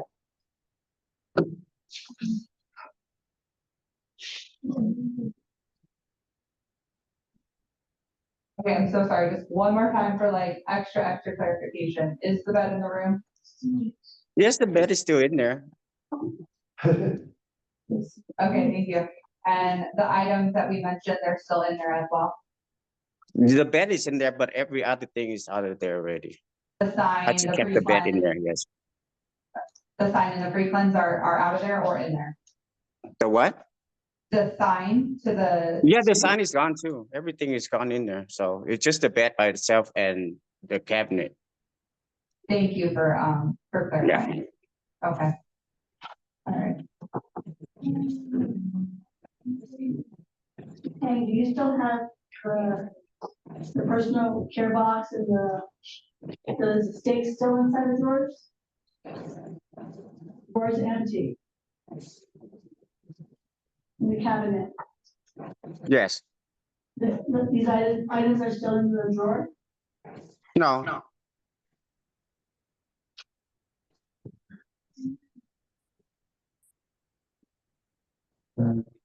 Madam President, speaking off of the record, we're actually on the website. Yep. And they still advertise for wax. Oh, yeah. No, there's still a lot of issues here. It's just a lot of issues. This is Jane Higgins for the record. And then just to clarify, in order to correct this violation, they would just need to submit a new application to add that service on, which is just a fee of $215 and then building inspection. Mr. Tran, do you have any licensed estheticians that work at your salon currently? No. Like nail techs? Not now. I don't have anybody. Okay. Are you aware that your website says that you offer wax services? No, I didn't. That's an old website that I have. I never have a new website. They always say that on there, but we never do that. Did you take over this business from somebody else? Yes. And I never aware- create a new website for it, so it's always there.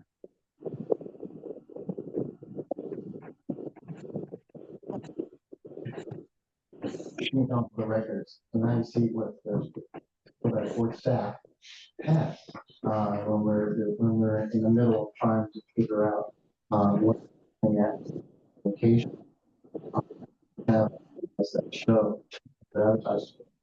You're going to do an inspection. You see a wax spot there. You see the stick. But that so a reasonable person would assume that they are providing waxing services. And so that's what we have to go by. What a reasonable person would see in the public. So if they go on the website and see this, that might draw them there because they provide wax services. Or they're because they're advertising. And so what needs to happen, should happen as many months ago, is that everything should be removed. Not only the actual equipment, he was given a compliance review to do so.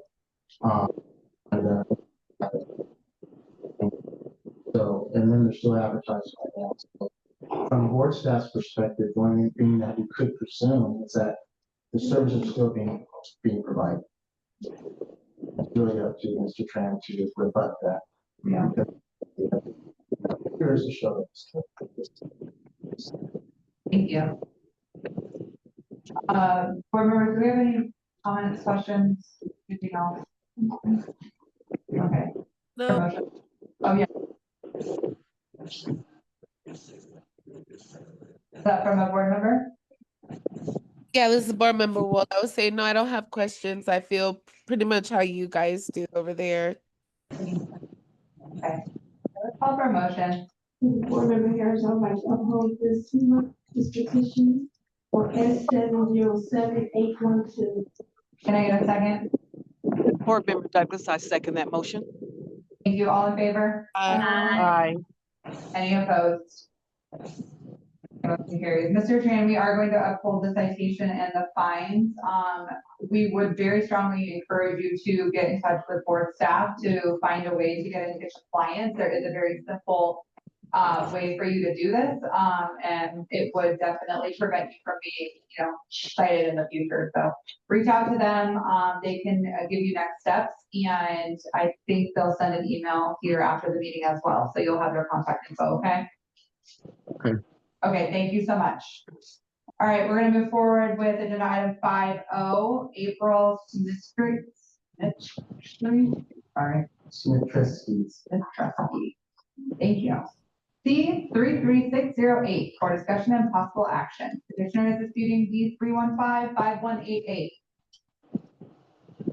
Petitioner April, are you here?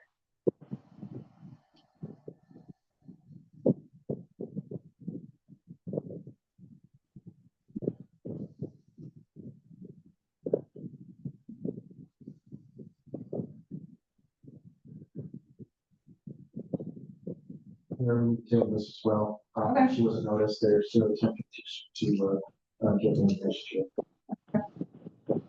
Problem. Let's go to agenda 5P. Bermudo Vergara. U10102060 for discussion of possible action. Petitioner is disputing B3155381 and B3155382. Hello. Petitioner Vergara, are you present? I think I see you. Yes. Okay, hi. Can you please raise your right hand and we'll get you sworn in? Thank you. Good afternoon, Mr. Burr.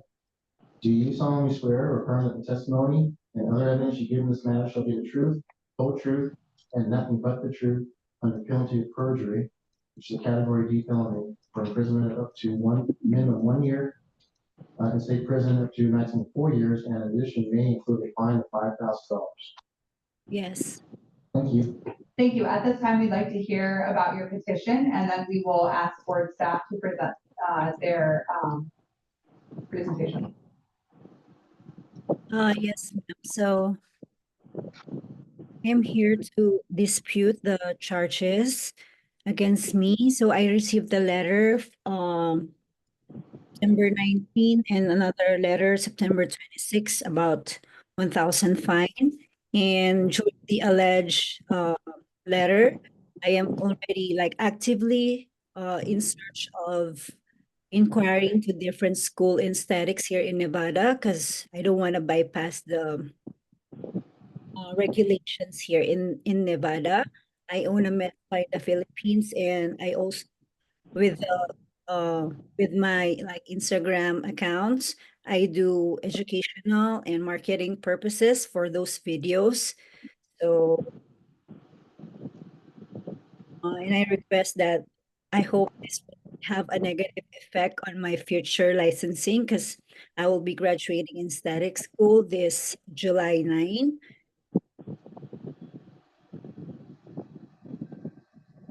At this time, we'll hear from board staff. What was that, ma'am? At this time, we're going to hear from board staff. They'll make their presentation, and then we'll come back to you with questions.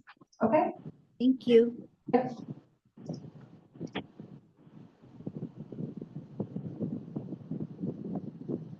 This is Lauren Gossage for the record. For Faye, she is disputing individual practicing without a license, first offense, and operating a salon without a license, first offense.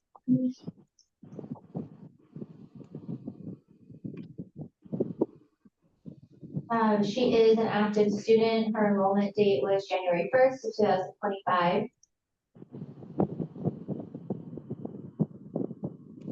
Decided on September 26th, 2024.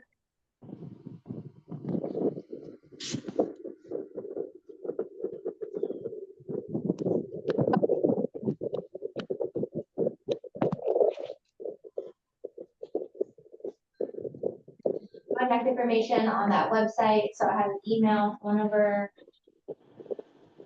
and phone number.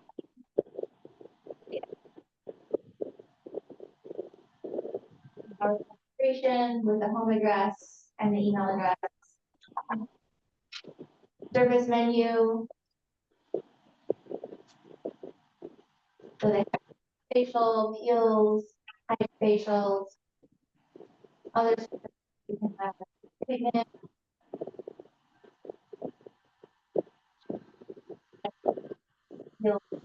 Facials.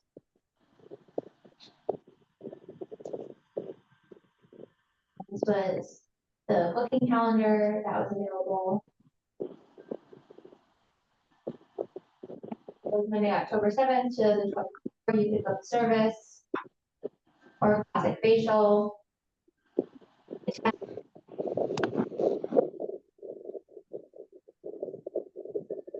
And you can put in where your appointment will take place at their home or her location. Is the information that pulled up on Zillow based on the address that was put on public website. Beauty Skincare Las Vegas.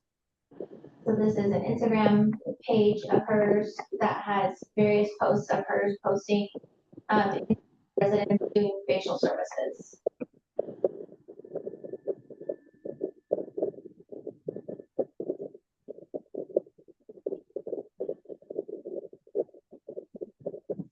VIP packages where you can do various facial and injection, different types of services that she was offering. Hydrofacials.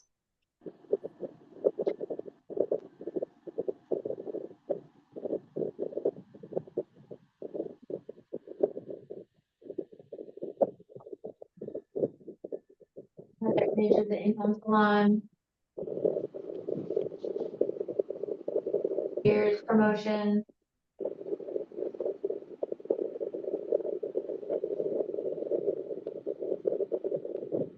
June 17th, 2025, their beauty skincare was released. Last slide. Thank you.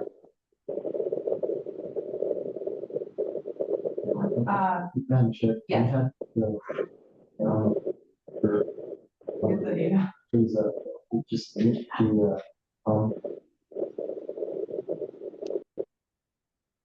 we'll do it. Okay. All right, thank you. Board Member O'Brien, I have a question for board staff or maybe this clarification.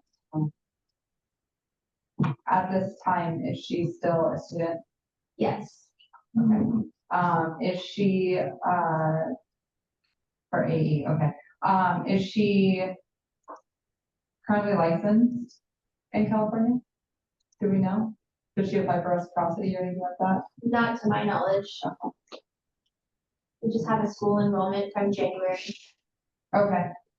Faye, are you licensed in, oh, I'm sorry, I guess.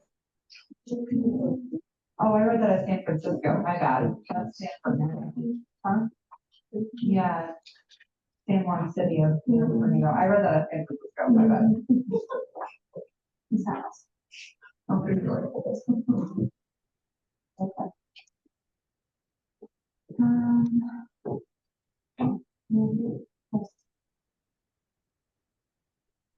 Faye, is this your website? Yes, ma'am, but the website, I do not have access at that time because it was run by our Philippine account. So, but I told them to remove the like address or something like any promotional regarding Las Vegas because of that letter that I have received. And as I've said, I want to be compliant with the state, and I'm doing my licensing now, went back to school and start all over again.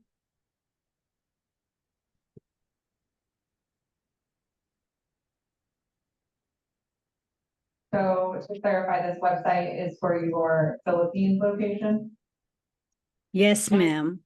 I still do have a new one because I'm trying to get clients through marketing and followers. So I created another Yuki Skincare Las Vegas Instagram account, but I am advertising my school because I can perform advanced procedures in school.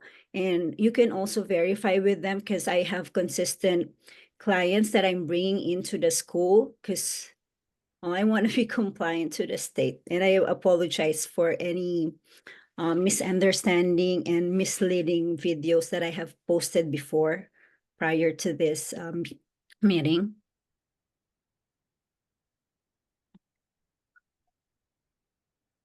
Madam Chair, just a quick question, seeing off the record. The pictures that were in our presentation, were those at your house? Was that, Yes. were those at your home? Here Yes, sir. in Las Vegas? Yes, sir. That's my home, sir. Wow. Thank you. Yeah, I'm sorry for doing that because I didn't know about the law because I just came here from the Philippines and I cannot go back home. I didn't know that I can't go back home without the green card. So I was waiting for my green card, which I got only last year. So upon getting the green card, I already enrolled in aesthetic school and went back home to do some, went back to my business and finish something about there. Very Stephen off the record again. So you are conceding that you were operating outside of your home. I mean, sorry, you were operating in your home because the equipment is lit up. At least in this picture, it's pretty elaborate setup that you have there in your home. Yes, sir, because I cannot go back home, as I've said, because I don't have the green card yet. I don't know, it's gonna take a long time upon filing it. So I got stuck in the US. Yeah. Just one more question, Mr. Gar. So there's a picture of you right there. You see it? Yes, sir. And you saying it's in your home. I like the sign. You are powerful, beautiful, fearless, brilliant. I like to have that sign. Yeah. But this is in your home. It's pretty elaborate. I mean, you have machines there. You're doing basically AE stuff there, inside your house. And, Yes, sir. and you're not licensed to do that inside your house. I know you stopped and you're going to school now, but when the inspections and when we're doing our investigation, we find this, it's kind of hard to refute the pictures of you setting up. I mean, you have a full-blown setup there. Oh, and then there's a patient, not a patient, but a customer. Wow. Yes, sir. I do purchase the machines because I'm doing on my own too, my own face. Mr. Dara, so you're not just doing cosmetic work, cosmetology work, you're doing medical work in there? Are you doing medical stuff like needles and things like that? Yes, sir. We do like Botox injection back home too. The medical stuff. This is board member Gentry. Did you have a medical license in the Philippines? What is that, sir, again? Do you have a medical license in the Philippines? We do have like a medical director, like a partner. Okay. And the estheticians can perform like Botox stuff, threads. Janie Huggins for the record. Could you just clarify, what kind of training did you obtain in the Philippines that led you obtained esthetician training in the Philippines? Yes, Okay. Did you receive training on how to do the Botox and the lipo as well as maybe the threads while you were in the Philippines as well? Yes, ma'am, with a doctor. Okay, thank you.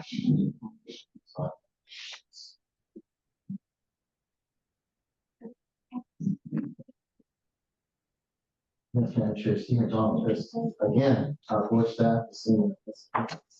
It always gets caught in these slight little pickles, we call them, where we have students, she's an active student right now, but even people that aren't in school are doing things that they may have been able to do in other countries, but not here in the United States. You're not allowed to do that. So Nevada is not different than most other states, where you have to have specialized training, you have to have special witness licenses. We don't give medical licenses here. We're the board of hospitality. There is a medical board that issues licenses to do that. It would be interesting to see dermatologists, doctors would probably be upset that the person that's not trained here, they may not be trained or get their license. There might be crossover jurisdictions of boards here that she's operating in. She, as an applicant, as a future applicant, hopefully you'll be an AE eventually, that you'll need to reach out to the board to say, what can I do, what can't I not do, without having a proper license? Because it appears in those pictures, you've crossed over into several regulatory boards here within the state of Nevada that may have a say on this, on what you can and cannot do. In our scope, ours is pretty straightforward. I can't speak to being a medical doctor, but they have a medical board that does that, and that would oversee that kind of licensure. So that's a separate board. So I would encourage you to make sure that you're not doing things, even if you do get through our process, through the school, the AE school, and you pass the exam, the license, things of that nature, that you stay within the scope of what your license allows you to, because you may be going into other areas that another board, regulatory board, may have some issues. Thank you, Madam Chair. Thank you. Thank you, Ms. McGraw. Ms. Vergara, this is board member Logan, I have a question for you. Do you still have your room set up like this at your house? Yes, ma'am, because I do like my own facials on myself too, and my maintenance, because I don't want to others touching my face. Sorry. But I don't offer anymore since I got this paper or letter. I stopped it already. I took down the Instagram account, and then but I still have my clients, but I bring them to the school. So you can also check with them that I bring in clients, not every day, but maybe 3 times a week. Yes. When let's go and get licensed, are you planning to run a business from your house? Oh, what is that again? Once you're finished with school and you become licensed, are you planning to continue to run your business at your home? No, ma'am. I am already talking to a partner, which is an NP, and we're planning to put up a clinic here in Nevada. I'll do the advanced aesthetics and she'll do the injections. That's the plan. You mentioned that you have a new website. What is that website? Can I check my phone? Because in the Philippines, website is not big, so I don't memorize it. Oh, I'm sorry. I said website. I meant Instagram. My fault. Okay, Instagram. I have my. You mean the Philippine account? Yeah. Just what's your Instagram account? Because I see that the other one is closed. So what ones do you use now? It's the Yuki Skincare LV. That is for Las Vegas. Thank you. Appreciate it. Okay.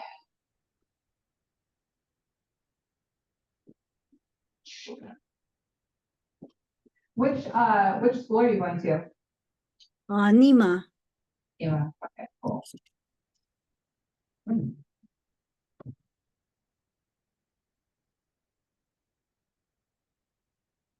When do you graduate? Next month, July 9. Oh, nice. You're really close. Yes, ma'am. And you're like super uber clear on like what you can and cannot do, right? Super, super clear.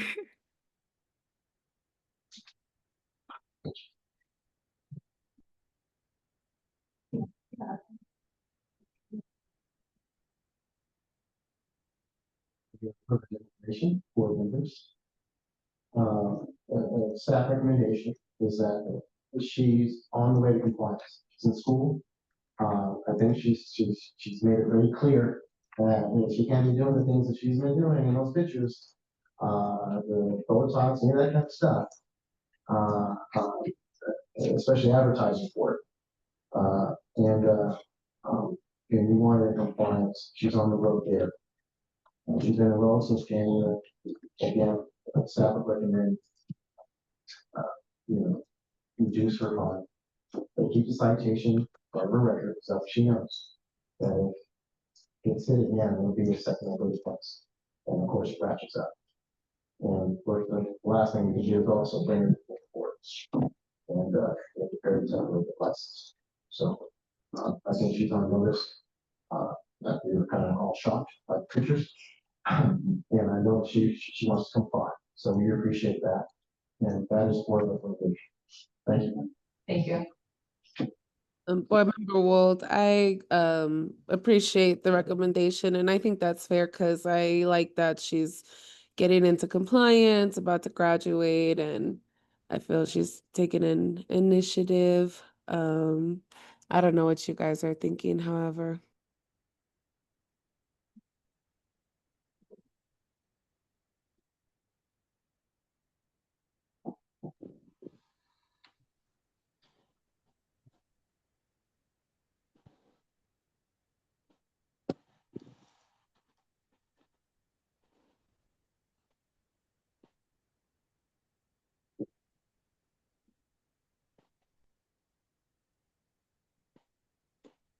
I have to keep reminding myself, like, she's in school, she's trying to get into compliance, trying to separate the things that she was doing. The hiccup is just that the things are still in the room at home, right? The previous petitioner, same situation, homes along, however those items are related, she's got a string to the game room. I can appreciate the fact that she doesn't want other people to her skin, get that, but I'm just a little weary, especially with the extreme services that she's doing. But yeah, compliance is always the name of the game. Are we working our way towards that? I would say yes.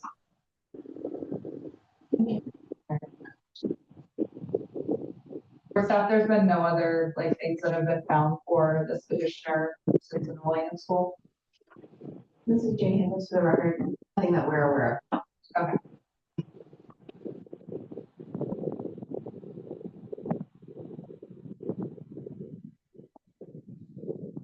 Then. Okay, before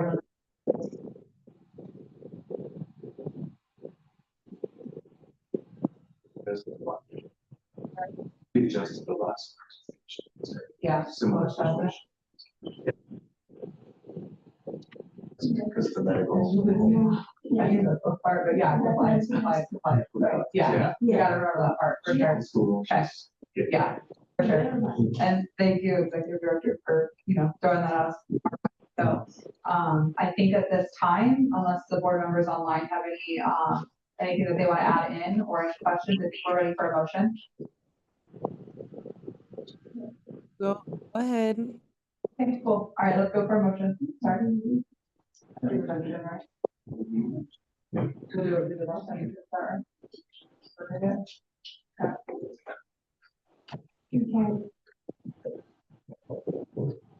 This is Board Member Harris. I would like to uphold the citation with the reduction of 50% for petitioner U-101020608.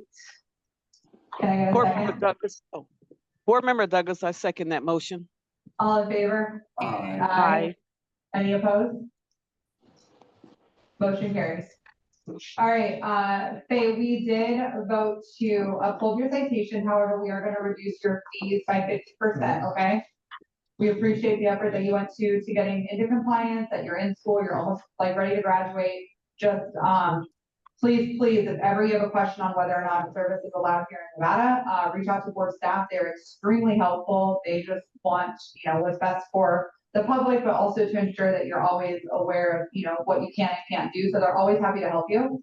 And yeah, they will be in touch with you shortly after the meeting, okay? Yes, For ma'am. next step. Thank you, everyone. Thank you.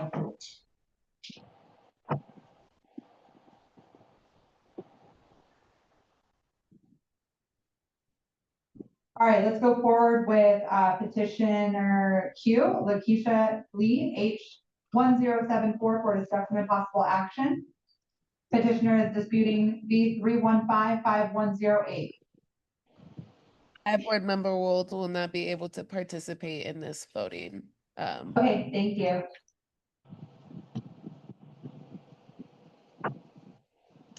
Hello? Okay, if you can go ahead and raise your right hand, we'll get you sworn in.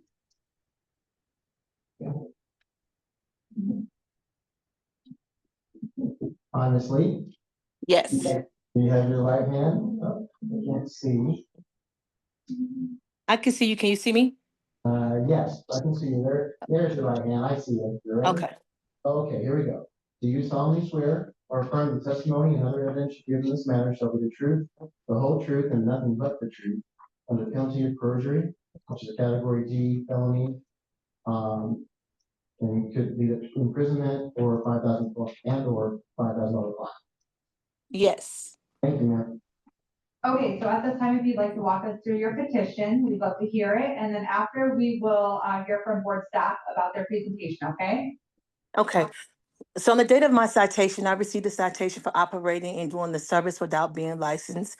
I am a licensed hair designer. Yes, I did have a wax pot.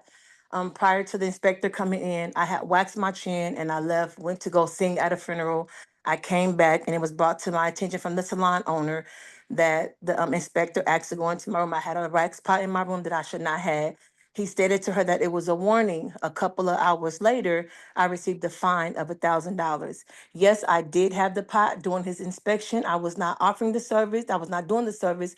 And I offer the service as something that I do. I wax my own chin and I also do my own eyelashes. As a hair designer, it was not brought to my attention until I went to state board that I am not allowed to have a wax pot in my room or eyelashes in my room, even if I'm servicing myself, that it cannot be had. So I'm just petitioning that at least if the fine does not be dismissed, that it be reduced, because I think $1,000 is a bit high for me getting a fine doing the services, getting fined for services that I was not caught doing at that time.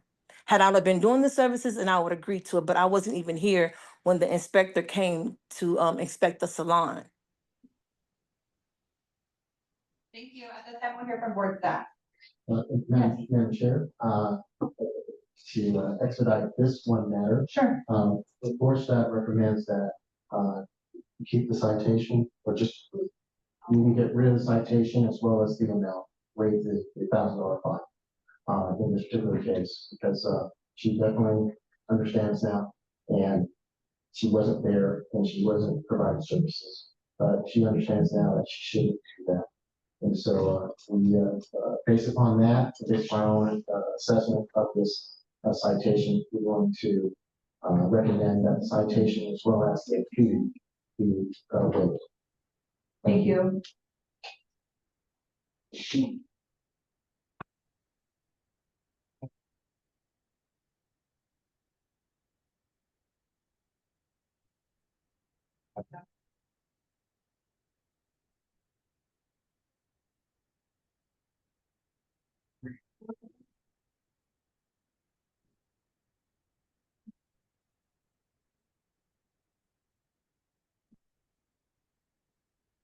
For our recommendation. Thank you. I think just the board was deliberating slightly, just because it feels very similar to a petition we just heard, and a very similar circumstance. Like, they also were not providing services at the time of the inspection. The products were, very similar. Honestly, they were very similar, but the other services that they said that they does not provide, they advertise that they offer those services. I don't offer my services. That's something that I do not do. Unfortunately, I have hair on my chin. I wax my own chin. Unfortunately, I like to wear eyelashes. I put eyelashes on. So I can understand that you're saying that it was a prior event before mine, but you don't see nowhere where I have said, hey, I do eyelashes, hey, that I offer waxing services. And when the inspector came here, I was not present. Had I would have been present and I was offering the service or doing the service, and I would say, yes, then that's me. But I don't offer those services, or was I doing the services on the client when the inspector came in? So that's unfair to me because of what somebody else came before that they said that they did not offer, but they advertised that they offered that on their website. They are caught doing it. You see them with pictures doing the services, and I should not be held accountable or responsible for someone else that's offering the services. Thank you.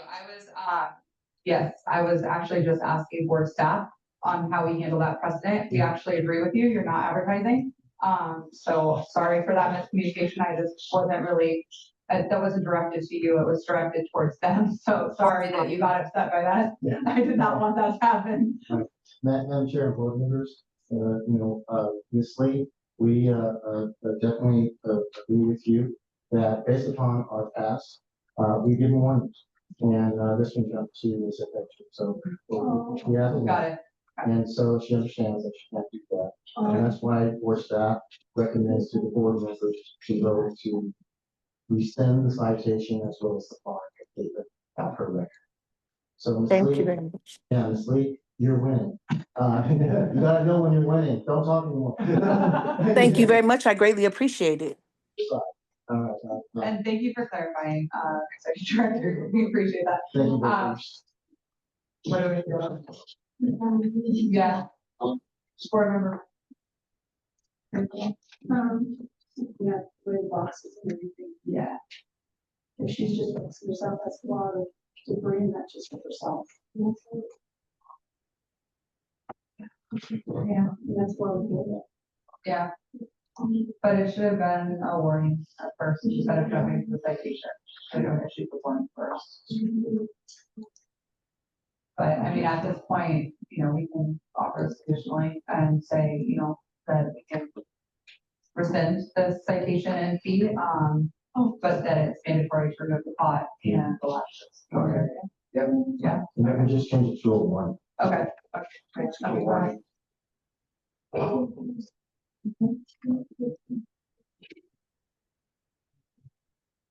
Which would be a compliance review. That's one. No problem.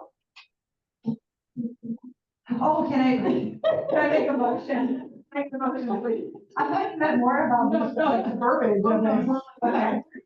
Yeah, I just want to make sure we're done. Okay, perfect. Can I get a motion, please?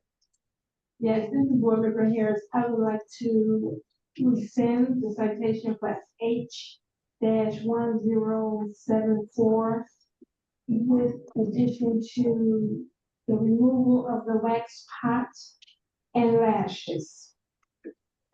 This is Board Member Douglas, I second that motion.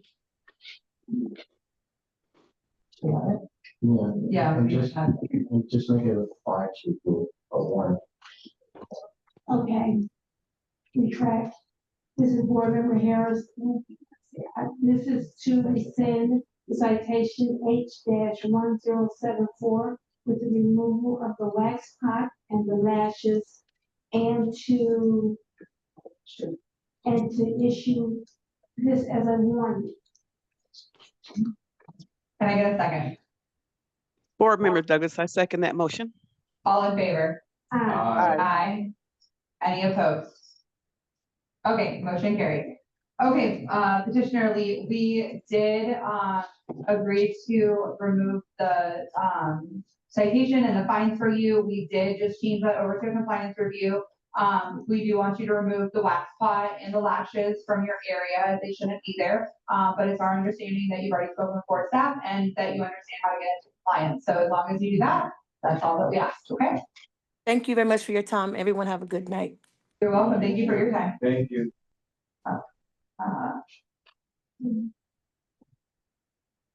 All right, let's move forward to Petitioner S. Angela Kogan on behalf of Las Vegas Perfection Med Spa S708239 for discussion and possible action. Petitioner is disputing B3154-131.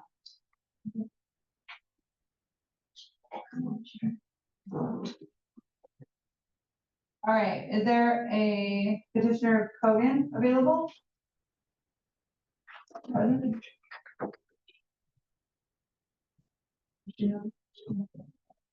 All right, she doesn't want to choose here. All right, at this time, let's go ahead and hear from board staff as they make their presentation.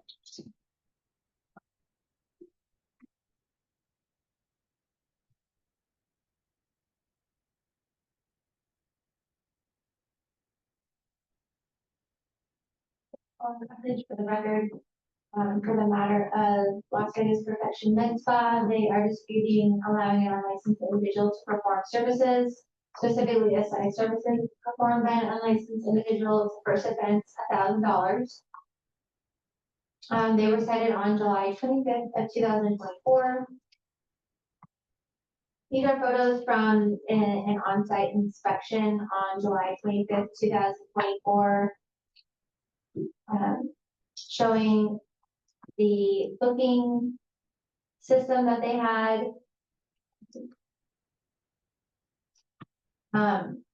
And specifically, they're not booking with anyone in particular, just an advanced esthetician. This is from July 30th. So these are future booking appointments for body contouring services. July 29th, future services for body contouring services.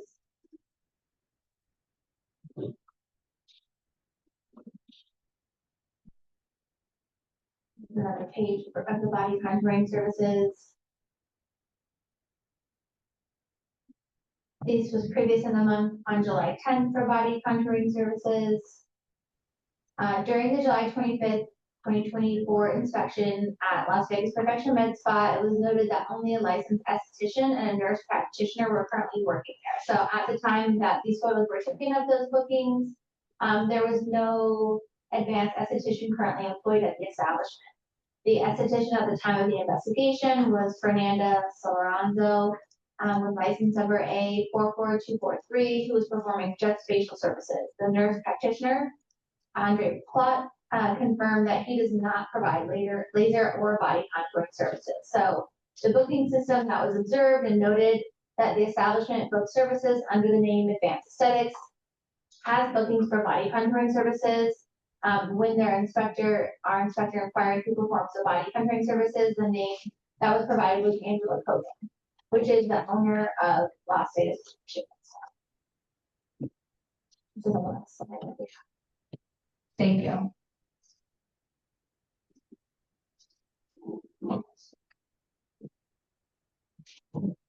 And also for the record, Ms. Copeland left notes. Okay, thank you.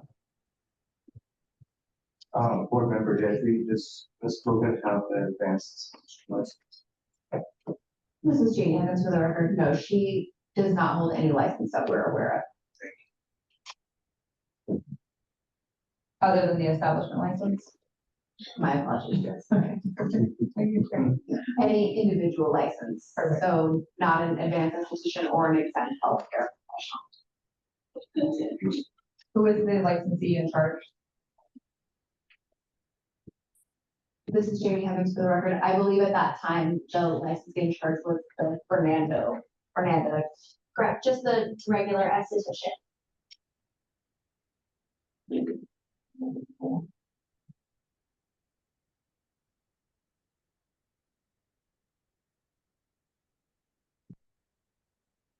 For the establishment license, is it under aesthetics? This is Jamie Evans for the record. I believe the establishment license is for aesthetics and advanced aesthetics.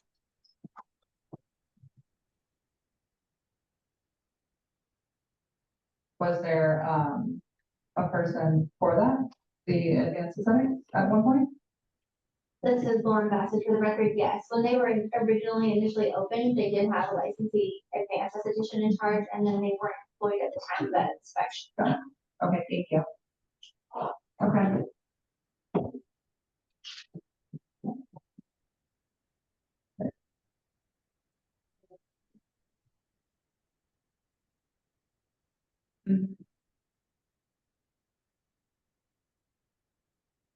Okay, any questions, comments, concerns from board members? Do we feel like we're ready to make a motion? All right, let's call for a motion, please. Okay, this is board member Harris.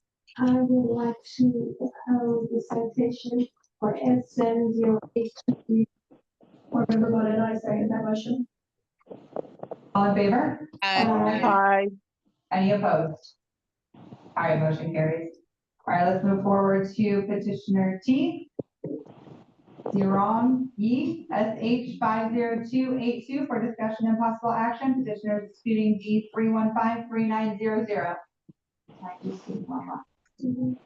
Yes, me. Hi, do you have your video working?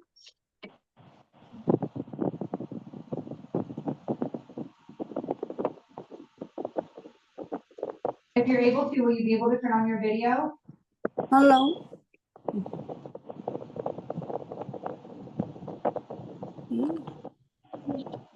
Okay, we see you. Hello. Hi. Hello.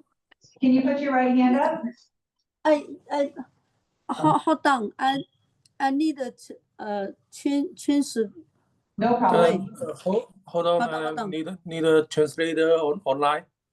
Okay. Okay, we're gonna need you both to get sworn in, so can you also, we'll start with you. Can you put your hand up? 到我了。Hello. Right hand up. Raise your right hand. Hello. Oh, okay. All right, Miss Yi. Do you sound 你跟他打招呼啊。okay? This is interpreter for Miss Yep. Where? Oh, you're on the phone. Oh, okay. The translator on the phone. Oh, okay. I don't know English. Oh, okay. All right, Miss Yi, I'll swear you in and I'll swear the translator in, okay? Translator, can you translate this to Miss Yi? Can you have her Repeat put her that? right hand up, put the phone in the other hand? Yes. Translator, can you translate that to her? Translator, can you Can't hear you. translate? Say that again. Yeah, could you have Miss Yi put the phone in her left hand and put her right hand up? Yes. Can you translate that to her? OK， 他说他让你把你的右手举起来，发誓你今天讲的话都是如实相告的。All right, okay, here we go. Do you solemnly swear or affirm, keep your right hand up. Can you get the translator, translator, 你 can 的 you 右 go? 手。 Thank you. Okay, I'm start over again. You ready? So keep your hand up. keep your hand up. Translator, can you tell her to keep her right hand up? I'll 你 go 把 with 你的 that. 右手举起来。举了。You solemnly swear or affirm that the testimony and other evidence you give in this matter shall be the truth, the whole truth, nothing but the truth, or if any perjury, it's category felony, the rest is good. Do you say yes? You gonna tell the 举起 truth? 举起你的右手，你发誓你今天讲的话都是真实的，没有撒谎的。Yes. 事实讲出来，没有半点捏造。Yes. All right, thank you so much. Translator, can I swear you in? 所有话都是真实的，没有说谎。我只能听我这样子一讲。Yeah, translator, what's your name for the record? This is Christine Chen. Okay. You have the right hand up. We're going to take it that you have the right hand up. You can put your right hand down. Yes. That's the translator now. She 你 solemnly 你可以 swears. 把你的右手放下来了，他现在只需要我翻译员举起右手顺势。Okay, Miss Chen, you ready? Yes. Okay, ready. Do you solemnly swear or affirm that the testimony translation that you do in this matter will be the truth, the whole truth, and nothing but the truth in your capacity as translated? Yes. Thank you. All right, we're ready to go now. Awesome. Okay, please tell us why you're here today. 好，他问你，你今天为什么要过来上诉？因为他说我无证经营，因为我那天我是把面膜都敷在我的那天没有客人，后来我就因为那次生意不好嘛，没有什么客人，我就带了面膜去在那里敷上脸去，因为平时我在家也是这样做的，我不知道在店里面不可以做，我没有经营，没有帮人家做。Okay, she said she was accused of practice cosmetology without license, and she said that it happened. She received that ticket on a day that the business is very slow, and she worked there, but it was a slow day, so she brought a facial sheet or paste to apply on her own face in the store. There wasn't any customer at the store at that time, and she does that very often. Even at her home, she applied facial paste or facial sheets to facial mask to herself. She does not know it was not allowed in the store. At this time, we'll hear from board staff. They'll make their presentation and then we'll come back. OK， 他说他要去看一下材料。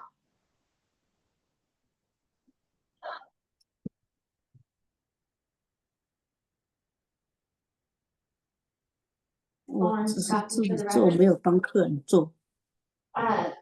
For this individual licensee, she is licensed as a shampoo technologist only. So she was cited for individual practicing without a license, specifically an aesthetic service that was performed by an unlicensed individual. In order to, she was cited on July 11th, 2024. And then these are the photos from the actual inspection. She was caught by some of our inspectors. This was our inspector speaking to the individuals that were caught found performing the facial services, and they do not hold a cosmetology or aesthetics or advanced aesthetics license. Thank you. You're welcome. Missy, what services does the salon provide? I'm sorry, can you say that again? What services does the salon provide? 问你这个店里面提供什么都提供什么服务？我只是做足疗。他的店里面提供什么服务？店里面有洗头，有美容，有按摩，有足疗。Okay, she said the salon offer reflexology, cosmetology, and massage to clients, and she is a reflexologist.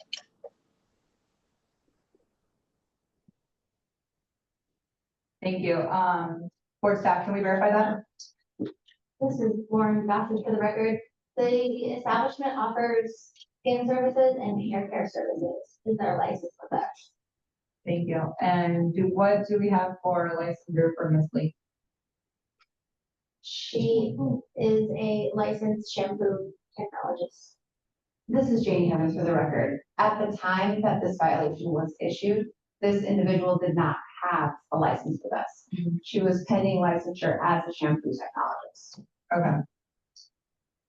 But none of that is mentioned even in her response to this. It just states that she does foot massage for this salon. Right? Yeah. Missy, what licenses do you hold currently? Can you repeat that? Hello. Oh, I'm sorry. Yes, I can repeat. What licenses does Miss Lee hold? What license does she hold, right? Yes. Did I hear it right? Yes, please. 他问你，你现在持有什么证？现在只有洗头证和那个足疗证。She says she has 2 licenses. One is reflexologist, and the other one is shampoo technologist. Thank you.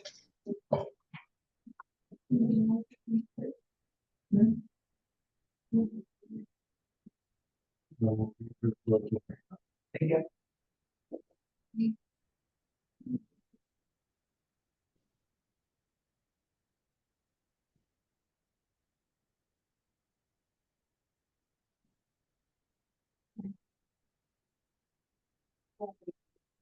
For board staff, this might be silly, so excuse me, but Who offers the reflexology licensure? Who oversees that? This is Jane Higgins for the record. That is a Nevada massage board license. She does hold a Nevada reflexologist license through the Nevada Board of Massage Therapy.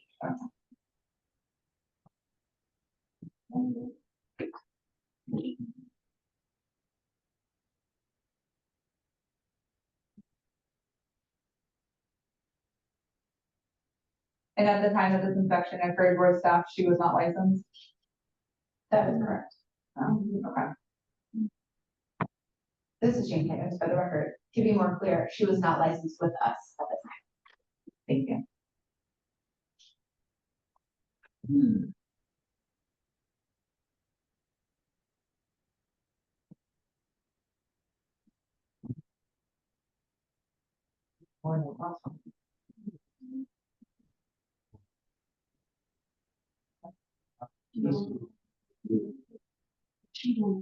Board Member Gentry.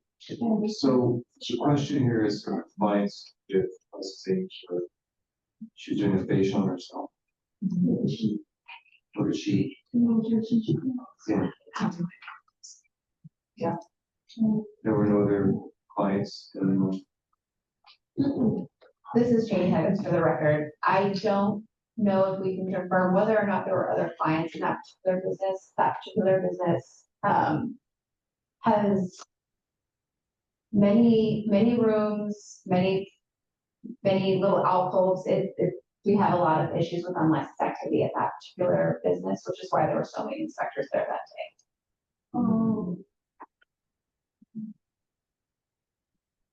I guess a further clarification on your question of whether she was licensed.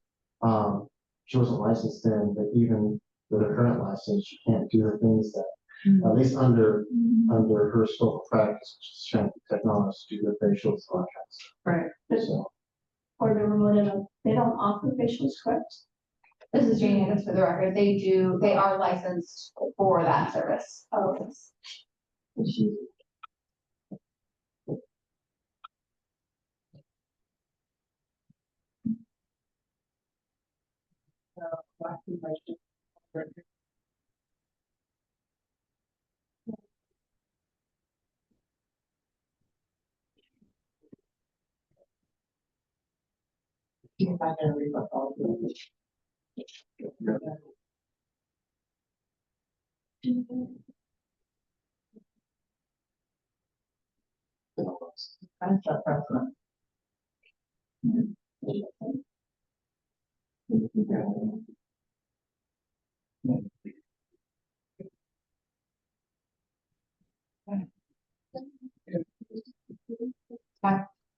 Can I call for a motion? Any board members online have any questions or comments?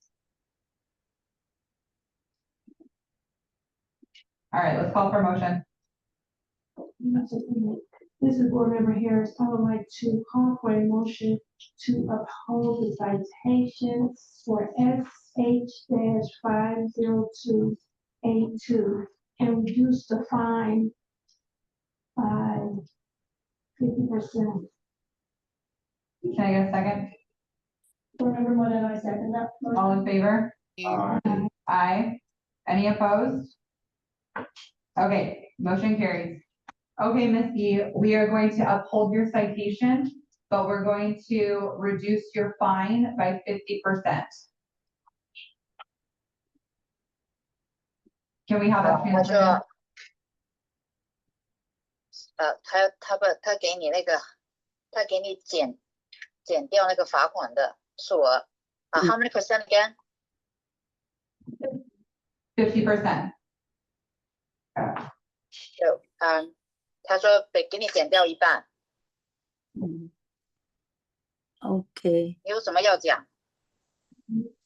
减到一半，那怎么说？你说，我也不知道怎么说。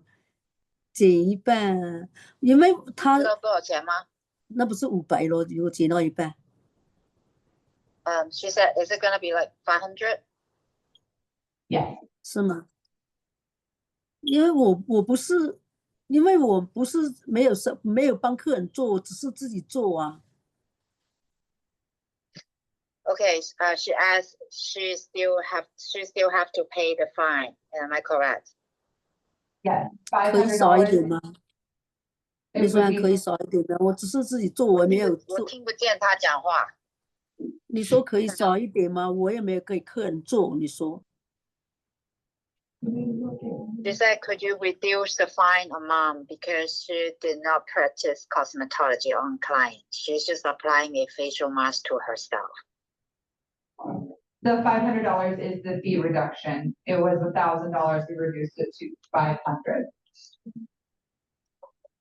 She said, could you lower it a little bit more? No, unfortunately, we can't. This is typically what we reduce it 但是 by. 500是他最大的，500是他所能做到的。那没办法了，只能500就500咯。还有什么要问？我还有什么要问？反正我都是这样觉得了，他还要罚我也没办法了。还有什么问呢？ Okay, she has no more questions. So, yes, one more question. She said, is there a deadline for the fine? Jamie Evans, for the record, the violation was issued in July of 2024. Violations are due within 30 days. It's already past due. She'll want to pay that as soon as possible. 30天之内交。OK. 30天之内交500是吗？对。好了，怎么交？How can she pay the fine? For the record, she'll be sent an email at the conclusion of today's meeting with instructions on what to do next.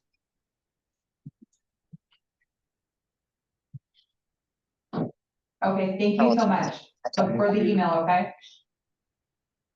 他会发你 email. OK.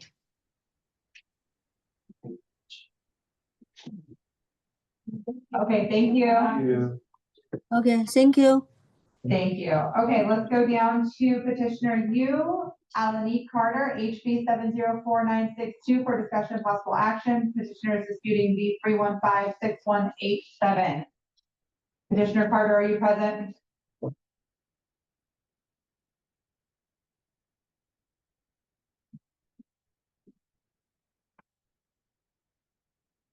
Was she noticed? Yes. All right, let's go forward with board staff's presentation.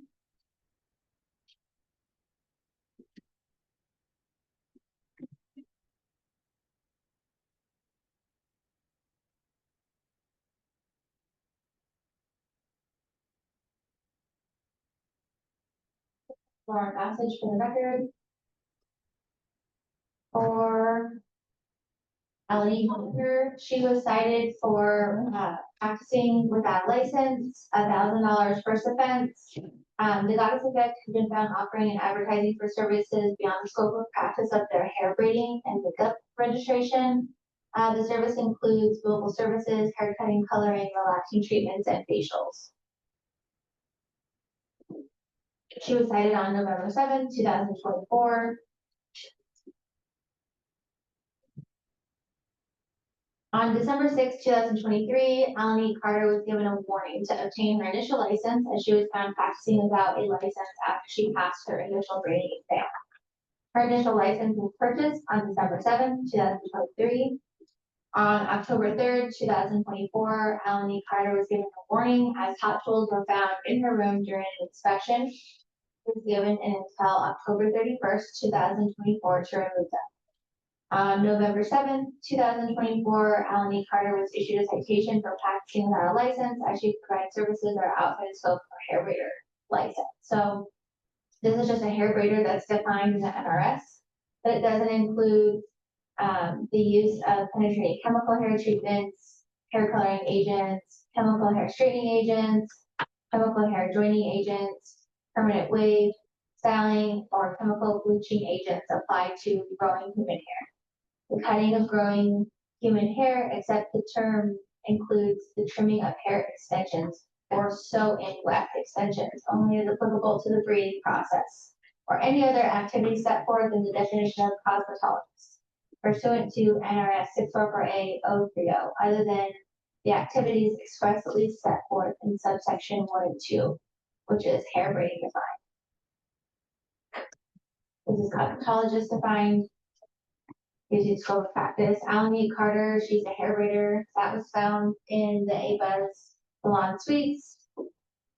This is the social media that was pulled on November 7th, 2024, saying that she's a licensed cosmetologist, luxury makeup artist, natural hairstylist, skincare specialist. And she had the bleaching tone, color correction, color, silk press. And there's some of her likes on her posts, and these are some of the individual posts from her booking website on Style Seek. So silk press with a trim. Other images showing that she does straightening, facials, booking that's available, other additional facial services, haircut, booking times, the actual Instagram page of Alameda, the Goddess Effect. Shampooing, which is outside the scope of practice of a hair braider.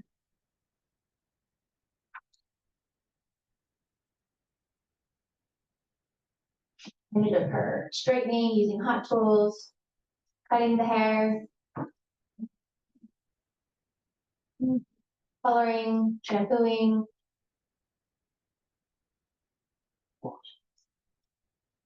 A relaxer, a perm relaxer.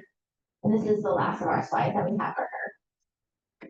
Thank you. Board Member O'Brien, in her note here that she sent in, she said that she was trying to transfer her license from California.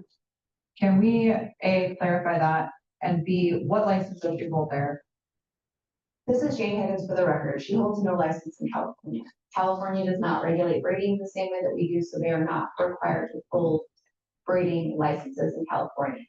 I spoke with Ms. Carter after she was issued this citation, and she explained to me that she was a student at Marinello Schools of Beauty, and she was one of the students that was lost in the shuffle when they closed. I gave her the phone number, the email, and the mailing address for the successor of those records, where they will email you your transcripts, and then you can use those to test. We have not received any applications from Ms. Carter to date. Got it. This is board member Tree. Just ask that question first. Marinello, do this for me. In 2015.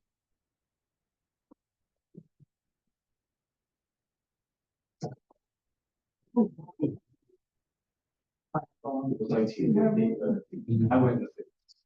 This is Jane Higgins for the record. They were closed by the Department of Ed. So there were some students that were lost in the shuffle. They weren't able to obtain their transcripts, but some company did take on all those records and they digitized them. You can file them for your records. We've had a lot of success with those who are willing to contact them. Nice. Board Member O'Brien, I'm sorry, can we go back to the slides, please?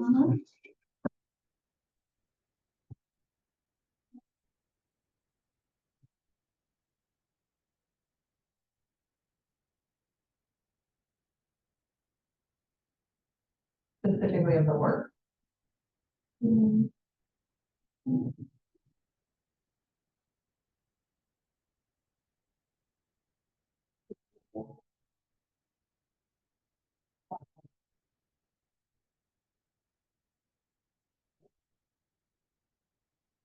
Okay, can you go to the next one?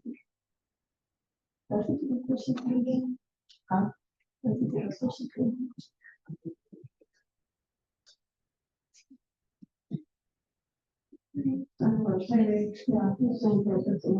Yeah.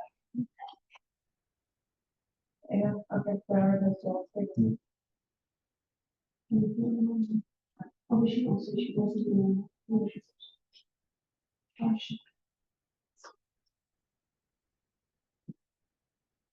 Okay, thank you.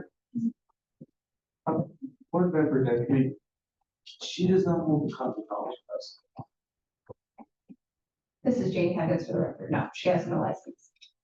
She has no license. she has no cosmetology license in either state, Nevada or California. She did complete hours, as far as I'm aware, in a cosmetology program. She just has yet to reach out to get those transcripts and then apply for in either state to become licensed. So board member Luna or staff, do you know where she's working at now? This is Janie Huggins for the record. We do not know where her current work location is. We did notice that there was a different establishment. We believe that one predated her employment at us.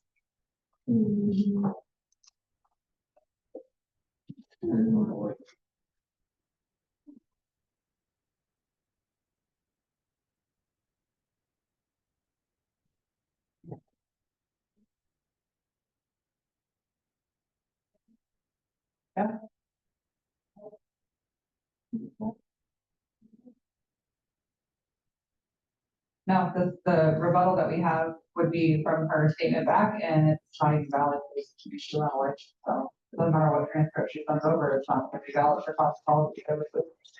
These are the problem. Yeah, so, okay, I'm ready for a motion.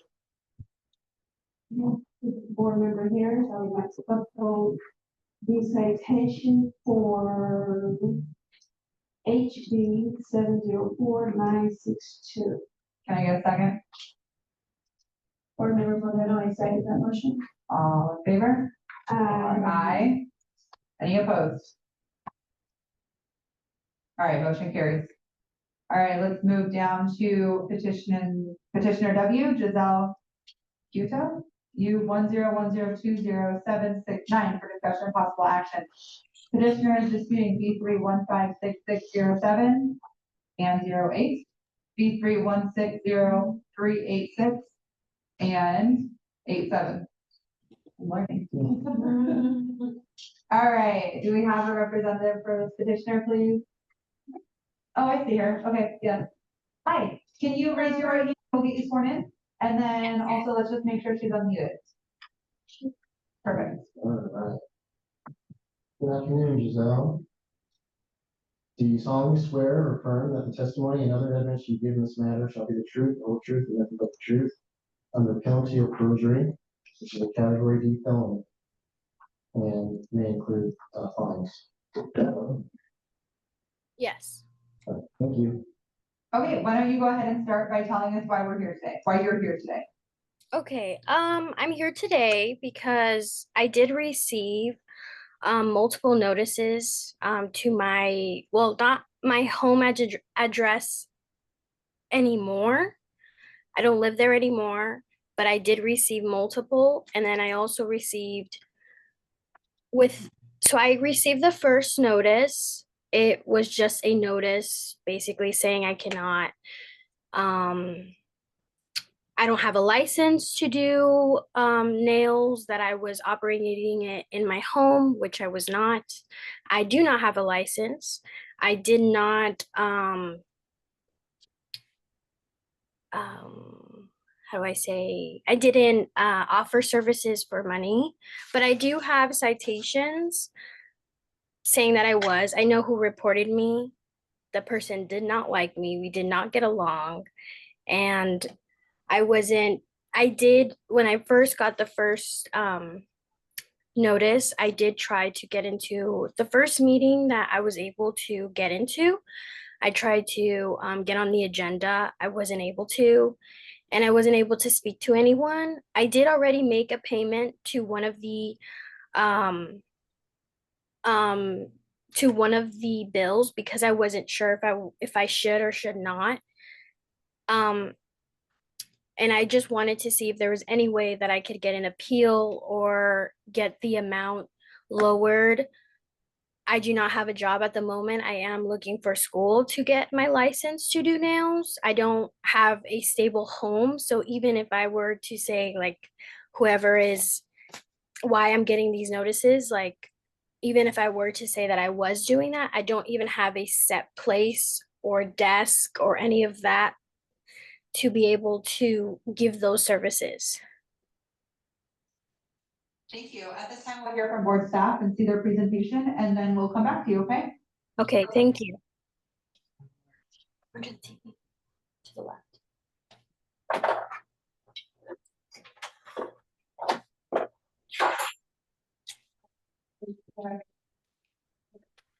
file is petitioning 4 separate violations. So first offense, of practicing without a license and operating a salon without a license, and the second offense for practicing without a license and operating a salon without a license. A petition. Her first offense was issued to her on December 5th, 2024. And then we did receive a petition from her. This petition is for her December 5th, 2024 violations, and then her second petition is for the second offense, which was issued May 22nd of 2024.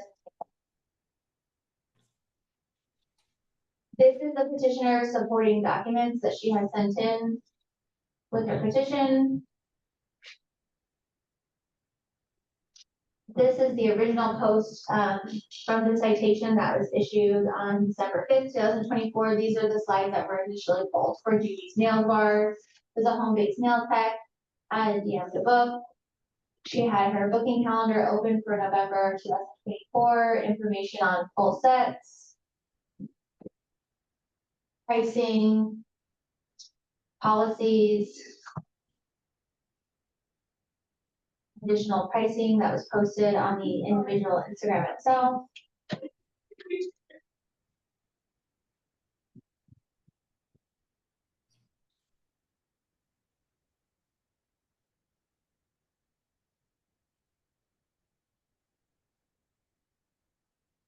These posts are from the original one. December 5th, 2024, the social media had 5 new posts, so it's still active and open. She had holiday sale going on, additional posts for home-based nail salon. On December 12th, 2024, when her petition was submitted, she said she took action with the cease and desist, and the account was still active, but it was private. So when the photo was removed, we couldn't get in, but it was still private. On May 22nd of 2025, the account is back and active. This is why she was cited for a second offense. So at the time that this slide was pulled, we hadn't received a citation for the, a petition for the violation. But then she submitted a petition, so we added in our evidence. So this is from May 22nd of this year. That shows her posts, Las Vegas, EDC ready for nails, all pulled on May 22nd. So various posts that were done in May. And then June 17th, we followed up again, and then there was no results found from what we could find at this page. Thank you. You're welcome.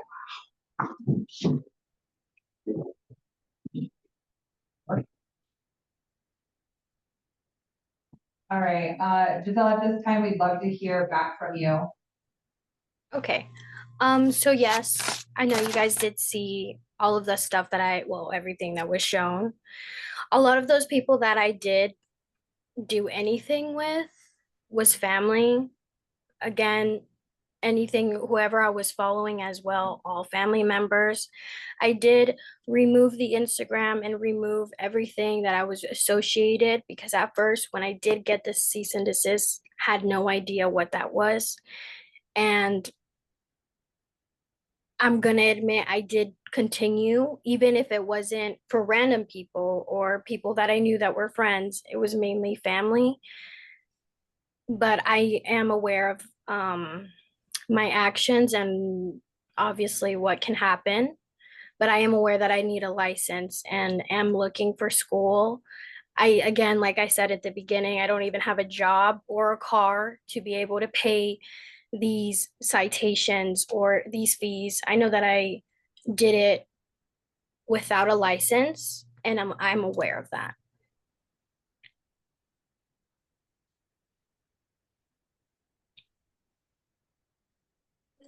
Just to clarify the record, it doesn't matter if it's for your friends or family, or if it's with or without compensation. You are not licensed to provide nail services, so you cannot provide nail services, just to be clear. Okay, and I didn't know that it couldn't even be to family or friends, and that's common sense. That is all my fault. I apologize.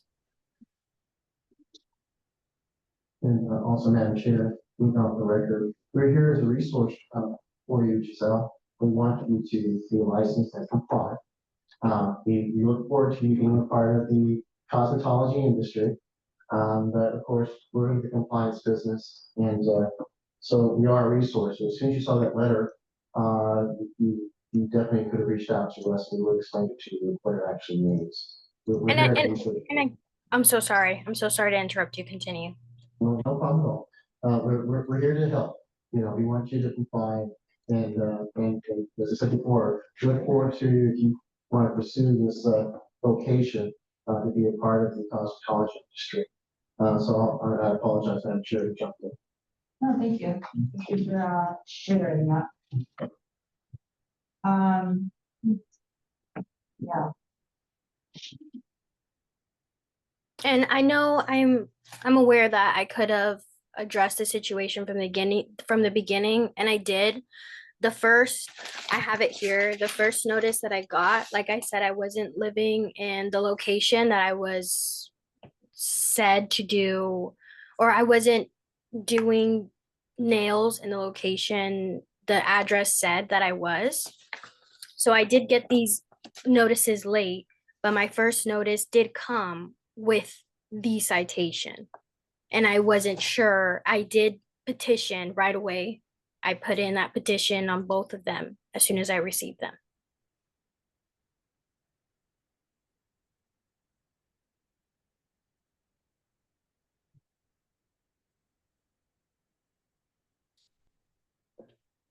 Thank you. I think for me, the issue is kind of with what you just said. Like you got the citation, you got the everything, and then the post, your Instagram then was still up, still changed, and still very, very active, to the effect of now adding in a jealous expert. So I don't think that if you, I don't want to put words in your mouth, but for me personally, if I got a citation, I wouldn't then double down. You know what I mean?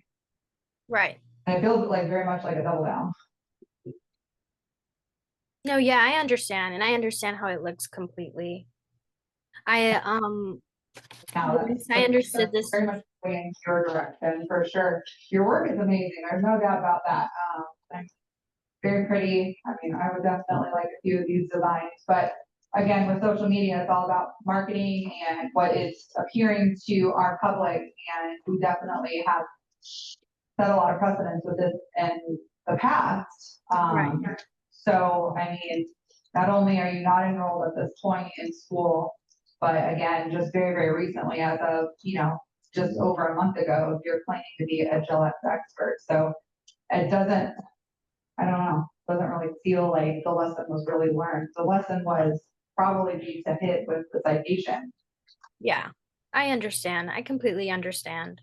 Thank I you. understand that another citation was issued for second offense. That's what it said. I understand that that's what you guys need to do, especially if someone's not Well, agreeing. thank you. I appreciate you understanding that.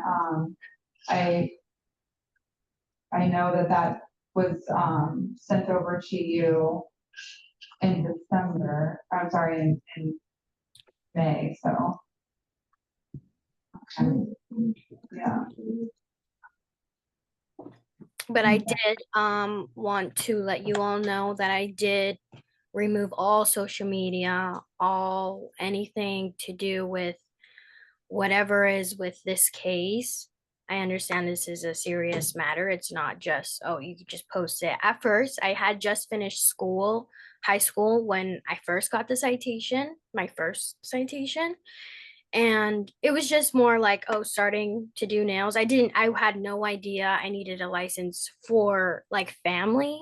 Like, I know it was something I want to do in the future, and that's why I'm here today. I don't want it to affect future licenses that I can get, because that is something that I do want to do. Thank you. Board members, do we have questions?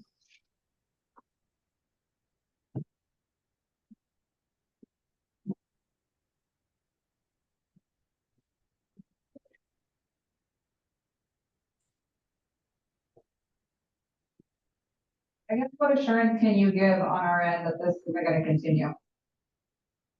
I already have some tours lined up for my nails. So if there is ever another social media, it is going to be school-based. And if I am in school, I don't even have a personal Instagram at the moment, so I won't be on there at all with nails or with personal or anything.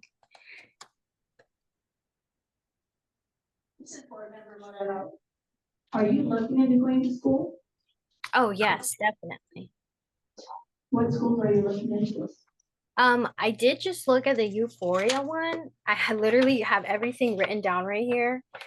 And the total for it is like $10,000. I looked into another one that's more far away. I honestly forgot the name, but tuition is 2,500, and it's closer to like a family member that I know that lives over there. But it's cheaper because I guess I have to buy a lot of my utensils and provide a lot of this stuff. I haven't went to the tour yet, so I don't know too much about it, but I have it scheduled for next month on the 23rd. Madam Chair, Steve McDonald for the record. Definitely reach out to us, Giselle, especially about the $25,000 school. Yeah, that's really interesting. If I may, Madam Chair, Vice President, board members, I know this is kind of a pulling, right? It makes it very tough because she's starting out. This has been done in the past where we've given a certain amount of time to the board. Let's give board members given a certain amount of time for her to enroll. If she's serious about doing this. And as a sign of good faith, the board has to response based upon that saying, okay, it's conditional. Come back within so many months and let us know that you've enrolled if you're serious about doing this, getting in compliance and doing your trade. It's very, very confident from the board. Giselle, that you do good work. You have talent. And of course, all of you are talented. I'm not. I can't do that.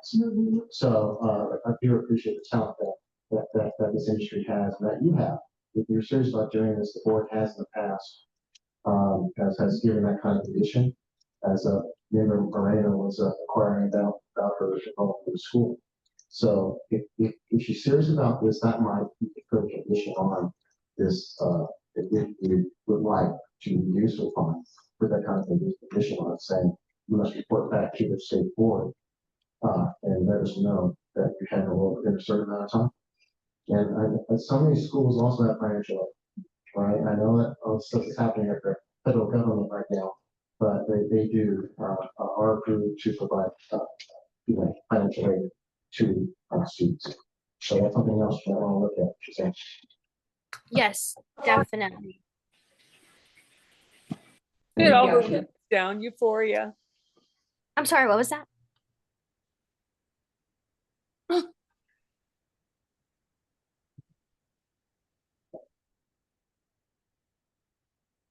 I didn't know who was speaking. I'm so sorry.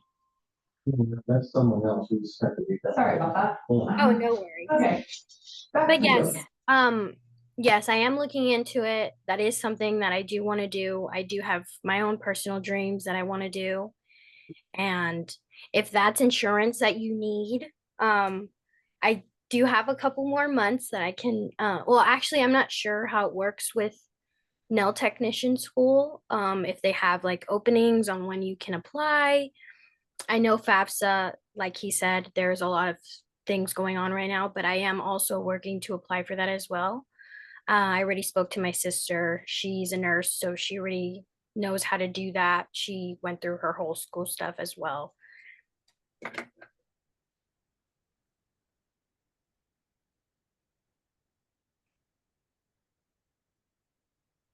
Thank you for sharing that.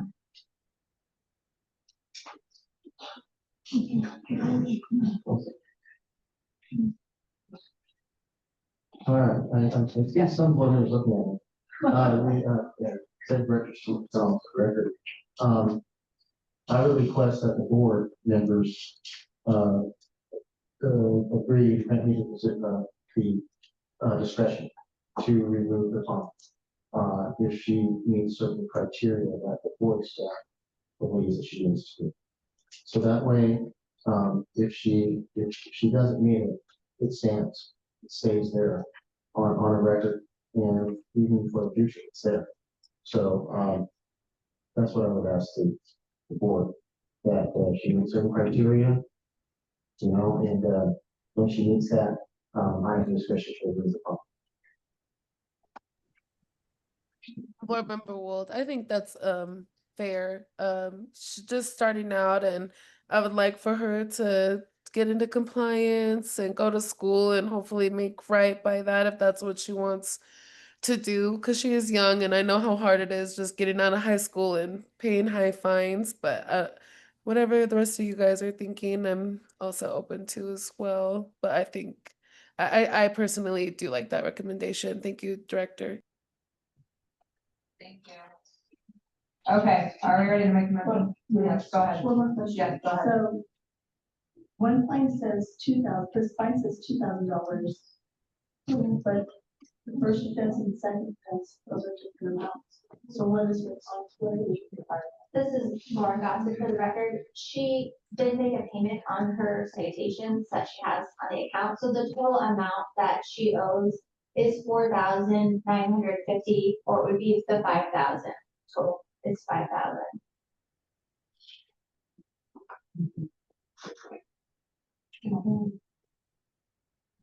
Okay. For the motion, do we need to, we'll just kick it over to you. Okay.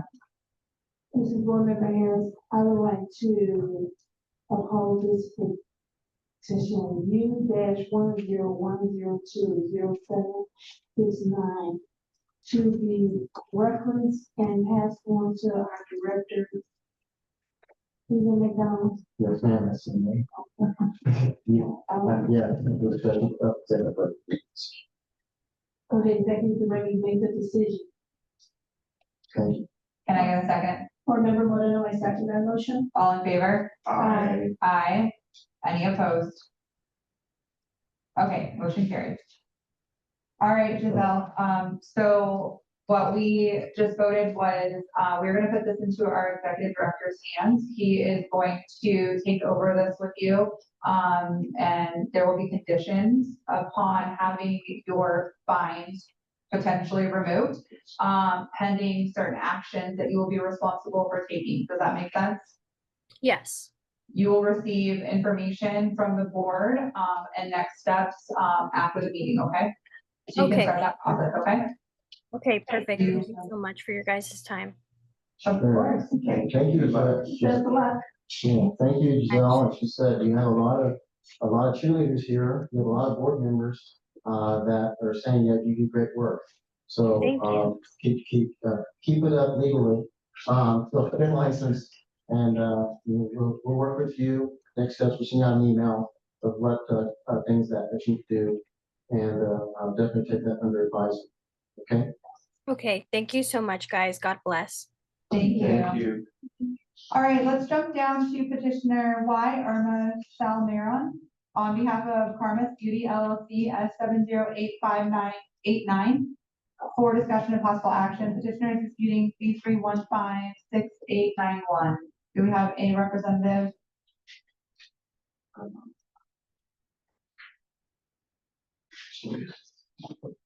Madam Chair, we're. They were? Okay, let's go ahead with the board. Hello? presentation. Hi. Hi, sorry, my camera wasn't working. Oh, no worries. Could you tell us your first and last name? Irma Salmeron? Oh, perfect. You're looking for you. Can you raise your right hand? Thank you. That's right. We'll have you raise your right hand. The right hand. Oh, my right hand. Sorry. That's okay. All right, Irma, do you solemnly swear or affirm that the testimony and other evidence given in this matter shall be the truth, the whole truth, and nothing but the truth, under penalty of perjury? Yes. All right, thank you. All right, so at this time, we'd like to hear more about your petition. So if you can please tell us why you're here. Okay, so on December 23rd, my salon was closed. I only had family members. This is a family-owned salon. So while that was going on, I was showing one of my cousins how like eyelash, he was shadowing me. He was telling me that he was looking into wanting to do that himself. He's like he was already in beauty school, like his graduation date was January 15th. So he was just being curious, like to see if that was something that he was like wanting to pursue. So we were talking, because we were gonna get like, for us Hispanics, December like 24th is when we do our big celebration. And while I was lashing, he was there. I get a call from my wife that the car got stranded literally like in the same area where we at, like that it just stopped. So she needed help for me pushing it. And he stood in there with my other cousin that I was lashing, the one that he was seeing me while I was lashing. Sorry, I gotta sneeze. And thank you. And while I was pushing the car in, I come in and he's all freaked out. He's all like, "Oh my God, I might not get my license. State board came in. I don't know why I opened the door." Mind you, while all that is going on, I have another cousin that actually works there. Um, he has the license and he was there, and I was like so confused on what was going on. But yeah. At this time, we'll hear from board staff and then we'll come back with questions, okay? Okay.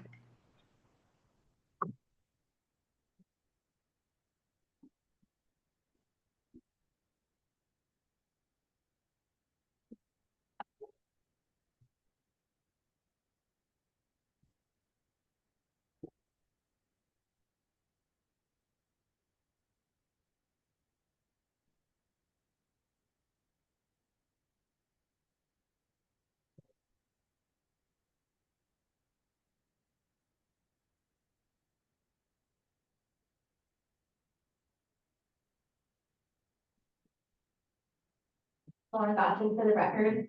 For Karma's Beauty LLC, they are disputing allowing an individual to perform services without a license. A first offense, specifically it was being an aesthetic service performed by an unlicensed individual, was a student who was found providing lash services. They were found on December 24th, 2024. As of June 30th, 2025, the establishment license is not active. So they're currently 116 days expires and should be closed pursuant to NRS 604A 610. I'm not sure if the business is still open and operating, but we haven't received a notice to close. We haven't received a renewal. These are the photos that were taken on December 24th, 2024 from the on-site inspection. This individual here is the student. This is the lash room as it was set up.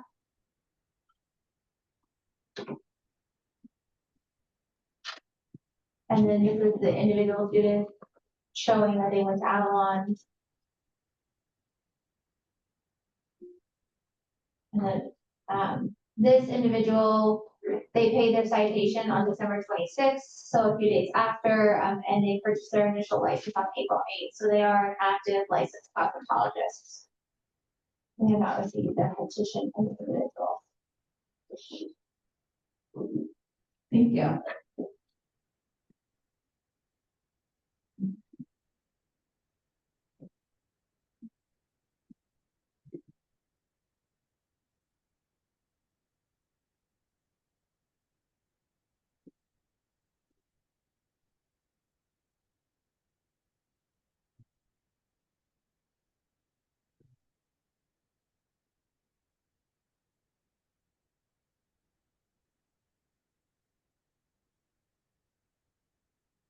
Do we have any questions, comments?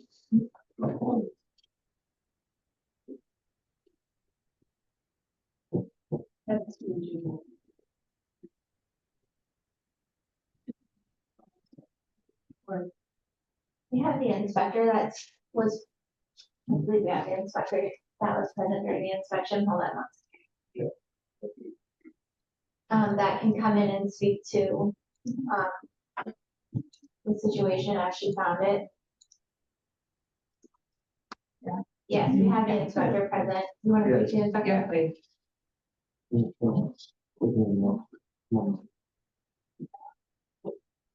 Our inspector's out the way.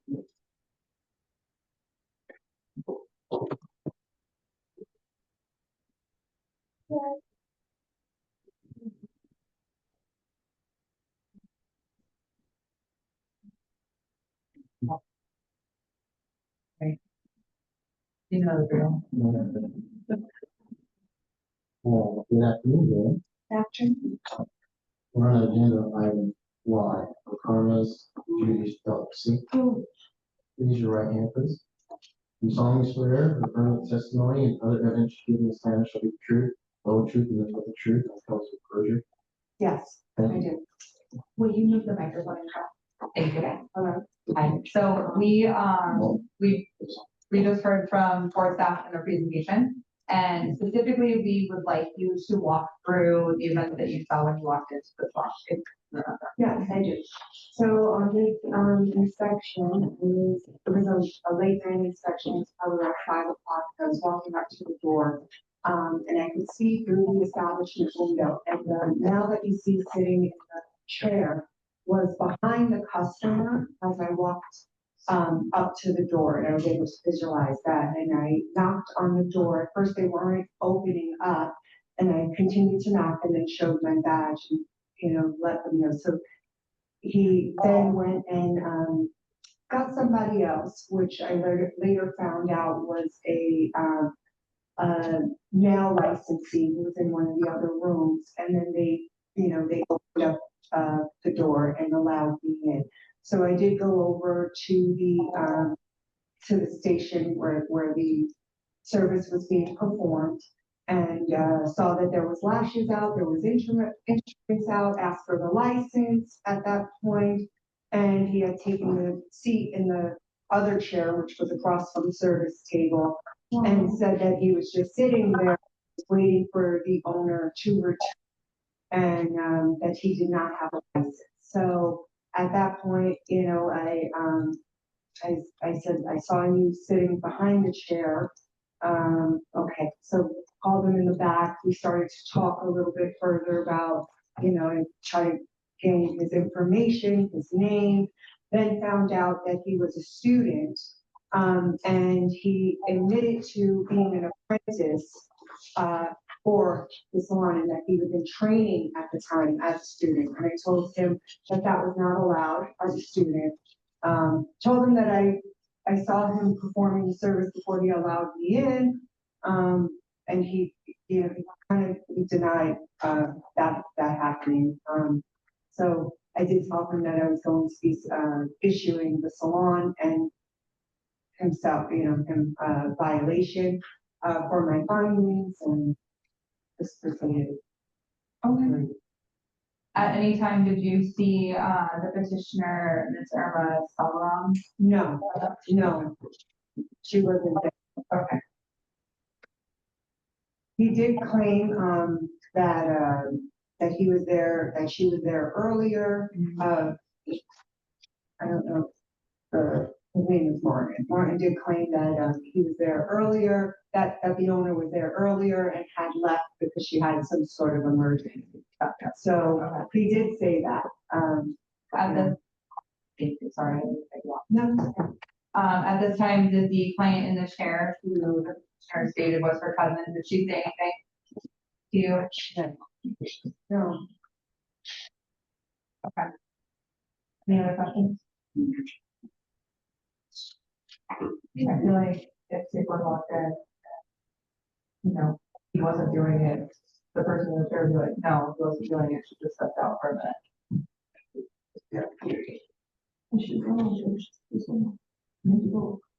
She said that you saw him. Correct. Standing behind it. Yeah, correct. He was sitting in the chair behind the service. If you pull up that picture again. He was originally sitting in the chair behind the client. You can see there's a chair. So he was originally sitting there before I entered in, you know, usually there's a glass door I was able to see. And then as I entered in, really there was a word that he took the seat, he took the seat. And like I said, he did admit to saying, so he was an apprentice at the salon, so.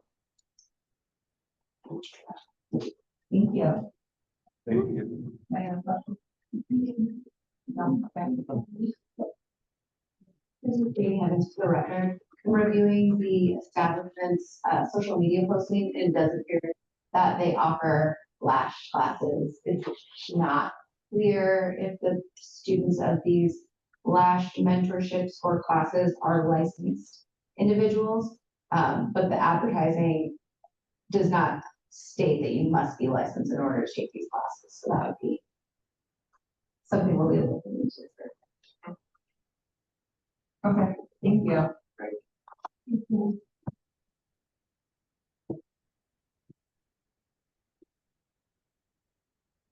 When you approached the room, can you go over what you said inside the room before you pulled the Mr. Warren to the side? I always announce myself when I go into an establishment as being state board just for an inspection. And then I walked over to where the service was being provided, started to analyze and then asked for his license. And that's when he told me that he was just sitting there and he's like, I want to perform the service. And I just saw you performing the service, you know, prior to that. You know, and then I called him away from the client, you know, at that time I like to pull away, so. Thank you. Board members online, do you have any questions for Inspector Dana? No, ma'am. Do we have any more questions for the petitioner? No. Okay, at this time, I'd like to make a motion, please.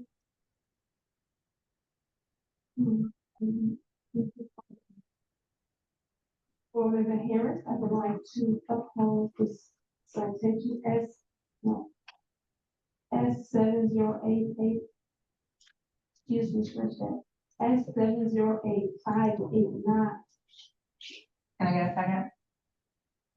Board Member Modelo, second that motion. All in favor? Aye. Aye. Any opposed? All right, motion carries.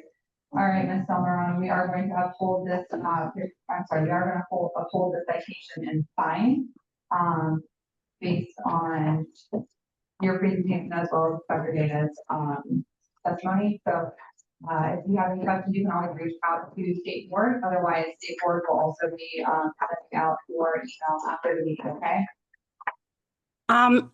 I'm sorry, you guys were cutting off at the end. Oh, I was just saying that, if you have any questions, you can always reach out to State Board. Otherwise, they're gonna send out an email after today's meeting to get into contact with you as well. Okay. Okay? Okay. All right, thank you so much for your time. All right, at this time, we are gonna go forward with petition letter Z, Clark McKinney, ST 10010224007 for discussion of possible action. Petitioner disputing B 3157312 and B 3157315. Hello. Hi, if you can please raise your right hand, we'll get you sworn in. Okay. Thank you. Hello, Ms. McKinney.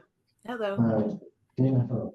Do you solemnly swear or affirm that the testimony and other evidence you give in this matter shall be the truth, the whole truth, and nothing but the truth, under penalty of perjury? Yes. Thank you.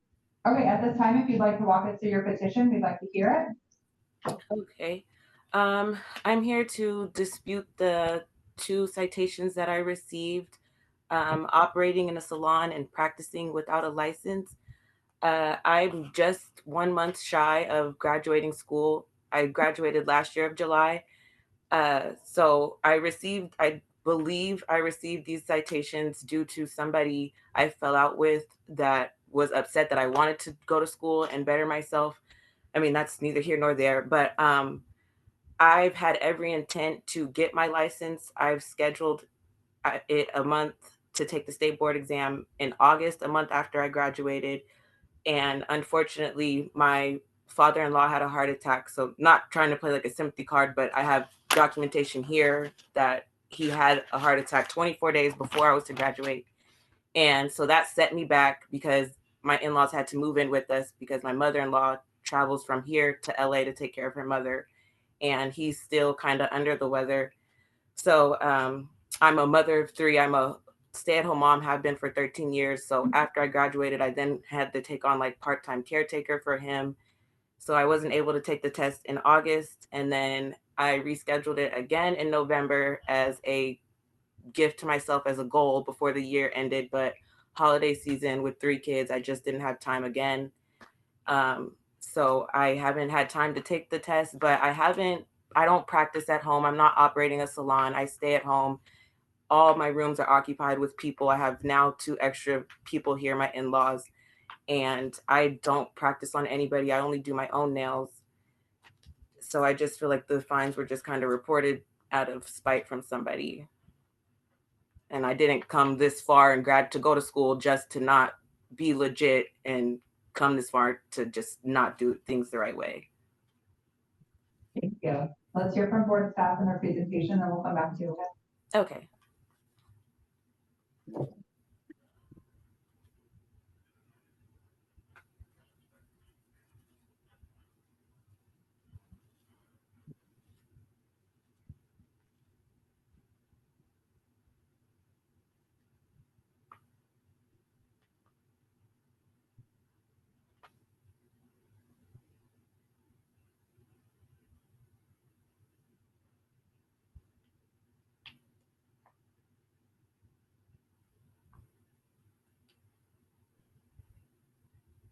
For the record, for Clark McKinney, she is petitioning practicing without a license, first offense, and operating a salon without a license, first offense for nail technology services.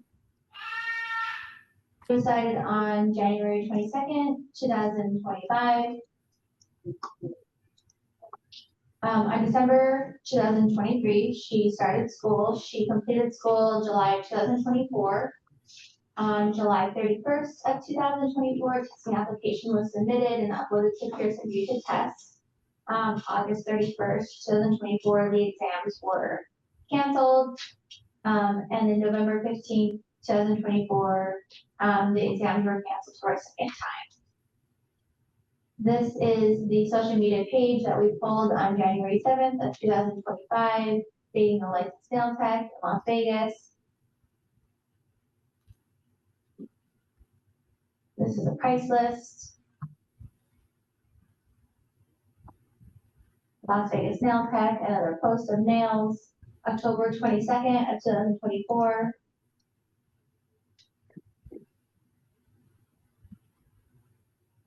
November 10th, 2024.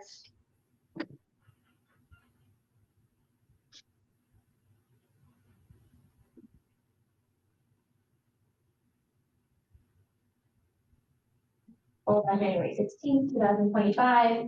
So the page is still active, stating Las Vegas Nail Tech, Gel X Tech. We did reach out to ask for the work with letting her know that she was out of compliance with the social media account, that they're not licensed, and you have until you have tested out, passed your exams, and paid for your initial license. So they must update their social media immediately and say they graduated from the program and are not licensed. They were given until Tuesday, January 21st of 2025 to change the social media account or a citation would occur. This is still the social media account as of January 21st, 2025. An additional follow-up concluded that there was no change in the bio or post, so she was issued a citation on January 22nd. And then as of May 2025, the page is still up and actively posted, and it still states, licensed nail tech has been removed from the bio.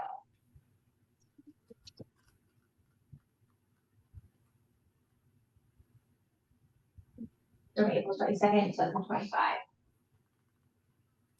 And then as of June 17th, 2025, the page is still up. Beginner Gel X has been added to the bio. And that's the last slide that we have. Thank you. Petitioner McKinney, do you want to respond to the presentation, please? Yeah. I don't recall receiving that email, so sorry. But I tried to deactivate the Instagram account and I could not figure it out how. I had received sorry, my daughter has my phone. I had received something about like it could be archived or something, so I didn't know how to completely remove it.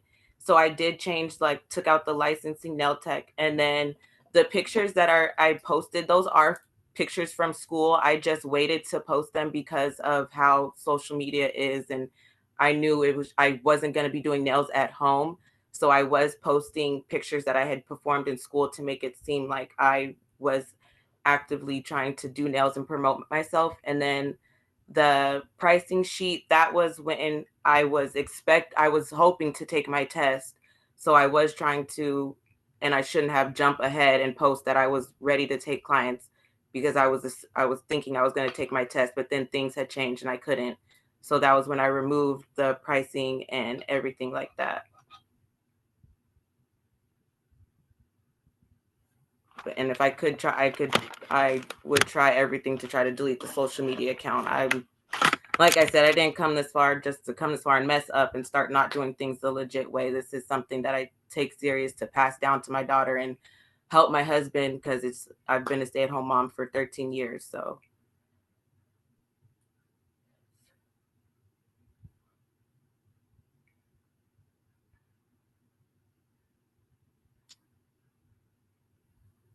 What is the timeline for you taking your test? Like right now, if I was to take it?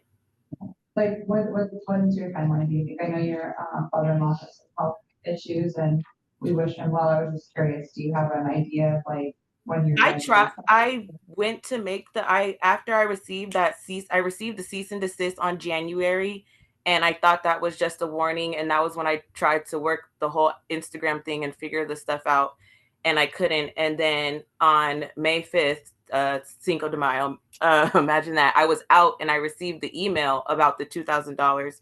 So I did call to see about getting my license, and then she told me that I couldn't get it unless I paid the fines. And again, $2,000 off of one income and 3 kids, it's a lot. So as soon as I can get this cleared up, I'm trying to take it within the next like less than 30 days. I've been studying and everything to get this situated so I can get on board with this and start doing it. Thank you. Board Member Bryant, a question for board staff. The citation was sent out due to the Instagram verbiage, correct? Yes, that's correct.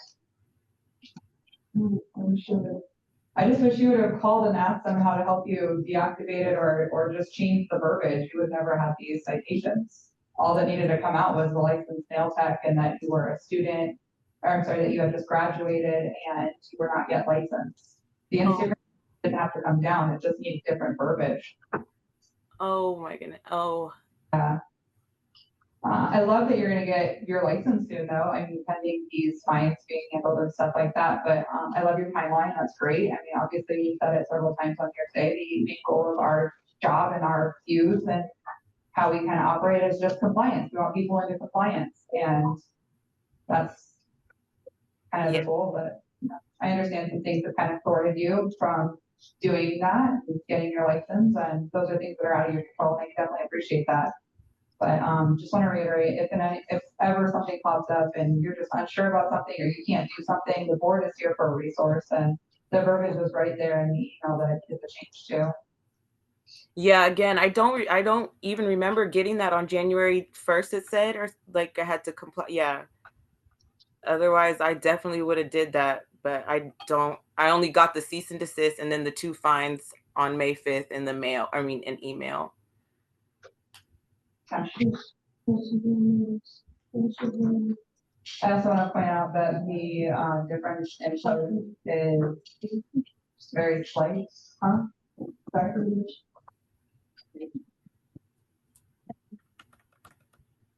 Okay, look at you. I was just saying that there isn't like tons of posts that are made to Shindy's either. It's literally 2 posts. Yeah, I haven't even sorry to interrupt. I haven't even, I literally next month makes a year that I've graduated. So I haven't even really got a chance to even get my feet wet of doing services or anything like that. And those pictures were just ones kept from school, but I know they look recent and stuff. Madam Chair, Stephen Tom for the record. I had a heartstrings, but you don't want anybody want to what Mr. King has gone through with the family. I guess this one thing that's still, I guess, nagging at me, as you said, is we pulled up her Instagram just today. Was it today or recent? June 17th, I believe. June 17th, so a couple weeks ago, and it's still up, and still, it shouldn't be up. Actually, she's not licensed to do the services at all, and I think that's what's kind of. I mean, I feel for Mr. King. I can if he has gone through a lot. You know, and we all go through the deaths and stuff that feel bad with all that goes through that, which are worse for them. But after she got the initial one, cease and desist, which is a warning, right? Hey, and if you there's no fine, but hey, you need to stop, and you need to, we would love for you to call us. If you don't understand what a cease and desist means, we can definitely tell you, right? We do this every day, day in, day out. I do this job 7 days a week, so it doesn't go away. But the key is if you have questions, call us, because we'll explain to you what it really means. It means you need to stop completely what you're doing, regardless if you're getting paid or not. You can't do it. That's what the law says. And all we're doing is execute the law, what the legislature has passed and what the governor has signed into law. That's our job. No more, no less. This is the first time you've been meeting this, okay? This today. As I said before, I have 45,000 licensees. I can't meet every one of them in the state. But I have that feeling for her. But she got warned 7 times, and then my staff looks at it 2 weeks ago, and it's still up. Why is it still up? And also, we want to reemphasize that you have to be in a licensed establishment to do this service. Now, just because you have an individual license doesn't mean you start doing it in your house. You can't. You've got to be in a salon.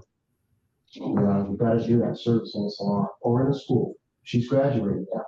So now the next step for her to do services, pass the exams, and get a job or rent a suite or go into business for yourself, but it has to be in a licensed establishment. So I think that is the issue for the staff right now, is that the field from skin, but also we have several warnings, citations. She's even talked to my staff saying, hey, I'd like to get you to pay for this test or to pay to get licensed, but you got to pay these fines. So, and by right, she has a right to petition the board membership to hear her side, her side of the story. And but that's where board staff is. We're having the same issue. It's the pulling both ways. And gosh, it's been 6 months, 5 months, but really, she's had notification. I guess that's the issue I'm really grappling with.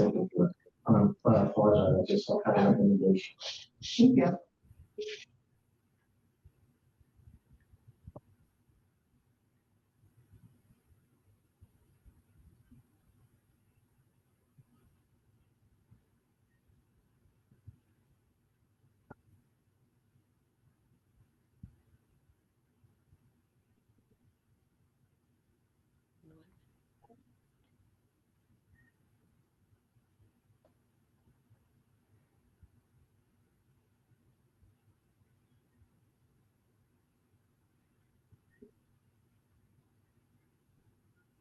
If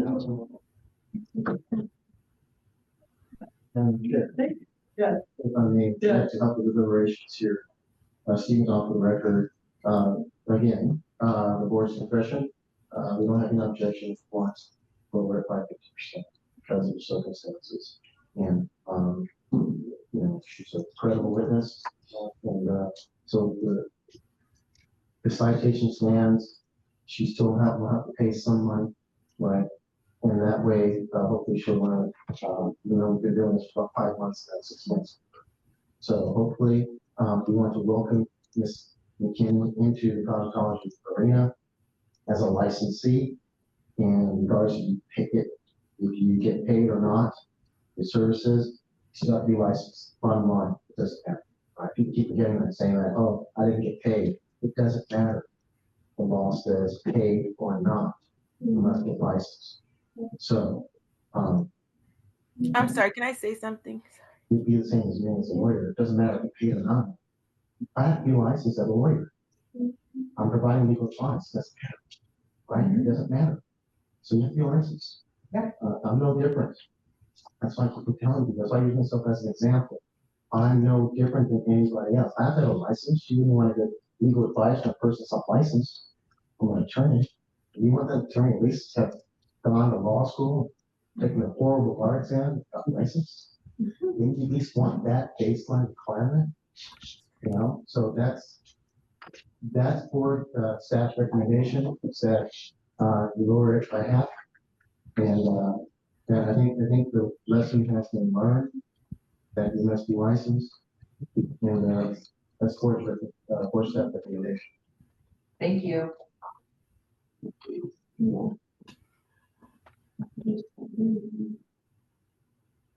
And I believe Ms. McKinney had something to say. Oh yeah, sorry. Yeah.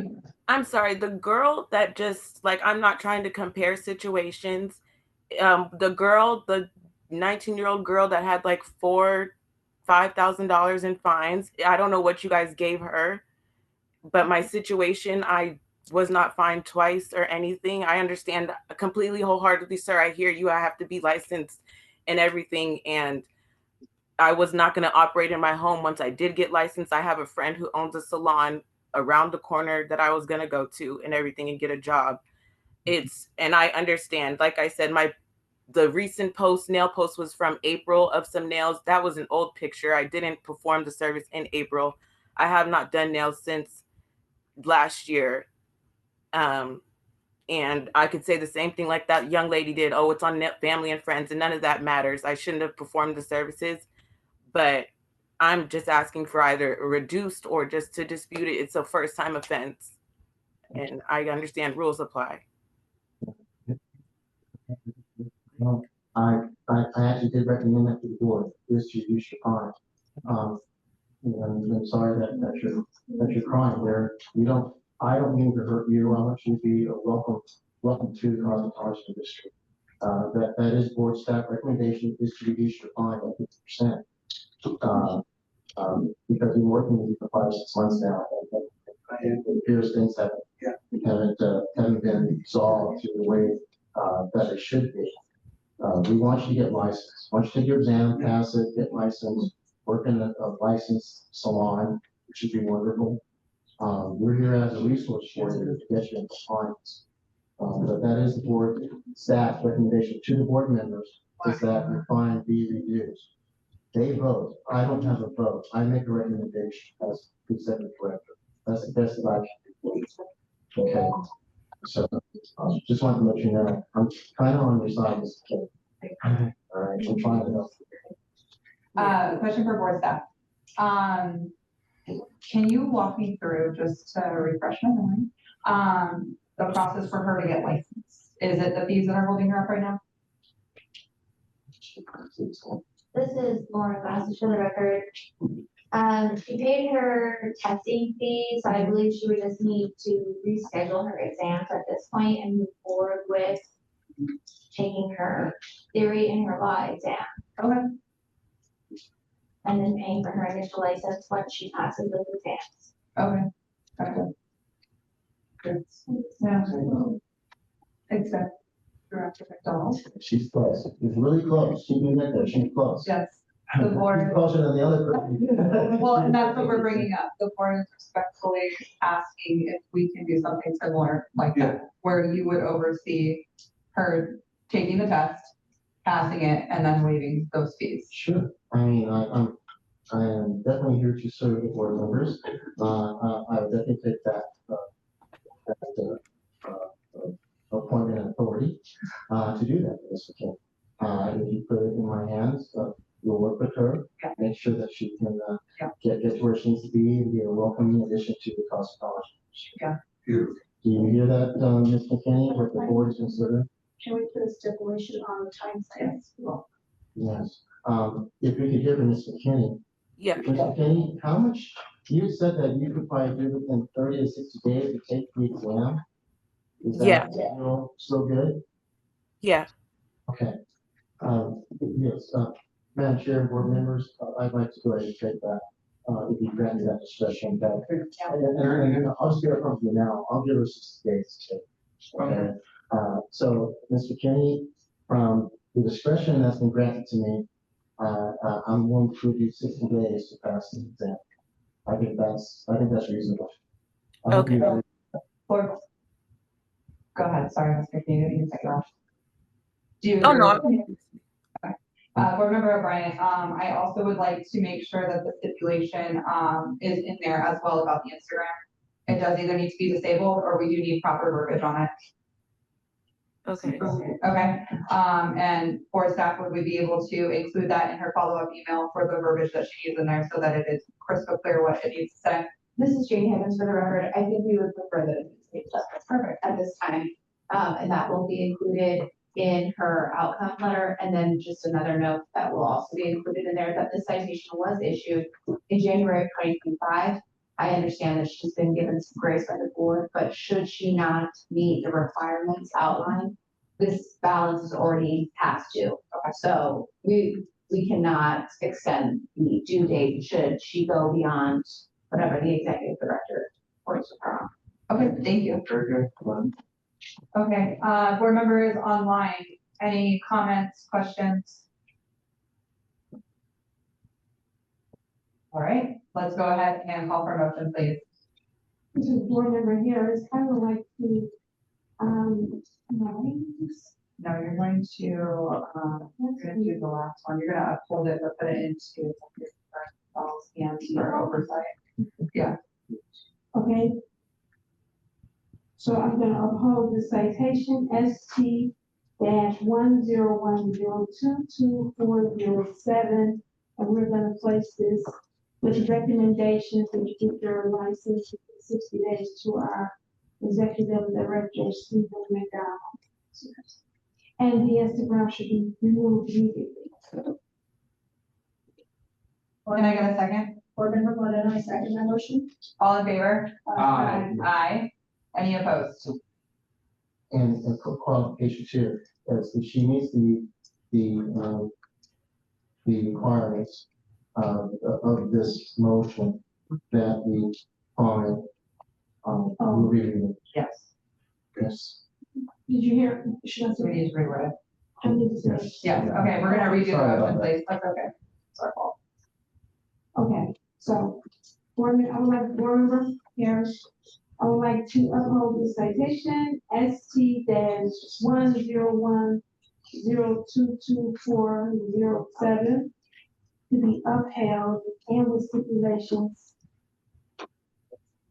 of 60 days of getting your license, and this should be passed over to our executive director, Stephen McDonald. And the Instagram taken down, and upon that, the fines will remain if you do not uphold your part of the bargain. I hate that. I don't know who to say that. Thank you. Oh, can I get a second? Board member Glenn, I second that motion. All in favor? Aye. Aye. Any opposed? All right, motion carries. All right, Ms. McKinney, we did uphold the citation. However, upon the completion of your test, the fines will be waived for that, okay? We do need that Instagram to be taken down as well. And board staff is gonna reach out to you after the meeting with steps on, your next steps, okay? Thank you. Thank you. You're welcome. Yeah, and best of luck with your, father-in-law's health. Yeah, good luck. Definitely. Thank you. Yes. Thank you, Ms. McKinney. And we'll be in contact with you, okay? Okay. All right. You take care. You have a good day. You too. All right, let's move forward with petitioner AA, Tamara Marshall, on behalf of Healing Wisdom and Creative Color Spa and Salon, F187931, for discussion and possible action. Petitioner is disputing B315611 or 60. Okay, I'm sorry. B315610 and B315610. I see her up there. Hi, I'm here. Hi, do you have access to your camera at this time? Yes, I do. Here we go. Thank you. Can you raise your right hand, please? Yes. We're gonna get you sworn in. Sure. All right, is it Tamara or Tamara? Tamara. Okay, Tamara, good afternoon. Do you solemnly swear or affirm that the testimony and other evidence you give in this matter shall be the truth, the whole truth, and nothing but the truth, and the penalty of perjury? Yes, I do. Thank you. Awesome. Can you walk us through your petition, please? So, on the day after I lost both my other cosmetologist and my office manager, I got the citation for used, not thrown away nail stuff, nail files and buffers. I haven't had a nail tech since 2020 when we reopened after COVID. I hired one. We made an agreement she would stay for a year, and I bought her a bunch of new equipment. And like every other nail tech, she broke her promises, caused a lot of chaos, and left. So I am no longer hiring any nail techs. Occasionally, I will have a cosmetologist that comes in and does pedicures. However, all cosmetologists don't seem to want to do nails anymore. So I have to train them in the nails. So I hadn't taken them off my site because I had hired a cosmetologist, but had never gotten around to training her on nails. In the meantime, when the cosmetologist in 2020 left, I went and cleaned up the station, but I don't pay any attention to the nail station. I don't do my own nails. They don't last. They go crazy. They just peel off and get weird. So I'm not in that salon. I'm in kind of a suite in the back. So I guess my staff was doing their nails, and there were some used nail files and buffers. So all I'm asking is if we could, instead of finding me $100 for a nail file or nail files, I don't know how many there were, I don't recall, and nail buffers, if we could just do one fine for used implements, and I will not, I think we've even taken nails off of our site at this point. Thank you. Let's hear from board staff and then we'll come back, okay? Sure.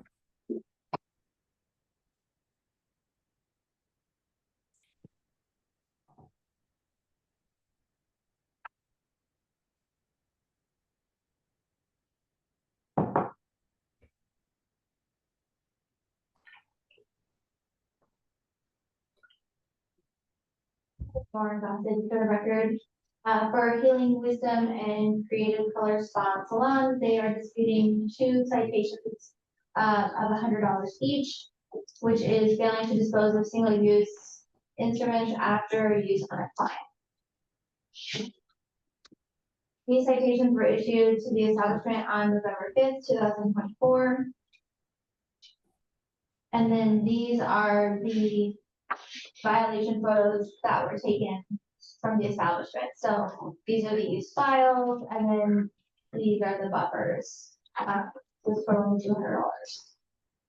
That's all we have for our inspection photos. Thank you. Board members, do we have any questions for Ms. Marshall? Well, this is board member Harris. Once again, you say you just want a reduction down to 100. I think you already have it, because right there is $600. You don't know if they've been used or not. I know 4 of them been used for sure. That 5, maybe not. That buffer, maybe not. But the 4, absolutely. So really your fine should be $400. So you've already been reduced. I just suggest next time look around your salon and discard all your used files and buffers. When someone uses them while you're training or suggesting to managers or whomever, that they should just disregard, throw them away after each and every use. It's a We, of course, time you need your life almost. right, of course, we always throw them away with clients. As I'm saying, it must have been staff who was just doing their nails. Oh, yeah. Right. So, I mean, we weren't even doing nails, so I wasn't paying attention to it. And of course, all my staff has now been told you're not allowed to do your nails at the defunct nail station. Oh, sure, I get it, yeah. Then we have to take all our files home, we can have them in the salon. Yeah. Thank you, Madam President. Thank you. Do we have any other questions or comments for the Commissioner? Yes. Seem down for the record. Definitely feel how strongly our licensed nanotechnologist that has been doing this for 30 years. That feels as a board member, I'm just the executive director. Again, we our recommendation is that we do, and board member Harris is actually correct. Each one of those is $100. Wow. Each one of those things sitting there is $100. So it could be definitely more than $400. But we don't do that. We're reasonable with our licenses.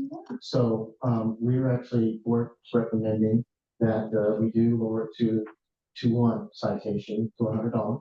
And I think since you're getting out of the business of this now technology, I have Member Moreno looking at me. I'm being real reasonable today, as a good friend. And so we actually agree with the recommendation by the licensee, it's to lower that. Don't, but it is your vote. All I can do is make a recommendation. Thank you. Thank you. You have Thank it. you.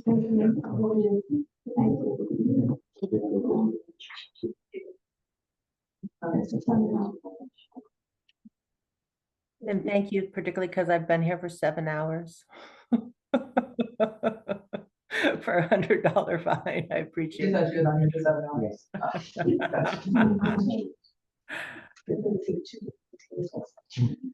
Seems all for later, apologize.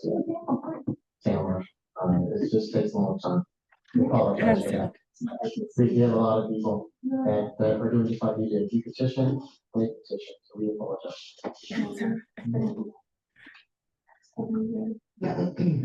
Okay, this is board member Harris. Can I make the motion, please? This is board member Harris. I would like to make a motion to uphold the citation S187931. Can I have a second? I will second that motion. Thank you. All in favor? Aye. Aye. Any opposed? All right, motion carries. I'm sorry, Ms. Marshall, we did not vote to give you a reduction at this time based on how many files that were found in buffers, so apologies on that, but definitely just vote those bad boys away, let your artists know, like, can't be doing that back there, and get it up. I don't have them. May I ask one other question? So, yeah, of course. When we do laundry, another thing that was cited, I wasn't given a fine. When we do laundry, I want to get it out of the out of the dryers because it gets very wrinkled. But we often do that at night. Is there something we should do? Because he just said laundry out. It was just the salon laundry I had taken out the night before that was sitting on the bed to be folded the next morning. Is there a suggestion as to how to best handle that? Because if I leave it in the dryer, it gets terribly wrinkled. Sure. I like take the capes out and I flatten them and then I have the towels in the basket. Yeah, you would just have to put it in a covered container of some sort. It just can't be out in the open air like that. It has to be, so if you are gonna take it out, I would say also just pencil in that extra time just to make sure it's folded, put away, just to avoid that. There's, to avoid, I mean, you can put it in a bag, but you're not kind of eliminating the wrinkle problem. It's the wrinkles and I get out of there at 11 p.m. It's just sort of Board member Gentry. the cycle of things. Plastic bin with a lid maybe was suggested by board member Gentry. Plastic bin with a lid. Could I put a larger towel over them and then throw the towel? Probably not because it's laundry, right? Yeah, no, and if you do have more questions for staff, you can reach out to board staff for that, and they'll give you suggestions on what they're actually looking for and what you'll be in compliance with, okay? Okay, and you didn't drop the fine in half after 7 hours of staying here just because we don't even have a nail tech? It's just full fine? Unfortunately, yes, that was the decision that we did. Okay, Sorry about wow, okay. Thank you for your time. Oh, lots of time, lots of time. Move forward with petition BG, Brianna Murillo, U1010242243 for discussion and possible action. Petitioner is disputing B3155, sorry, B315780. Petitioner Murillo, are you present?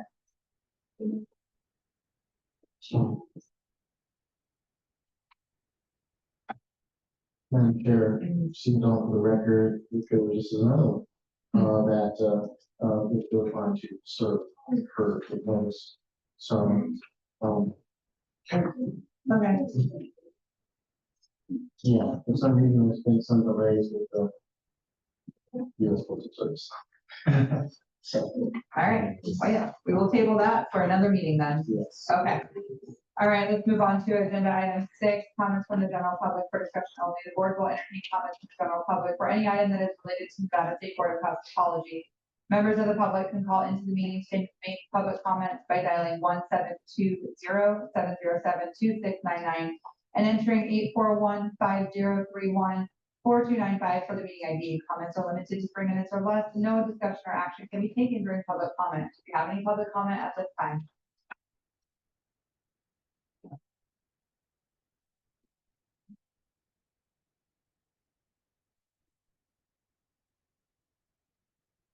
Okay, let's move forward with agenda item number 7, comments from board members for discussion only. The board will entertain comments from board members for any item that is or is not on the published agenda and is related to the Nevada State Board of Cosmetology.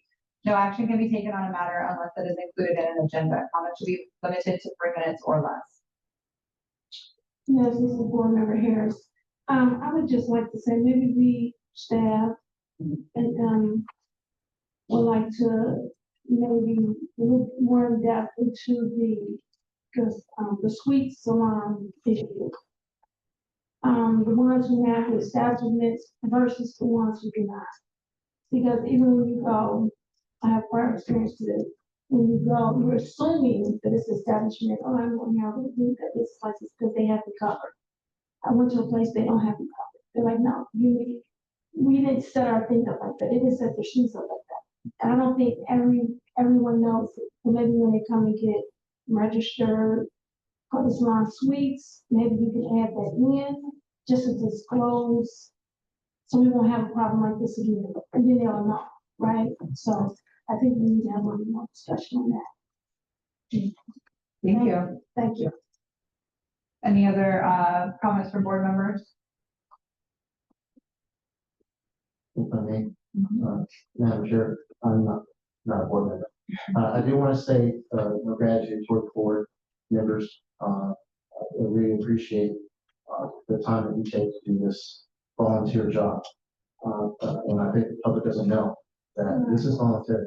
And you take your days out of making your living to do this. You are appointed by the government, and to do this, you don't seem to realize that you are. So yes, you volunteer, but you also sacrifice your own living to do this. To prepping for this board meeting the day before, or even more days before that, as well as the day of. So we do, board staff, we do appreciate them, and our board strategic account. And thank you for always being there for the next meetings. Yeah. Yes, definitely. You're welcome. All right, well, if there's no other comments from board members, we are going to ignore for the day. The time is 3:59 on 6/30/2025. Thank you all for your time. Thank you. Thank you. Bye.